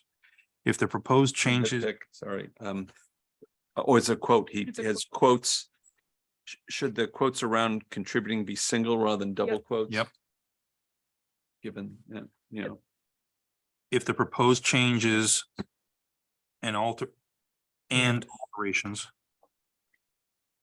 yes, yeah. Should I add that though, since it's a quote, or should I just do SIC and? He said and? He said, Ann? Copy and pasted from his report, so. I know, but I think I put that part in. I Okay. don't know if I don't remember if I typed it or copied and pasted it. Okay, so we'll just. I would just put and. Yep. And alterations to 51 Main Street are permitted. This building would no longer be eligible for National Register listing, reducing the number of qualifying structures here to 24 and forever irreparably altering the historic integrity of the community's cultural core. Close quotes. Number 46, which was 45. The applicant's proposed modification continues to compromise the integrity of the Red Cross building by relocating the historic structure on the site and overshadowing it with a new structure that is out of scale, bulk, and proportion with the historic structure and the historic district. Historic district should be capitalized. Should be, and the Churchill Historic District, I would use the full title. Yep. Mr. Chairman, when we say the applicant's proposed modification, should we say? What's the new term we're using for resubmission? Should it be the resubmission continues to compromise? We could just say, we could get rid of applicant's proposed modification and say the resubmission continues. Yeah. Yeah. I think that's the legal term we're using, the resubmission. So damage before, damage continuing. Okay. Section C, quantifiable harm. Item 47, formerly 46. The proposed 20-unit set-aside development submitted under provision 830G will cause irreparable harm to the public's interest in the town's sole historic district and most significant cultural resource. The commission finds this development will damage the historic district's character, sense of place, and the public's experience when engaging with the historic district. And again, Church Hill. Mr. Chairman, a couple of comments. I mean, when we talk about harm, irreparable harm, thinking about the wordings we just changed earlier, talking about our rights under 830G as a commission. We may want to restate them here. use that exact language? Yeah, so we could alter the last sentence of that to echo more what we said in paragraph 20. 20, yeah. Yeah. Okay, let me scroll up to find that. Also, the first sentence says cause irreparable harm. I would suggest it's immediate and irreparable harm was the sense I got from our experts on whom we were relying. That if you make a change, the change happens all at once. It's not going to happen 20 years from now. Once the building's up, and that would be immediate harm. Mhm. I think that was their sense of the situation. What's the other language? So. Sorry, so you wanted to add will cause immediate and irreparable harm, correct? Immediate and irreparable Okay. harm. So I have just added, so the proposed 20-unit set-aside development submitted under the provision of 830G will cause immediate and irreparable harm to the public's interest in the town's sole historic district and most significant cultural resource. The commission finds that there is a substantial public interest in preserving and protecting the health and stability of the environment, which includes the preservation of historic resources and the Churchill Historic District pursuant to 830G G1A. No, that's actually take that pursuant to, end the sentence after the word historic district, Wait, which sentence? right there, period. And then above, I don't know if I want to use the word absolutely. The proposed 20-unit set-aside development submitted under the provisions of 830G will absolutely cause, Okay. or absolutely will cause, whichever is better for you English people. Immediate, absolute, and irreparable harm. Will cause, well, yeah, I'm using absolutely in that sense to quantify it as 100%. I mean, it's a quantifiable, it's a quantifiable, it's not a probability, it's an absolute. So however that's best worded, I'll leave it if that's not the way. So what he just suggested was submitted under the provision of 830G will absolutely cause immediate and irreparable harm. Will cause immediate, cause was it Immediate. absolute, irreparable. immediate, absolute, and irreparable harm. So cause immediate, comma, absolute, comma, and irreparable. I think the absolute, as our attorney is suggesting, is very important since the issue of degree of harm and the certainty of harm Mhm. is something Certainty that of we harm. need to conclude. And I think this sentence Mhm. does the trick well. Agreed. Could we read that whole, Yeah, the whole please. Yep, paragraph sure. again? I want to be sure we get Okay. it. So 47, the proposed 20-unit set-aside development submitted under the provision of 830G will cause immediate, absolute, and irreparable harm to the public's interest in the town's sole historic district and most significant cultural resource. The commission finds that there is a substantial public interest in preserving and protecting the health and stability of the environment, which includes the preservation of historic resources and the Churchill Historic District. Period. It's good. And that's the entire paragraph. Correct. Yep. I like Agreed. that, Mr. Chairman. Let's vote on that real quick. I think that's substantial enough for a vote. Put a comma after environment.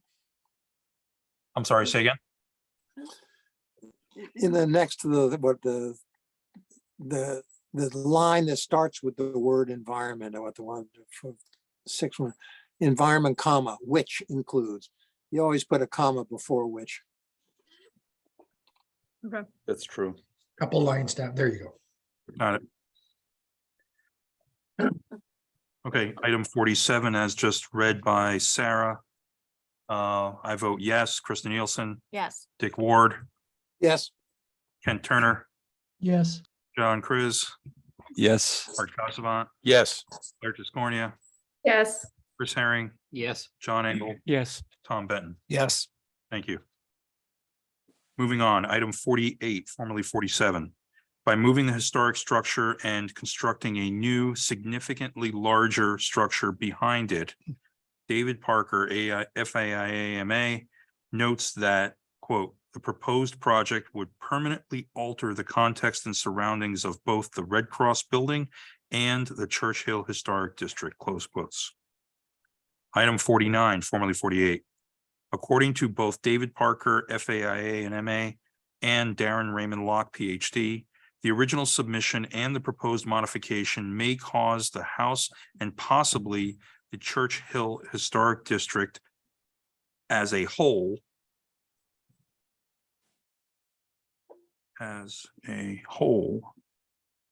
to lose their eligibility to be listed on the National Register. Mr. Chairman, I would suggest that we should say the original submission and the resubmission as opposed to proposed modification. I think we're using the term resubmission. And then instead of house, should we say may cause the Red Cross building? Yes, Yes, yes, yes. And possibly the Churchill Historic District as a whole. Didn't he say it will cause the building to lose any it will cause, and it Yeah. and it Yes, may cause the whole district to lose its eligibility. yes, under Chapeau guidelines, it will cause.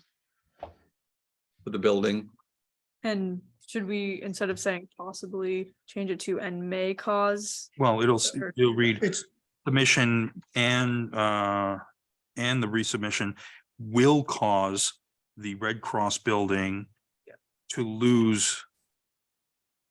So I have, and the resubmission will cause the Red Cross building and possibly the Churchill Historic District as a whole to lose their eligibility to be listed on the National Register. There should be a comma after Red Cross building. Will cause the Red Cross building, comma, and possibly the Churchill Historic District as a whole, comma, Comma. lose their eligibility to be listed on the National Register. how about this, and potentially even the Churchill Historic District? It's a little more powerful Sure, instead of possibly. and potentially even the entire district. It's a little more. So potentially even the entire Churchill Historic? Or just, you got as a whole, so I don't think, okay. Yep. I heard it say entire. Okay. Item 50, formerly 49, as noted by David Parker, AIA, FAIA, MA, in his February 19th, 2023 correspondence approving such an application would, quote, set a dangerous precedent for this seemingly protected historic, environmental, architectural, so historic, comma, environmental, comma, architectural, comma, and cultural community and state heritage resource. Mr. Chairman, instead of saying application such a resubmission, should we use that term? Correspondence approving such a Resubmission, resubmission seems to be the term we're using. sure. I just don't put, know more generally that approving any sort of application like this. Oh, yeah, because Would it's set a such an dangerous application, Precedent, not specifically not this one, but all. yeah, he's general. generalizing more, yeah. Okay. and Sarah, put a comma after correspondence. Okay, 51, formerly 50, when questioned at the February 28th, 2023 public hearing, both David Parker, FAIA, MA, and Darren Raymond Locke, PhD, testified that the probability that the proposed affordable housing development would have irreparable harm to the historic district was definite. Probably was already in there. oh,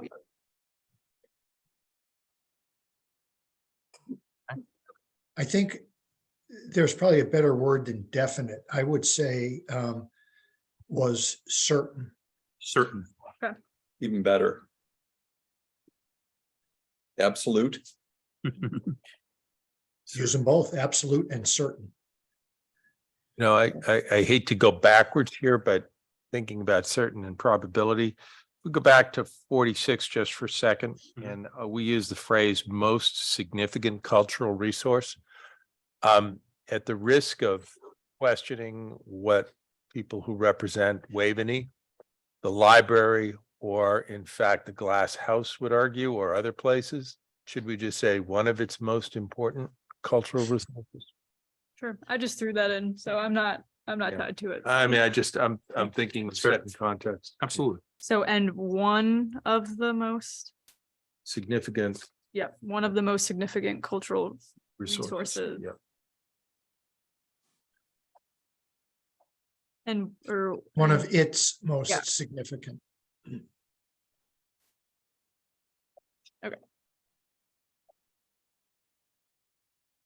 Okay. Item 52, formerly 51, further, Darren Raymond Locke, PhD, testified that larger historic districts have the ability to absorb changes such as those proposed by the applicant. However, a small historic district such as the Church Hill Historic District allows, comma, allows no room for erosion of its integrity. Section D. But, need- you know, I think she said they may have the ability to absorb changes. Larger historic districts may have the ability. I think you're right. Okay. Depends on the change, yes. Section D, the need for affordable housing. The town of New Canaan wants to see an increase in affordable housing, and over the last 5 years has taken steps to increase our affordable housing stock with the redevelopment and expansion of both our Millport housing community and Canaan Parish, the latter of which saw an increase from 60 units to 100 units. Are they all affordable? Yes. Yep. Then put that in, 60 affordable units to 100 affordable units. I would also suggest we add the following language at the end of this paragraph. The community, including the town, New Canaan Housing Authority, and the state of Connecticut, utilized a variety of tools, including tax credits, to build and enhance the availability of a substantial number of affordable housing units. This commitment led to a significant increase in the quality and availability of housing in the town. Pause, let Sarah catch up. My computer has froze. Oh, no. Okay. It's not letting me type. Mr. Chairman, should we also note the changes that this commission made some time ago to require that larger housing developments have a minimum level of affordable housing in them, Okay, that's. such as the one at Curtis, indicate that we've taken other steps beyond just pure affordable housing, but mixed use affordable housing, which is what this intent or suggested development has. So we have taken a number of steps, not just pure affordable housing and housing association, but scatter site ones through our own initiative. Mhm. What do you think, Pete? I think that's all good. It's just a question of wording it the Let's go best back- way out. Let's go back to item 53, the one Art had commented on and you were wordsmithing. Did you get your computer back? Still working on it.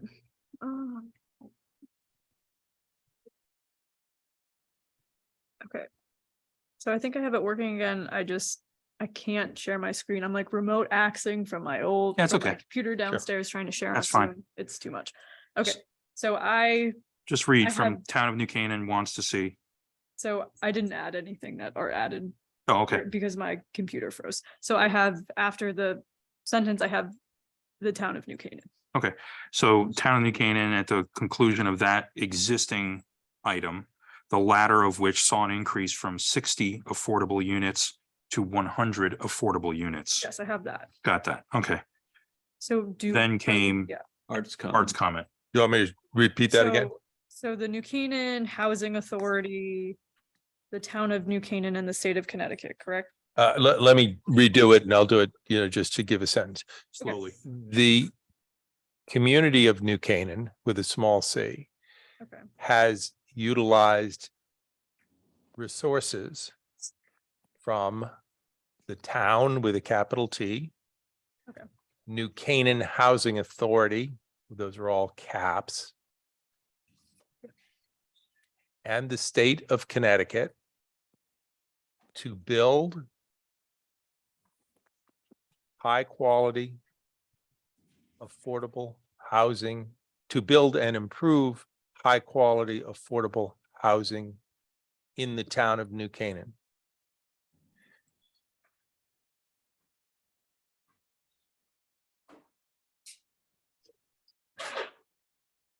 Okay. And I'm going to add one additional sentence there if I can. Yep. These efforts have integrated the resources of the town and provided significant housing opportunities for low income with a hyphen, comma, senior. Okay. And veterans in order to enable residents to live in New Canaan.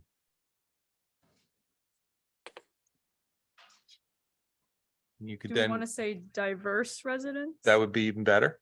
And then you could simply continue with John's point about, and I'll let John do it, but I mean, we could then just continue with the next sentence, which I find is important. Let me try mine. Do you want me to read what I have so far before? Yeah. Yeah, why don't- Okay. Yeah, that's a good So, idea. I'll read, do you want me to read the whole thing or just the sentence? Whole thing. Okay. The town of New Canaan wants to see an increase in affordable housing, and over the last 5 years has taken steps to increase our affordable housing stock with the redevelopment and expansion of both our Millport housing community and Canaan Parish, the latter of which saw an increase from 60 affordable units to 100 affordable units. The community of New Canaan has utilized resources from the town, New Canaan Housing Authority, and the state of Connecticut to build and improve high quality and affordable housing in the town of New Canaan. These efforts have integrated the resources of the town and provided significant housing opportunities for low-income, senior, and veterans in order to enable diverse residents to live in New Canaan. Yes. For the other one, I would suggest this. Let me do it sort of Is this going to be adding on to this? adding line on to item? this, new sentence, but the same concept. At its own initiative, the New Canaan Planning and Zoning Commission altered the towns with the capital T towns.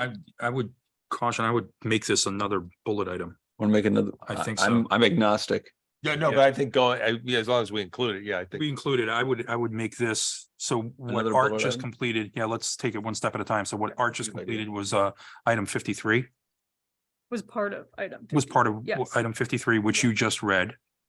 Is everyone clear on what what Sarah just read in terms of item 53? Vote on it. We should vote on it, and Krista's back. Come back in.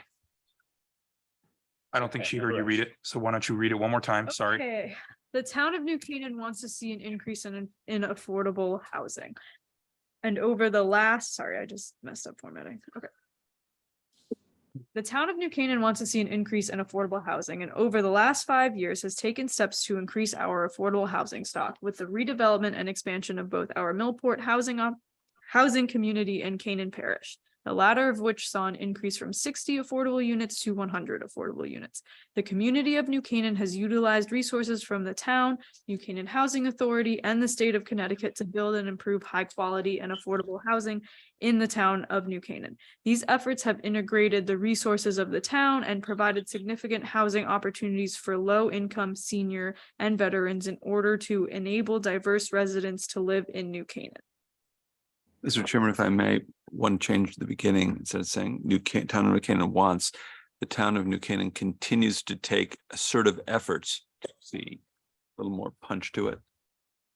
Sure. So the town of Yeah, New oh, Canaan. which I think is accurate. Yeah. So the town of New Canaan continues to take assertive efforts, Assertive or asserted? assertive Okay.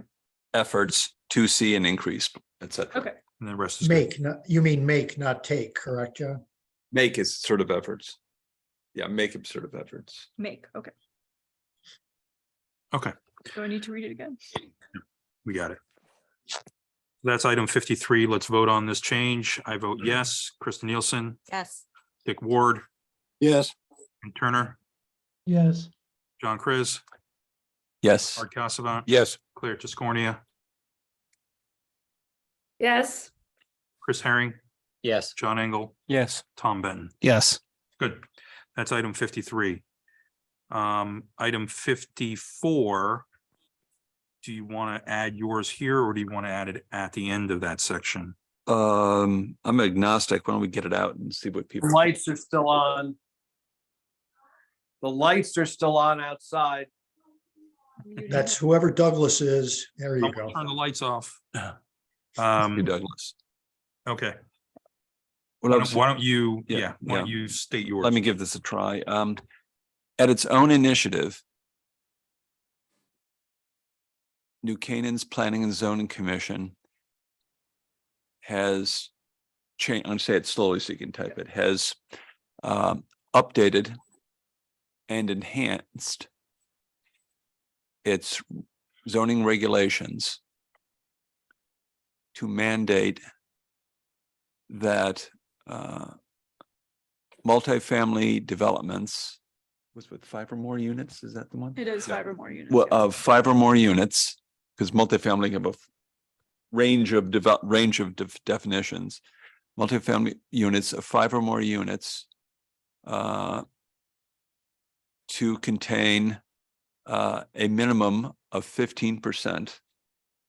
They could do more if they want to, but a minimum of 15%. I think I'm correct. Yep. Minimum of 15% deeded affordable housing. And for partial units to pay a sum to, what is it, the housing authority, or what do we pay it to? It's the Affordable Housing Fund. To New Canaan's Affordable Housing Fund to be used solely for the enhancement or So must contain a minimum 15% deed restricted affordable units and for partial units, and for partial units. I'm not sure there's a better way to state that. should we say, and we actually don't need to get into that Yeah. detail. Yeah, Our yeah. point is that we've changed. Units. the- Okay, we've fair enough. changed Yeah. The rule, right? Yeah. Fair enough. Say that. so. Should we period. also mention the Commission. the essentially tax we have on new building? That goes to the housing authority. Yeah. Which I think it was passed by the town council because they can only impose fees and taxes, but that this commission was the one that initiated it. And Well, we We might state that. we the- could the- we the could even cap. we could even do further evidence of the town's commitment is evidenced by a It's transfer demonstrated tax by. or demonstrated by a transfer tax to increase the sum of funds available for affordable housing and the creation of an affordable housing commission. I mean, the point is, what's the town tangibly doing? Right. Right. I also think there's an opportunity to actually add some numbers there and say, I mean, the numbers that went towards the Cannon Parish and Millport are tens of millions of dollars. That's a good idea. And- The kicker to the concept. I like the idea. So I mean, we discussed how much detail to go in here because as you guys know, last year we did the 830J plan, which has numbers, it has a whole recounting of the history and everything New True. Canaan's done.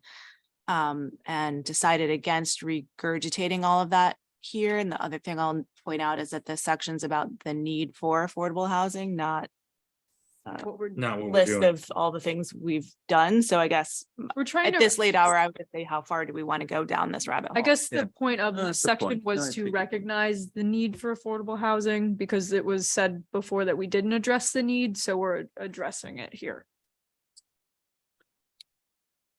That is a point. I mean, I think those who would suggest that the town of New Canaan is not interested in creating affordable housing and sort of throw that as a brickbat at it is simply wrong. That's right. I mean, we may have covered it sufficiently. The point is stuff's going on, right? Mhm. Yep. And if someone is interested, they could, for example, refer to the publicly available plan or reach out to NYCHA or anybody else. Throwing shade at New Canaan on this topic simply is wrong. Yeah, and you could highlight things like, do you think it's relevant and not too much detail to highlight like the rezoning of Cross and DD and other sort of. I think that's getting too granular. Yeah. Okay. Yeah, Fair you enough. want to keep it And more. So are we leaving number 54 that we just added? Can you Yep, read it? I'm fine. At its own initiative, the New Canaan Planning and Zoning Commission has updated and enhanced its zoning regulations to mandate that the development of 5 or more units must contain a minimum 15% deed restricted affordable units. Period. Yeah, I leave that. Leave it just like that. Yeah. Yeah. Okay. It's short and sweet. That's Do an you guys need to improvement. vote on that then? Yep. Yes, we should vote. I vote yes. Krista Nielsen, Yes. Dick Ward, Yes. Kent Turner, Yes. John Chris, Yes. Art Casavant, Yes. Claire Siscornia, Yes. Chris Herring, Yes. John Engel, Yes. Tom Benton. Yes. Great. Moving on. Item 55 now, formerly 53. Affordable housing is appropriate and welcome in any residential neighborhood or zone and most commercial zones in New Canaan. Affordable units are also appropriate in our historic district. What is inappropriate is a proposal that compromises the entire property, which contains a unique structure in the town's singular historic district. Comma, in a trade for 6 affordable units, affordable housing units. I like one better than singular You want to do or one, only. One and only. Or one and just- only. I like that. Yeah, Am I leaving it bolded? that's fine. In trade for 6 affordable housing units, deed restricted for only 40 years. The commission considered whether the 6 affordable units, comma, which are only affordable for 40 years, outweighed the value of the Church Hill Historic District and the permanent negative impact, the permanent irreparable Immediate. Absolute. and impact. absolute What words negative did we impact. use before? So we used immediate, absolute and Irreparable. irreparable, but I think the thinking here was, the units are only for 40 years, but this damage is permanent. So I don't know if we want to keep permanent. Yeah, or no, we not. want to Okay. keep permanent. So permanent, immediate, absolute and irreparable. Irreparable. Irreparable negative impact this large of a development would have on the district. I would not say negative impact. I'd say harm. So the I hate permanent. the word immediate, impact anyway, but absolute, harm. Harm is an unambiguous term. It's fine. So, and the permanent, immediate, absolute and irreparable harm this large of a development would have on the district. Agreed. So instead of saying this larger development or this development, just say this development Okay. would have on the district. I'm wondering about in that beginning, that sentence in the middle, what is inappropriate. I'm wondering if changing that to what is damaging or what is harmful. Or perhaps bringing in again the words we've used before relating to 830G, maybe insert them again here, just to be sure the topic is unambiguous. I don't think we're ambiguous. What fails to protect a substantial public interest? I like that. What fails to protect the substantial public interest in preserving environmental and cultural resources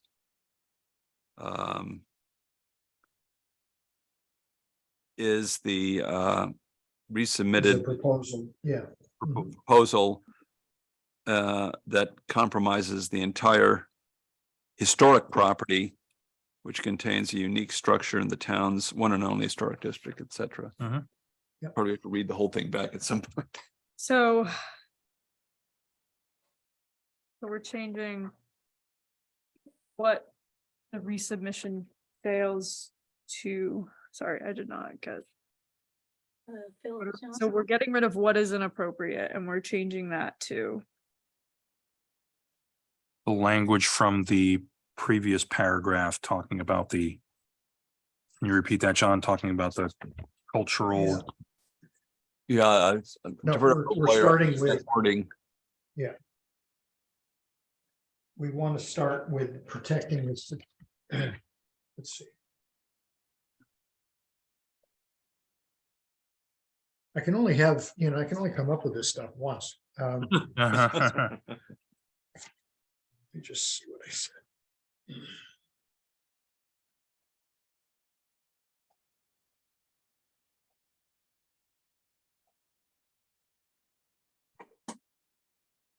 Is that you? No.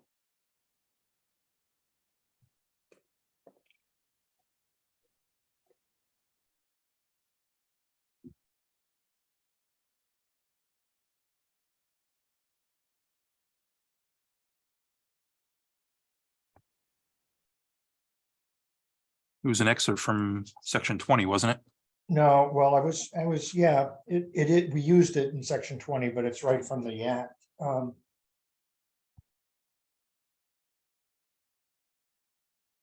I think what is appropriate, what is inappropriate is a proposal that fails to protect a substantial or thus substantial public interest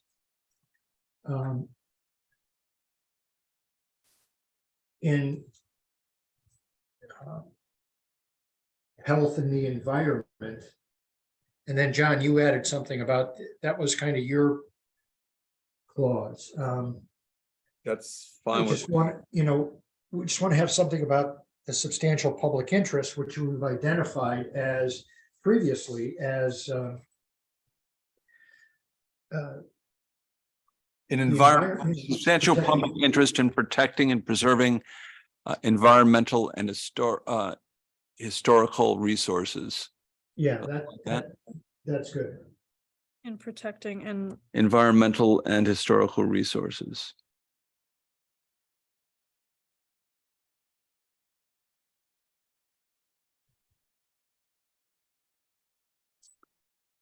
In the town's one and only historic district. In a trade for 6 affordable housing units, deed restricted for only 40 years. want me to read back everything? Yeah, Please. Affordable housing is appropriate and welcome in any residential neighborhood or zone and most commercial zones in New Canaan. Affordable units are also appropriate in our historic district. In the town, in New Canaan's historic district. In the we should say. Churchill Historic District? New How about- Canaan's historic district. I Or what think. about just in the Churchill Historic District for consistency's sake? Oh, yeah, it's fine. Yeah. Yeah, that's fine. Okay, what is inappropriate is a proposal that fails to protect the substantial public interest in health and the environment and protecting and preserving environmental and historical resources in the town's one and only historic district in a trade for 6 affordable housing units deed restricted for only 40 years.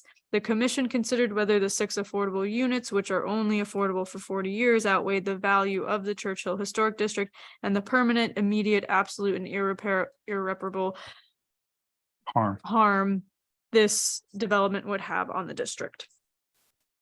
It's good. You need a vote on that, Dan?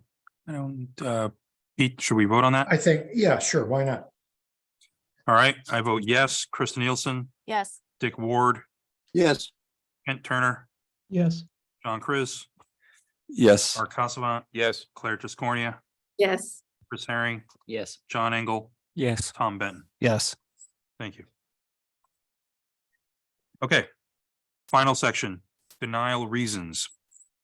Item 56, formerly 54. The commission has determined that preserving the Churchill Historic District, the town's sole historic district, is within their right as outlined in Connecticut General Statutes 830G G1A and outweighs the need for 6 affordable units deed restricted for 40 years. I would say affordable housing units,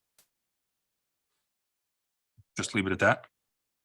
housing units Yeah, adding. restricted, blah, blah, blah. Yeah, yep. I We got say, we say affordable housing units, not just affordable units. Oh, sorry, yeah. Okay. Item 56, item 57, formerly 55. No reasonable changes can be made to this proposal, to this resubmission. Is it a resubmission or? Yeah, Yeah, resubmission is correct. To remedy the destruction this proposal would this create? development. Remedy the destruction this development would have on the Churchill Historic District. Impose on the Churchill Historic District. Good. Would it be harm again rather than destruction? Or I don't know if destruction's stronger. I like for our destruction. closing Destruction. statement. Destruction is a pretty strong word. Okay. I'm fine. I got aggressive at the end. Okay, I think it's a strong word, but that's me. so that brings us to the conclusion on all the text associated with this finding. Therefore, for the reasons stated above, which the commission adopts as a collective basis for its action, the commission by X number of votes adopts the following resolution, and then it goes into the resolved, the fact that it's a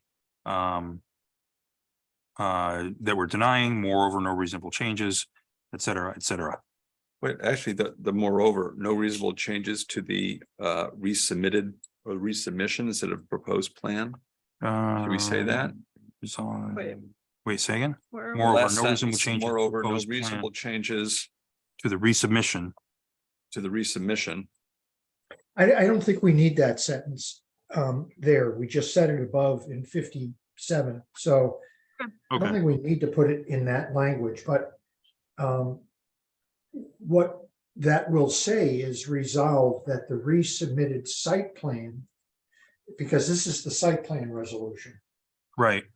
So that resolution will reference specifically the resubmitted site plan submitted as part of an affordable housing development resubmission pursuant to 8-30G, and then you could put parentheses small h, because that's the resubmission section.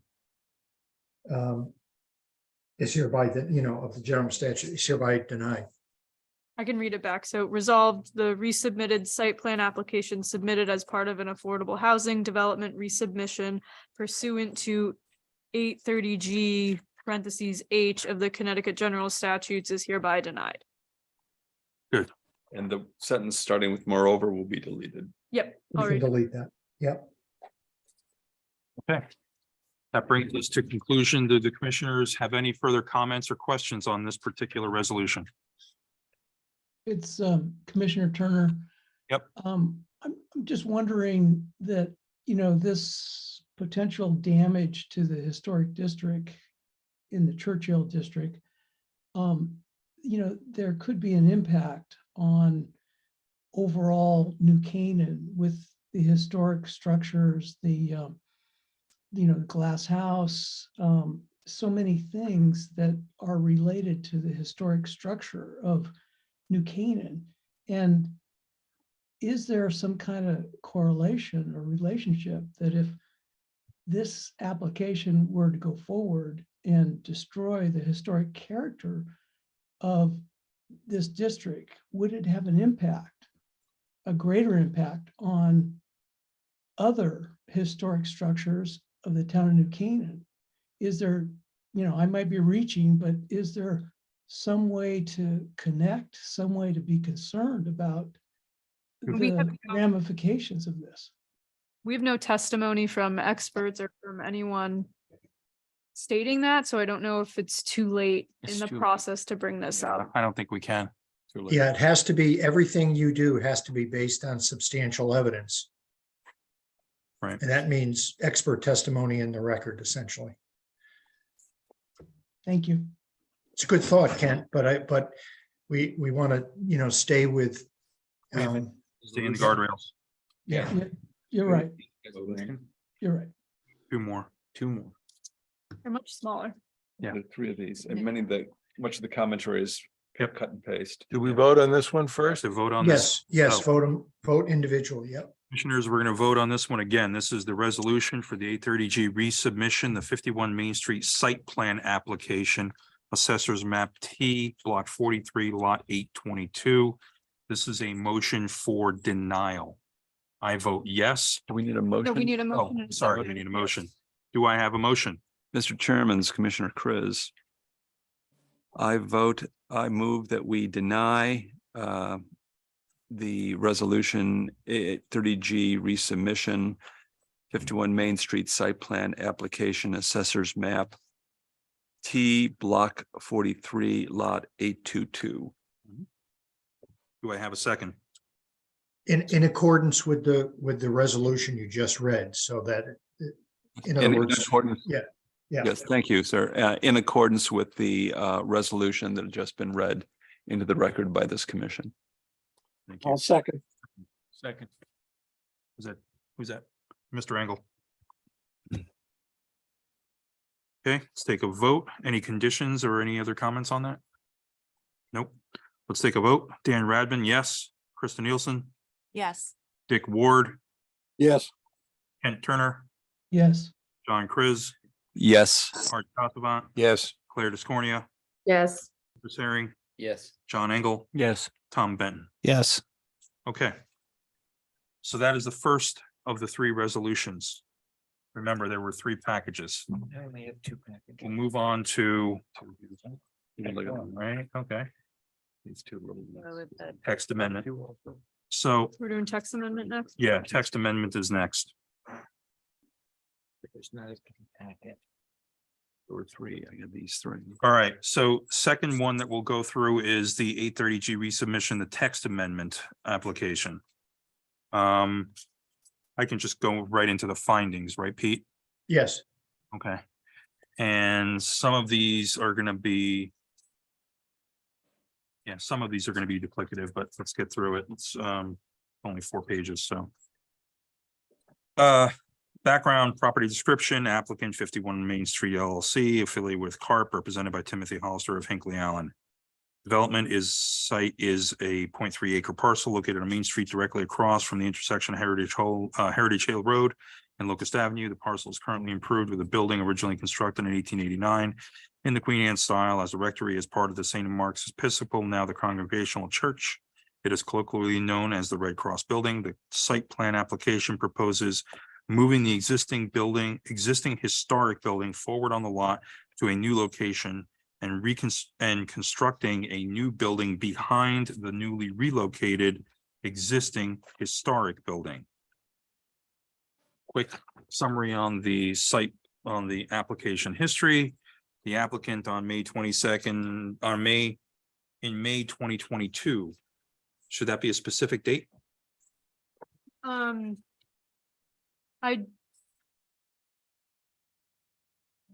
We didn't have it as a specific date on the Site plan. resolution that you just approved. We didn't, so- okay. it's not critical because this is, that's the original submission. We're talking about the resubmission now anyway. This is just historical background, so I think it's fine.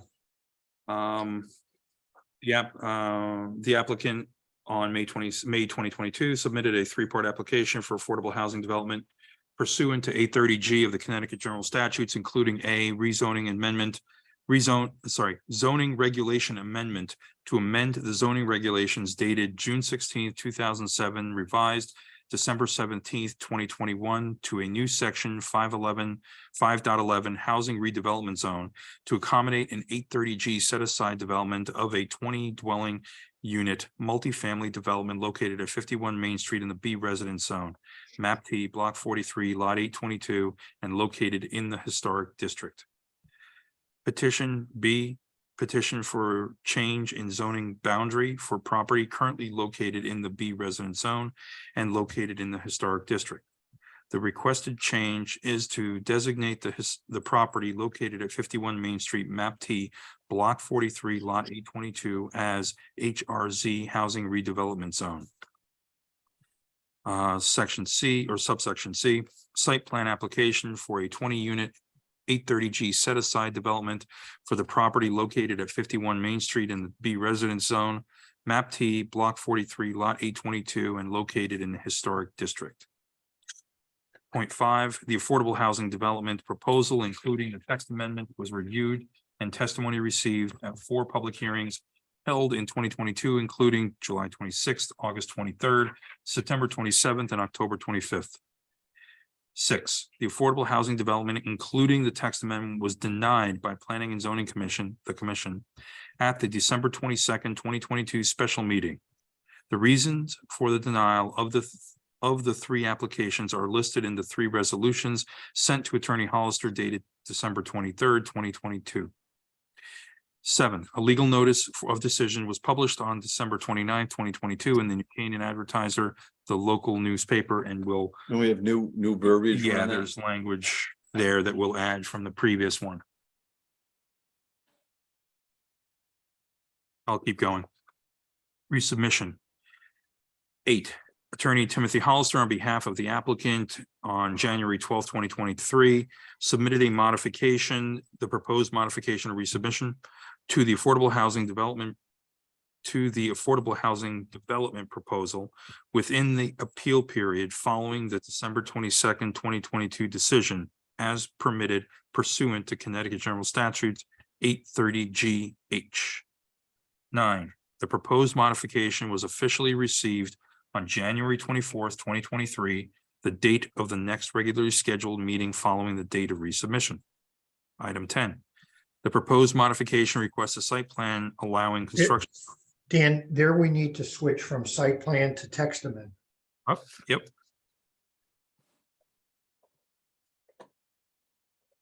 And you can say request a text amendment that would allow, and then you can repeat the rest that would allow, because it's the text that, and then the map amendment. So this whole paragraph describes all 3 applications. Like if you look down further, Yep. it says it also requests an associated zoning text amendment and map change. Should we? So I don't, But so I mean, well- it was a general statement, it was about the whole, it wasn't about this specific application, just for Yeah. clarification. So, because then the next one is the proposed amendment would permit blah. Okay, all right. That's fine. That's fine. If it's just meant to be the kind of a overview of the whole thing. So we'll leave it. Okay. Yep. Okay. Proposed modification request a site plan allowing construction of a multifamily housing project pursuant to Connecticut General Statute 830 GH containing 20 dwelling units, of which 30% or 6 units are proposed to be deed restricted 40 years as affordable housing, located in 2 buildings, 1 new and 1 relocated on site with associated site improvements. It also requests an associated zoning text amendment and map change. The proposed Resubmission. modification has multiple alterations from the original affordable housing development proposal. The unit count is unchanged. Number 11, the proposed amendment would permit a development in accordance with the following table. And here we've got the matrix showing the original submission for the HRZ, the proposed resubmission numbers, and proposed alternate plans. So that's for the 3-story / 4-story with parking Mhm. one, since they submitted 2 different architectural plans. The lower, wider building is called the alternate plan. Got it. Falling within the guidelines, and the only difference between the original HRZ and the proposed was story count. Is that right? Building coverage also changes. They lowered max building height as well.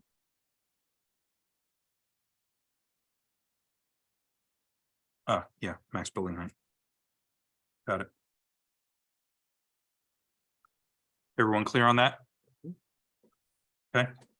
Item 12, the alterations related specifically to the dimensions of the proposed structure can be found in plans titled 51 Main Street Alternate Version by CAH Architecture and Design LLC. dated January 11th, 2023, and quote, site plan review set of multifamily development, close quote, by DeAndrea Surveying and Engineering dated January 9th, 2023. Point 13, the proposed text amendment permits more building coverage while lowering the max height by 5 feet and the maximum stories from 4 to 3. I would change that to the word to, TO, 4 to 3. Mr. Chairman, didn't we change some of the language here to mention the at grade parking structure? You did. I would suggest the language you used in the resolution we just passed, the denial we just passed, be replicated in this document. So that would change the last portion of that sentence. And the maximum stories from 4 stories above on-grade parking to 3 stories above on-grade parking. Yep. The original submission had a building footprint of 9410 square feet. The modification has a footprint of 10,340 square feet. The original submission had a proposed total building height of 52 feet and 4 inches, or just 52 feet, 4 inches. Oh, sorry, 52 feet. I did it last time too, and 4 stories of dwelling units. The modification proposes a total building height of 48 feet, 3 inches and 3 stories of dwelling units.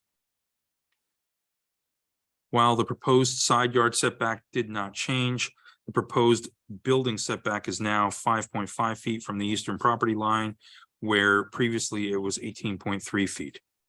The modification was discussed at 2 public hearings on February 15th, 2023 and February 28th, 2023. Point 16, Attorney Hollister. And Actually, could I just suggest? Yep. We change that. There were not 2 public hearings on February 15th. It should just read modification was discussed at 2 public hearings, February 15th, 2023 and February 28th, right? Okay. Point 16, Attorney Hollister in his resubmission memo titled Letter from 51 Main Street Development Team to the New Canaan Planning and Zoning Commission, dated January 12th, 2023, maintains that it is the applicant's position that the original submission and final supplemental materials dated October 18th and denied on December 22nd, 2022, should have been approved per the requirements of 830G. While an alternative plan was submitted with this modification, it was submitted without withdrawing the final October 2022 plans. Point 17, the commission maintains for all reasons stated in the original resolutions of the text amendment application was rightfully maintains for all reasons stated in the original resolutions that the text amendment application was rightfully denied. Sorry, there's bad inflection points on my reading here. Findings should be bold. Yeah. Yeah. Point 18, when considering a regulation amendment, section 8-3AA of the Connecticut General Statutes specifies that, quote, the commission shall state on the record its findings on consistency of a proposed regulation or boundaries of or changes thereof with the plan of development of the municipality, close quotes. Section 8.2C3D of the New Canaan zoning regulation states that in making a decision on a proposed text amendment, quote, the commission shall take into consideration the plan of conservation and development, comma, prepared pursuant to Connecticut General Statutes 8-23, close quote. Number 19, the 2014 Plan of Conservation Development specifically states that a key goal is to preserve historic structures, historic resources, specifically by encouraging, quote, preservation of historic resources. This development does not achieve that goal of the POCD. Point 20, the proposed modification has not satisfactorily addressed its substantial negative, irreparable, Immediate, irreparable and immediate. And Immediate, absolute. absolute, yes, immediate, absolute, and irreparable harm. Sounds good. Kitchen sink. harm on the town's cultural and natural resources. The dimensional requirements of the Cultural house, and Historical resources, cultural and historical resources. What did I say? natural. Oh, did I? Sorry.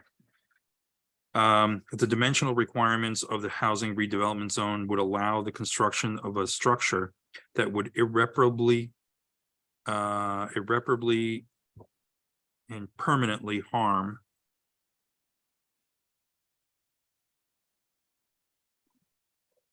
the Church Hill Historic District. Therefore, the commission maintains that no reasonable modification to the text amendment can be made to this application to address these issues. Point 21, the proposed text amendment was I'm sorry, filed. Mr. Chairman, I skipped one thing. I thought it was part of 20. So apologies. Under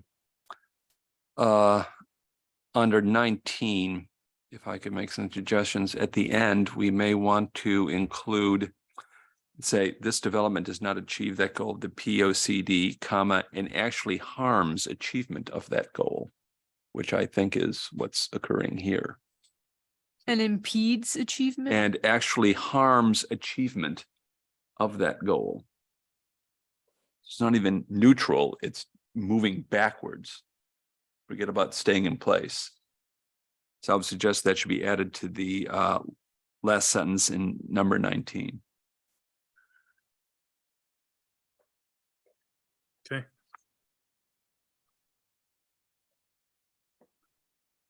Okay. Item 20. One other issue on 20. It said that, this is where I got these mixed up. The proposed modifications and has not satisfactorily, I'm wondering, saying maintains its substantial negative impact on the town's cultural and historical resources, indicating that the initial submission harmed it and the resubmission harms it too. It's the same harm. Maintains, yeah. Wait, so the proposed modification maintains its? The proposed modification, or say, should we just say the resubmission? What if we say the resubmission continues its substantial negative? Yeah. I think do we that. use Continues, yeah, continues, that's fine, continues, maintains. The resubmission continues.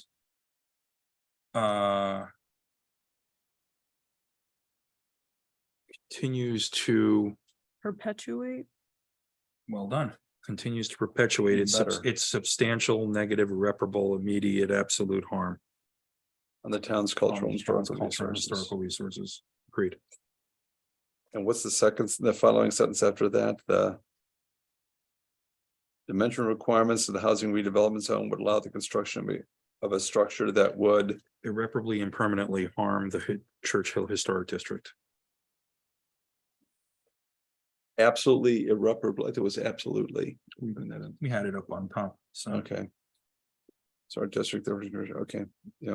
Okay. Fine. Thank you, Mr. Chairman. Item 21, the proposed text amendment was filed as part of a three-part application. The text amendment was written to, quote, fit the proposed development. Therefore, since the text amendment would permit by site plan approval only, the proposed site plan, the same public interests and considerations apply to a consideration of the text amendment as applied to the site plan. Item 22. Therefore, the commission maintains that this text amendment application shall be denied for the reasons listed in paragraphs 20 through 53. Should be In the- 55 now. Sorry, yeah, it's through 55. In the correspondence titled Resolution: 830G resubmission 51 Main Street Site Plan Application, Assessor's Map, Map T, Block 43, Lot 822, dated today, submitted to Attorney Timothy Hollister. Can we change the word maintains to finds, FINDS, in that paragraph and a couple of others where it says the commission maintains that, a better word is finds that. Okay. Yeah, section 20, Yep. so on. Wherever you see that, Sarah. Okay. Okay. Denial of reasons. Number 23. The commission has determined that preserving the Church Hill Historic District, the town's sole historic district, is within their right as outlined in Connecticut General Statutes 830G subsection G1A, and outweighs the need for 6 affordable housing units deed restricted for 40 years. Affordable units or affordable, you said. Affordable housing units. That's what we added in the last resolution. Item 24, no reasonable changes can be made to this proposal to remedy the destruction this proposal would create for the Church Hill Historic District, To the, yep. Instead of create for, what does it impose on? I'll change it to whatever we had in the, Impose on the, Yeah. in the site plan. it's stronger, I think. We had no reasonable changes can be made to this resubmission to remedy the destruction this development would impose on the Church Hill Historic District. Good.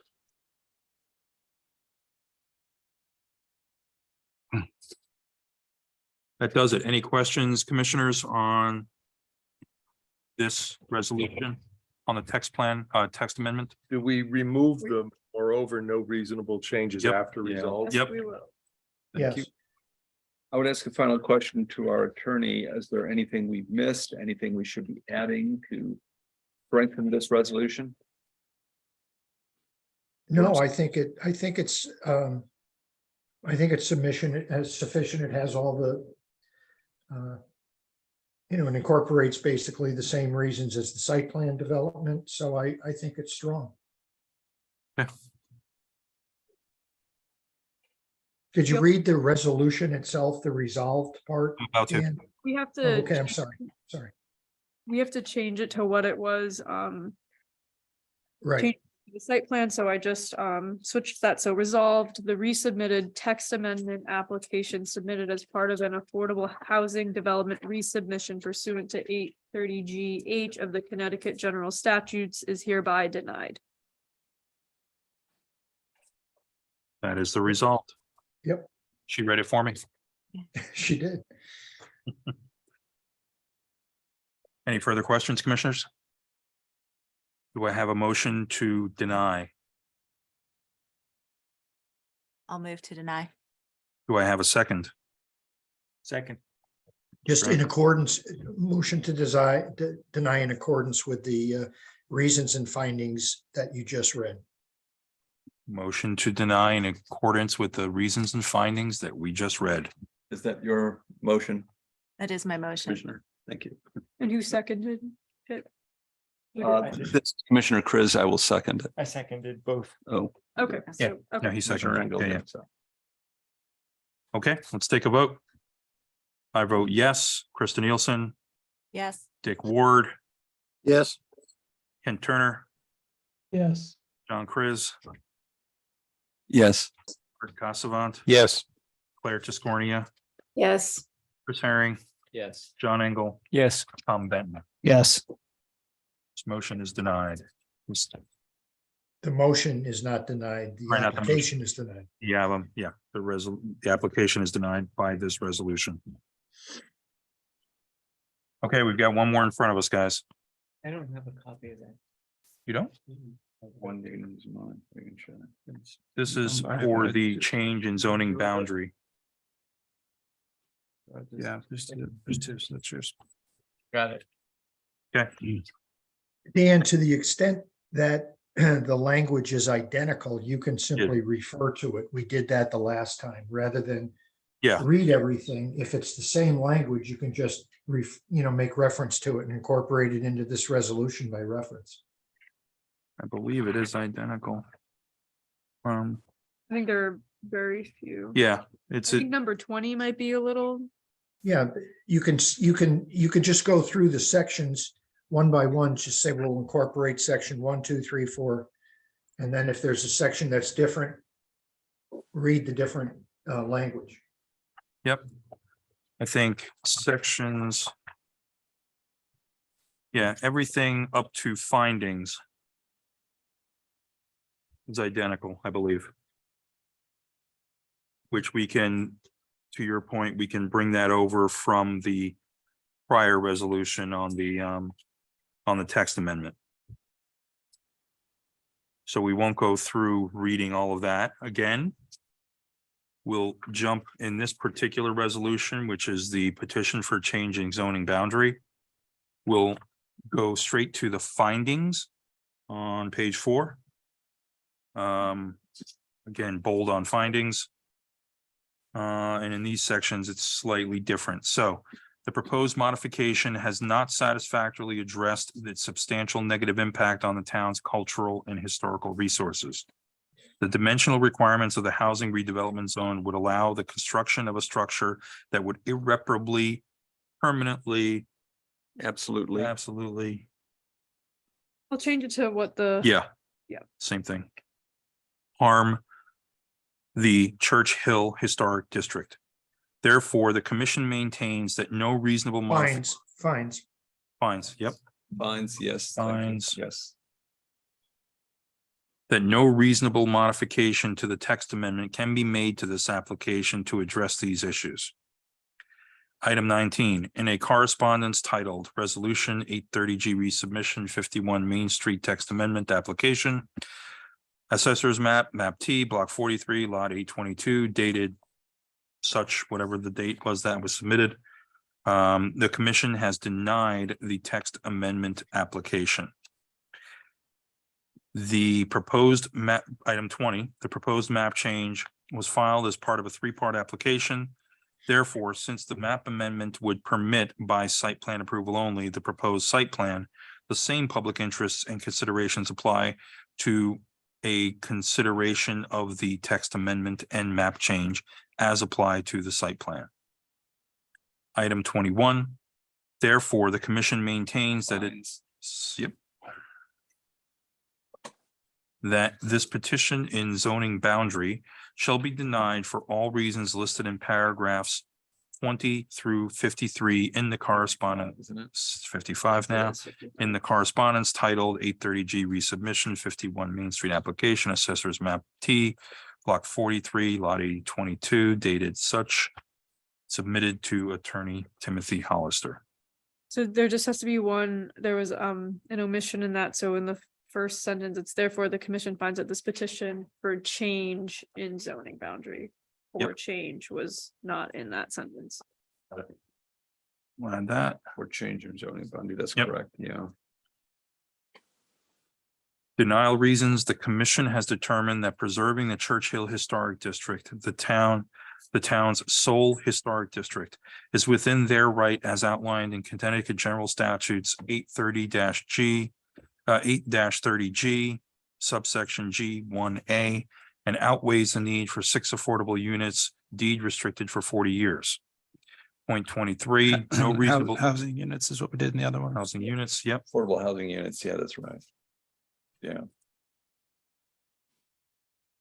Point 23, no reasonable changes can be made to this proposal to remedy the destruction this proposal would create for the Church Hill Historic District. Impose on the. Yep, I'll Would- change. Same language. Yeah, And then we're taking out the moreover line at the bottom. And we have to change the resolved. resolved.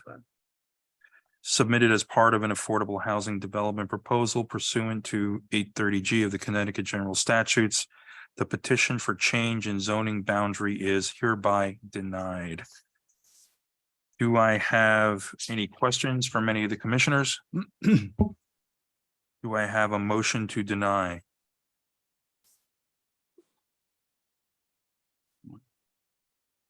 Yeah, motion to deny. Tom Benton, And the language again is that motion to deny as we just reviewed. The application at 51 Main Street petition to change in zoning boundaries. Assessor's map T, block 43, lot 822. do I have a second? I'll second. Dick Ward, second. Okay, let's vote. Dan Radman, I vote yes. Krista Nielsen, Yes. Dick Ward, Yes. Ken Turner, Yes. John Chris, Yes. Art Casavant, Yes. Claire Tiscornia, Yes. Chris Herring, Yes. John Engel, Yes. Tom Benton. Yes. This application is denied.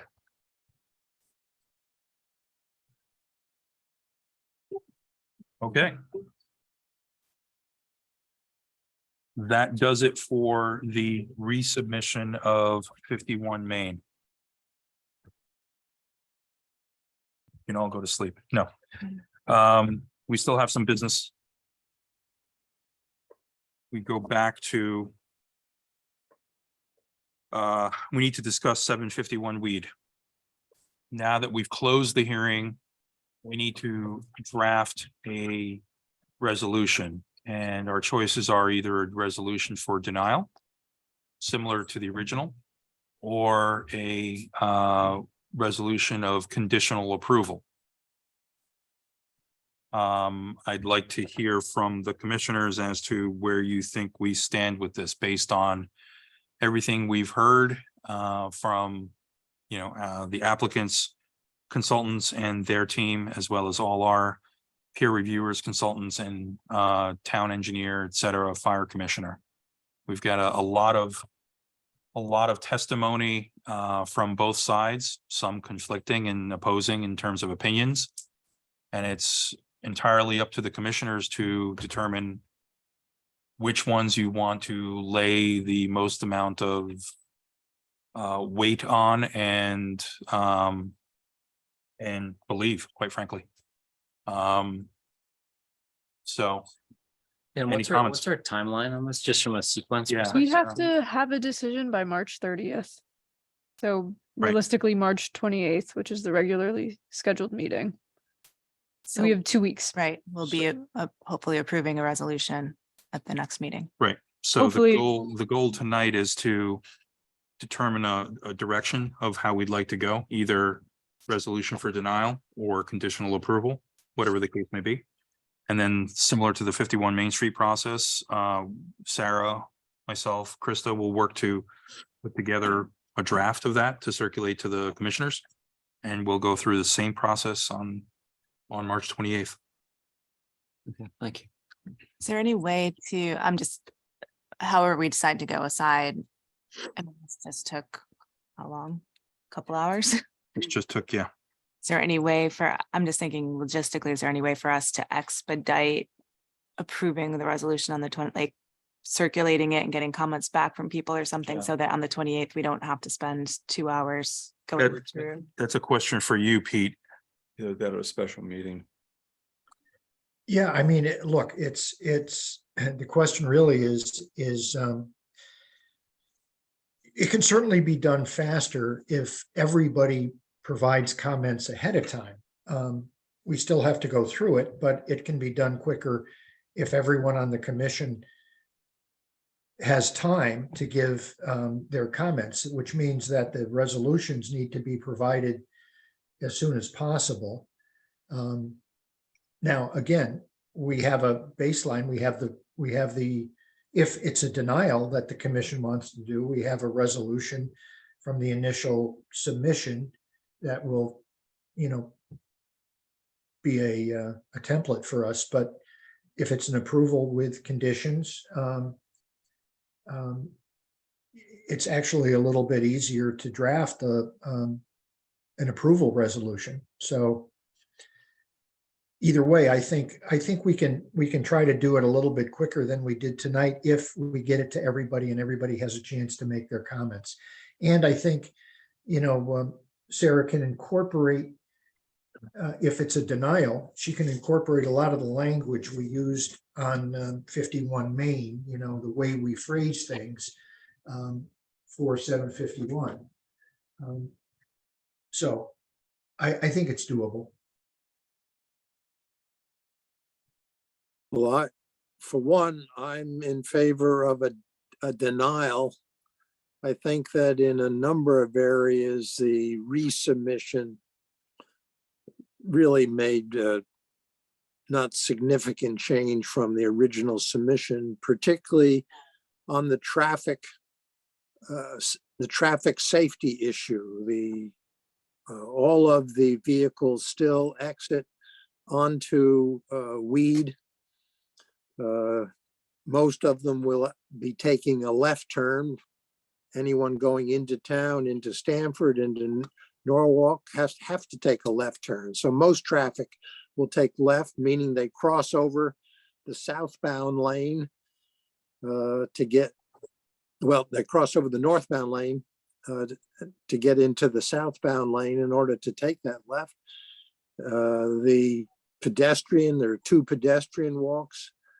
So I think that the traffic congestion will increase safety for pedestrians. That's my view. I concur. I believe that our only choice can be to deny on the grounds that on many grounds, including pedestrian safety, vehicular safety, traffic congestion, water runoff, the other kind of sanitary Sanitary sewer. I mean, do I have to list them all? I mean, what is our purpose tonight? To just determine that we want Just to tell them deny? in which direction. Yeah. Where the wind is blowing. And the reason is because, and this is significant for me, it was asked early on in the process of Mr. Hollister whether the applicant would consider making changes. And he said, and we made specific references. Will you consider reduction of the number of units? And he said, no. Will you consider the reduction in the height? And he said, absolutely not. No. So early on, the applicant told us that he was not looking for conditional approval. He was not looking for a compromise. He had his application and he wanted a yes or a no. So that's what we're going to give him, a yes or a no. Throughout the process, we've indicated our dissatisfaction with different aspects of the application. And the applicant has come back through Mr. Hollister and told us that we're wrong about these, that the town's engineers are wrong, that we're wrong. And so it leaves us no choice. He doesn't want a conditional approval. He wants a yes or a no. He wants to fight this in court. So that's what we have to do. I would also remind everyone, I mean, we've had the battle of consultants, right? And different opinions on fire and life safety. We've had some traffic consultants. We've had the stormwater and soil consultants. We heard pretty extensively tonight about the stormwater and the sanitary sewer and where those stand. And the fact that the application as it currently stands can't work because of how those lines have to go through either an easement or through the street. We can't weigh in on whether those are appropriate or not. But what we know is that the application as currently submitted can't work. The fire life safety, everyone's touched on it a little bit. The building as a whole went unchanged, right? It's still the same height in the resubmission. Because again, we're dealing with what changed as part of the resubmission. What changed, in my opinion, noticeably was addressing some of the stormwater runoff issues and the parking and pervious pavers and the modification to the planting buffer going from 3 feet to 5 feet or whatever it is, and from 5-foot arborvitae to 8-foot arborvitae when you're dealing with a 60-foot tall building, which makes no difference. Those were the only real changes. Right? So in my opinion, all of the fire life safety issues and concerns that were raised by Mr. Kingsbury associated with building scale and height and accessibility for fire equipment apparatus, scaling of the building, etc., all still hold true. I know that the applicants consultants will say that doesn't matter, but that's what they're paid to do, right? They're paid to support that point. As our consultants are paid to not necessarily support our point, but to tell us their opinion as well, and it could be contrary. And I think that, I mean, I'm still concerned about the whole fire life safety issue. Mr. Chairman, this is Commissioner Chris. I'm also concerned about the fire life safety issue and other public health issues. I mean, of all the things we do, public safety, I think, is number one in my mind. And you know, especially in fire issues, the response seems to be, don't worry, it's according to code and it's got sprinklers. End of conversation, which has never been particularly persuasive to me. And if you challenge it, you come back to the same story. I just get a sense that they start with sort of something minimum and they say, well, how much do we have to give in order to sort of get to some point we're trying to get? I think Commissioner Engel summarized it very well, that there was a sense of, we have this plot of land and we're going to try to figure a way to put as much product on that as possible without going to structural steel and without having the parking field so small that it's probably going to fail. I just get a sense that there is a solution to this with a different design. I mean, if you look at others, I mean, think of the was the Maples Inn, remember, it was on Owen-Oak, where they were trying to move it and it failed, and they built a condo there and on a classic street in New Canaan, an important roadway. They did a beautiful job, in my opinion. It just really fits in. It looks like a large house, as do other large houses on Owen-Oak. It's a lovely job, and I think there are similar types of solutions could be made even on this site. They don't want to hear about it, and they have put forth this proposal, which I think is a number of material weaknesses, and it's difficult for me to get behind it at this point, given everything I've heard.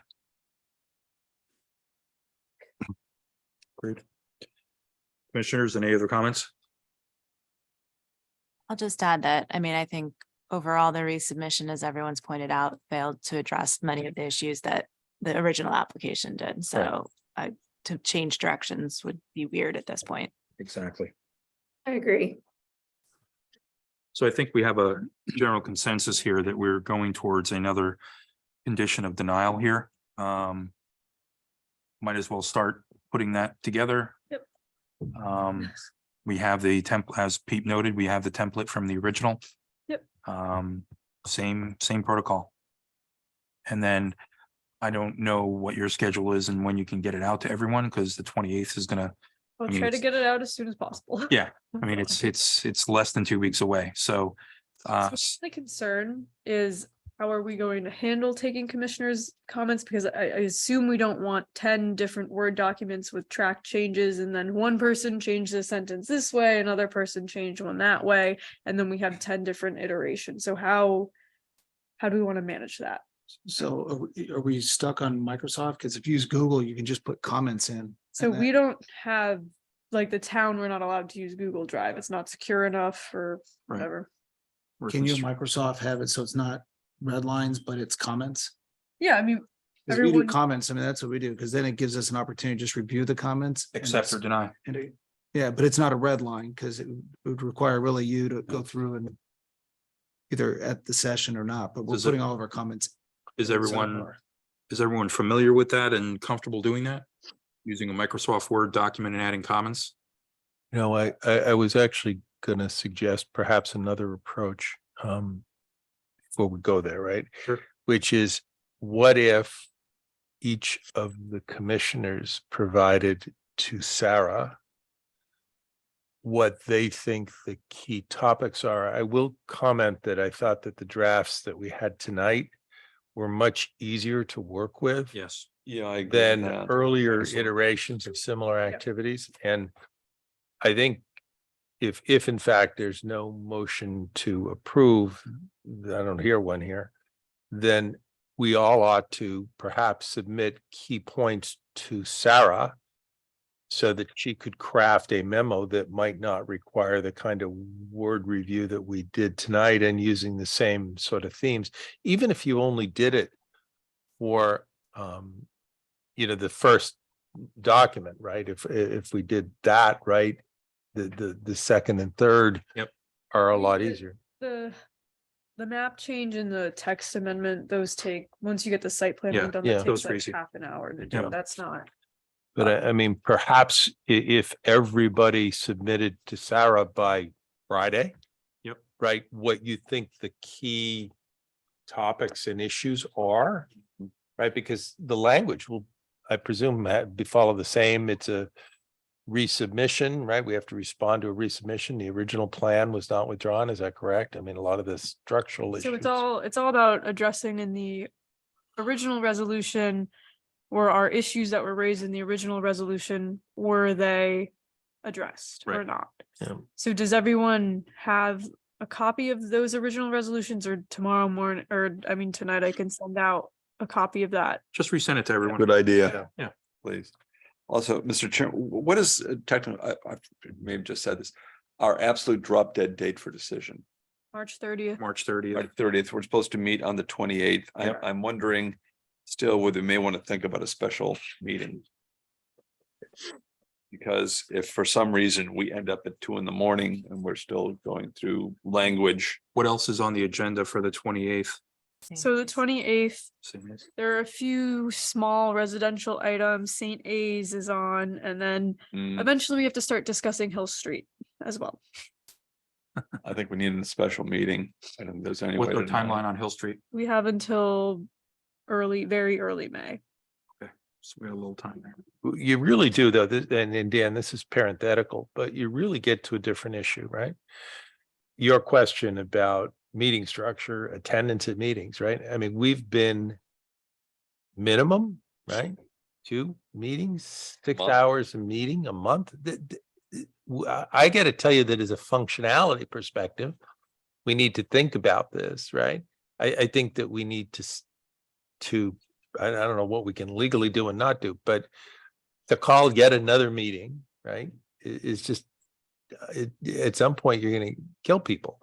And I guess my immediate thought is this should be the first item on the agenda, and if St. A's can't get completed on the 28th, then maybe it gets put back as opposed to vice versa. Because I got to tell you, I think we lose something when we don't start doing this until I was 3.5 hours into this meeting, I think, before we started this, right?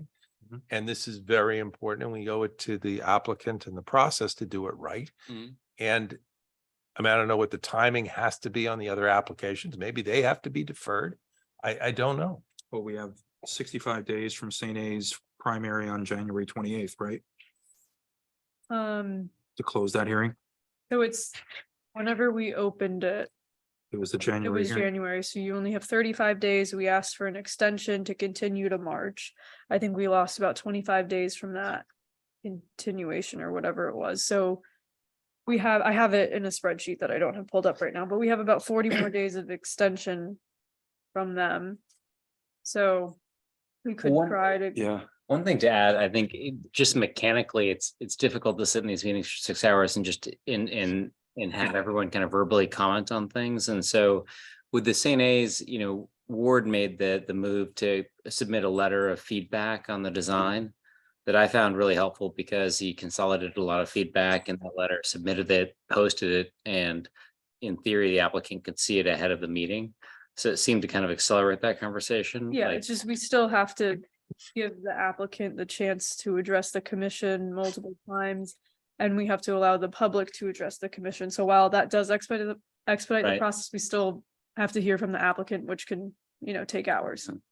No, I get that, but I guess my point is, like, it's been unclear to me how do I put this, like, what's appropriate, like how we can provide feedback to applicants in an ad hoc fashion. And Well- whether it's appropriate to send you notes on these applicants coming into the meeting so that they can accelerate the reviews. Well, for example, on St. A's, we've already had 2 meetings with them, right? The January and the last month's meeting. We've given them feedback. I would think that they would come back to us with a sort of a best and final presentation of the changes and of the comments that we've provided. We don't need to rehash everything. I would think their follow-up presentation probably shouldn't take more than 15-20 minutes. No, I don't think so either. But then, there's also the structural engineer that we requested and, Mhm. Obviously there were a lot of comments at the last hearing because the commission felt that their application was deficient, but Right. it is what it is. We can't, at the end of the day, we can't control what the product is that they're delivering. So as much as, you Of course. give feedback ahead of time, there's only so much control we have over how long it takes. I would be shocked if St. A's takes anything less than 2 hours the next meeting. More like 3. That was my vibe in the last meeting. I can't see that being a quick So one. we I have just can't. consultant, because this is what was planned on last time. Like we have a structural engineer consultant planning to be at the February meeting. We signed a proposal with her saying that she'll be, sorry, not the February meeting, at the March meeting. So, we could try to push it to the next month, but then, are we complicating things further when we've already asked consultants to be available for certain dates? I do think we have more control than we're exhibiting. I think that we have a responsibility to set an expectation. I found it fascinating when I listened to NPR this morning that the most high profile case in the nation, there's a very controversial case going through Texas on abortion pills or whatever. What I found fascinating was the judge turned to both sides and says, I have an expectation that you will make your arguments, both sides, in 2 hours. And I thought, oh my God, really? Can a judge do that? Can we say to our consultant, we'd like you to present within a half hour. We'd like you to present each side within 2 hours. St. A's, we'd like you to try and make your presentation within 2 hours. Whatever it is, I think we have to set that expectation. I will tell you that the town council set an expectation for a 2-hour meeting. Sometimes it went to 3, but it never went to 5 or 6. And the way we did that was every bullet, it just said for everybody could see it. And if you, that 15 minutes, 20 minutes, 30 minutes, 40 minutes, if you went from 20 to 25, it's no big deal. But when the expectation is set on the agenda by the staff and you double it, then it's a problem. Then everybody in the room knows that you're ignoring the feedback. So that's how I would say the chairman could set the target. And then woe is he who blows right by it. So I think we can set the target, but I don't know that we can stop anybody. I also if just they want exceed to it. point out as an example. It's worth trying. Tonight, as an example, Maria, when she came up to speak, she spoke for about 15 minutes and then the commission had about 35 minutes of questions. So you can cap a presentation or try to, but people have questions. I You could guys never have stop the for questions on the a long town time, council, but I could try and set an expectation for how long do you want me to present? And if our fire guy knows that we'd like a 15-minute presentation, not the 45-minute version, then it's upon him to get himself to be, efficient, to present efficiently. We can try to do that with our consultants when we're bringing them to the table, but when it's the applicant, I don't know if we're allowed to tell them. The judge in Texas He- said, what- this is he- my Texas expectation. judge. He's still on the call, so let's have Pete hop in. Pete, I Yeah. think people in New Canaan want to have their commission hear them. Well, here's the difference. A judge, that's a judicial process. Town council is a legislative process. You guys act in an administrative capacity, and there are certain fundamental fairness requirements. Now, you can sometimes, under certain circumstances, limit public comment. But when you limit an applicant from making their presentation, you're going to be accused of denying them a fundamentally fair hearing. And that's got to be avoided because you are an administrative agency, and so different sort of standards apply to you than would apply to a judge or to a legislative body. So just, keep that in mind. There are as a chair, Dan, you have certain ability to tell people to stay on task and get focused and try to wrap it up and don't repeat and things of that nature. But that's mostly what you're going to say to the public. When it comes to an applicant, you don't want to be accused of not giving them a chance to present their case. And they have to be able to do that the way they think it needs to be done. So it gets a little more complicated with a land use agency than it does with some other bodies. I mean, It's Commissioner Turner. give them an expectation. Historically, we've never done that.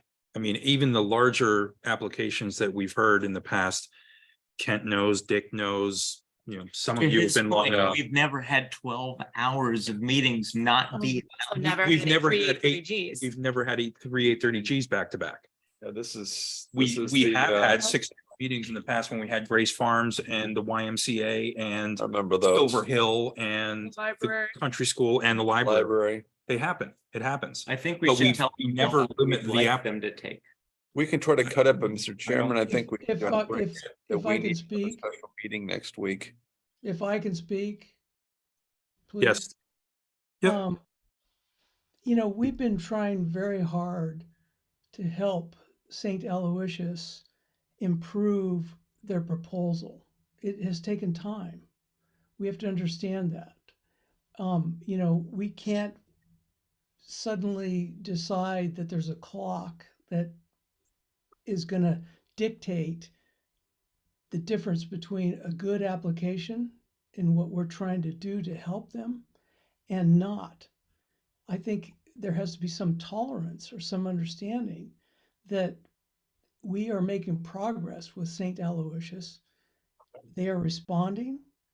It might take a little more time. And I think we have to understand this.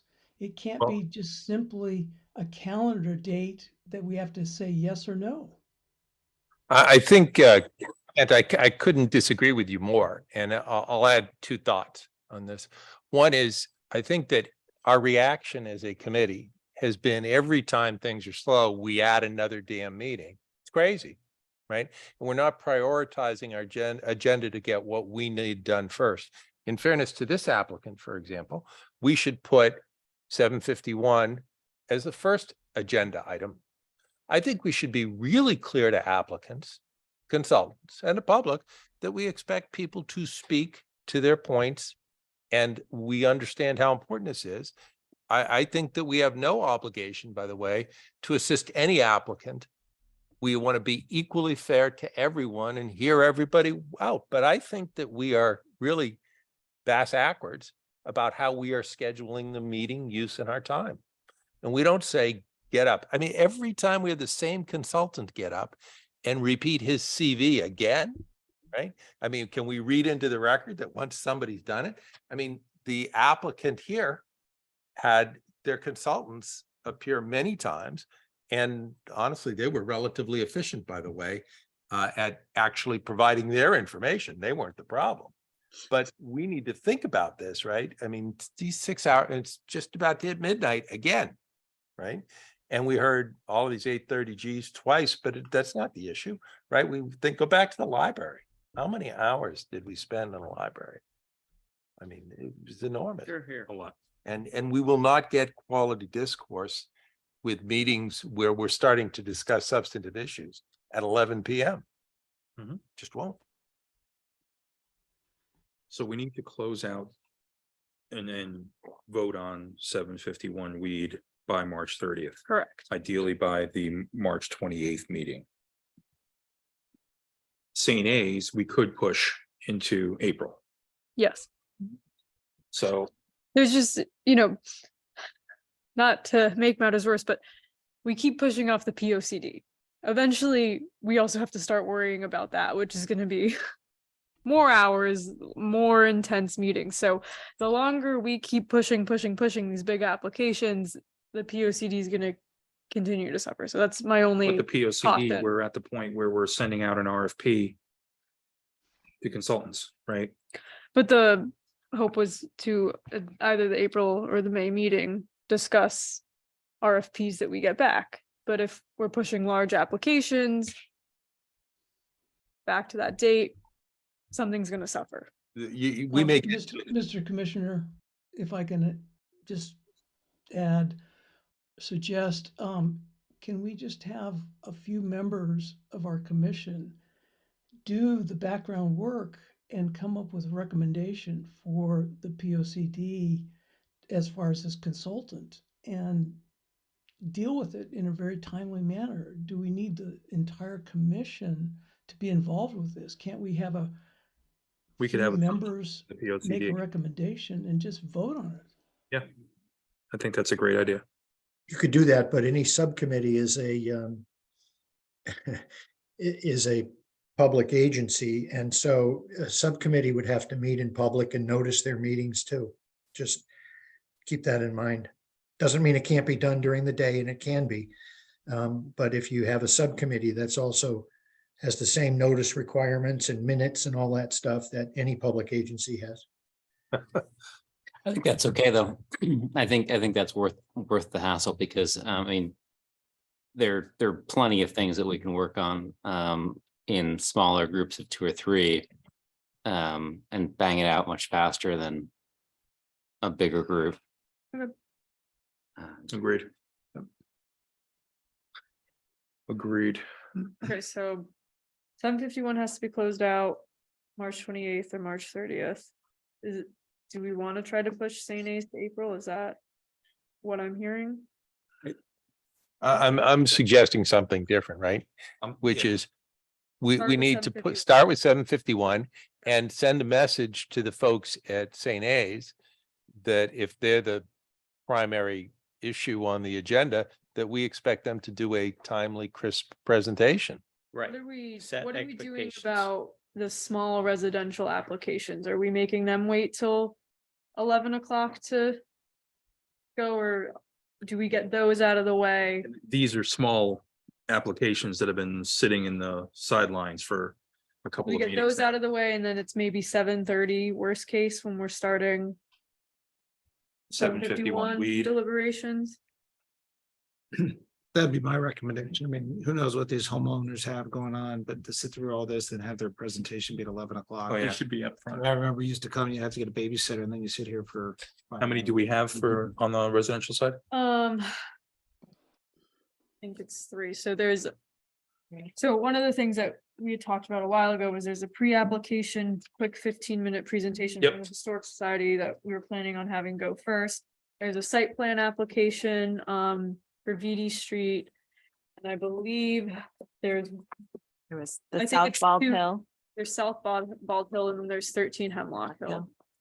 Yeah, but you're well over an hour there. I mean, I can't imagine anything with VD Street not being a big deal, right? So it's not It's not just that turning the dry specific. cleaners into a store. Yeah, but, you know, I hear you, but I don't believe it, right? I've never seen, you know, what's my experience? I've not ever seen any app, including a swimming pool on the corner, take less than 15 minutes. You kept to a doghouse for less than half an hour. I mean, everything takes a while. I'm mildly sympathetic, but I think that we ought to do them in the 751 is the most important thing for the town. Yeah. And it should be first. Maybe second, you do the homeowners so they don't have to stay till 11 PM.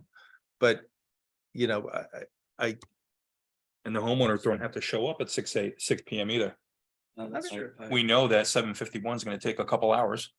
Yeah, you could Have them- schedule it and say, hey, we're gonna hear this at 8:30 or 9 PM, and just book Yeah. it in the calendar. You know, a critical concern I have here too is when I think about you, I think about Maria Coplet, I think about other people, right?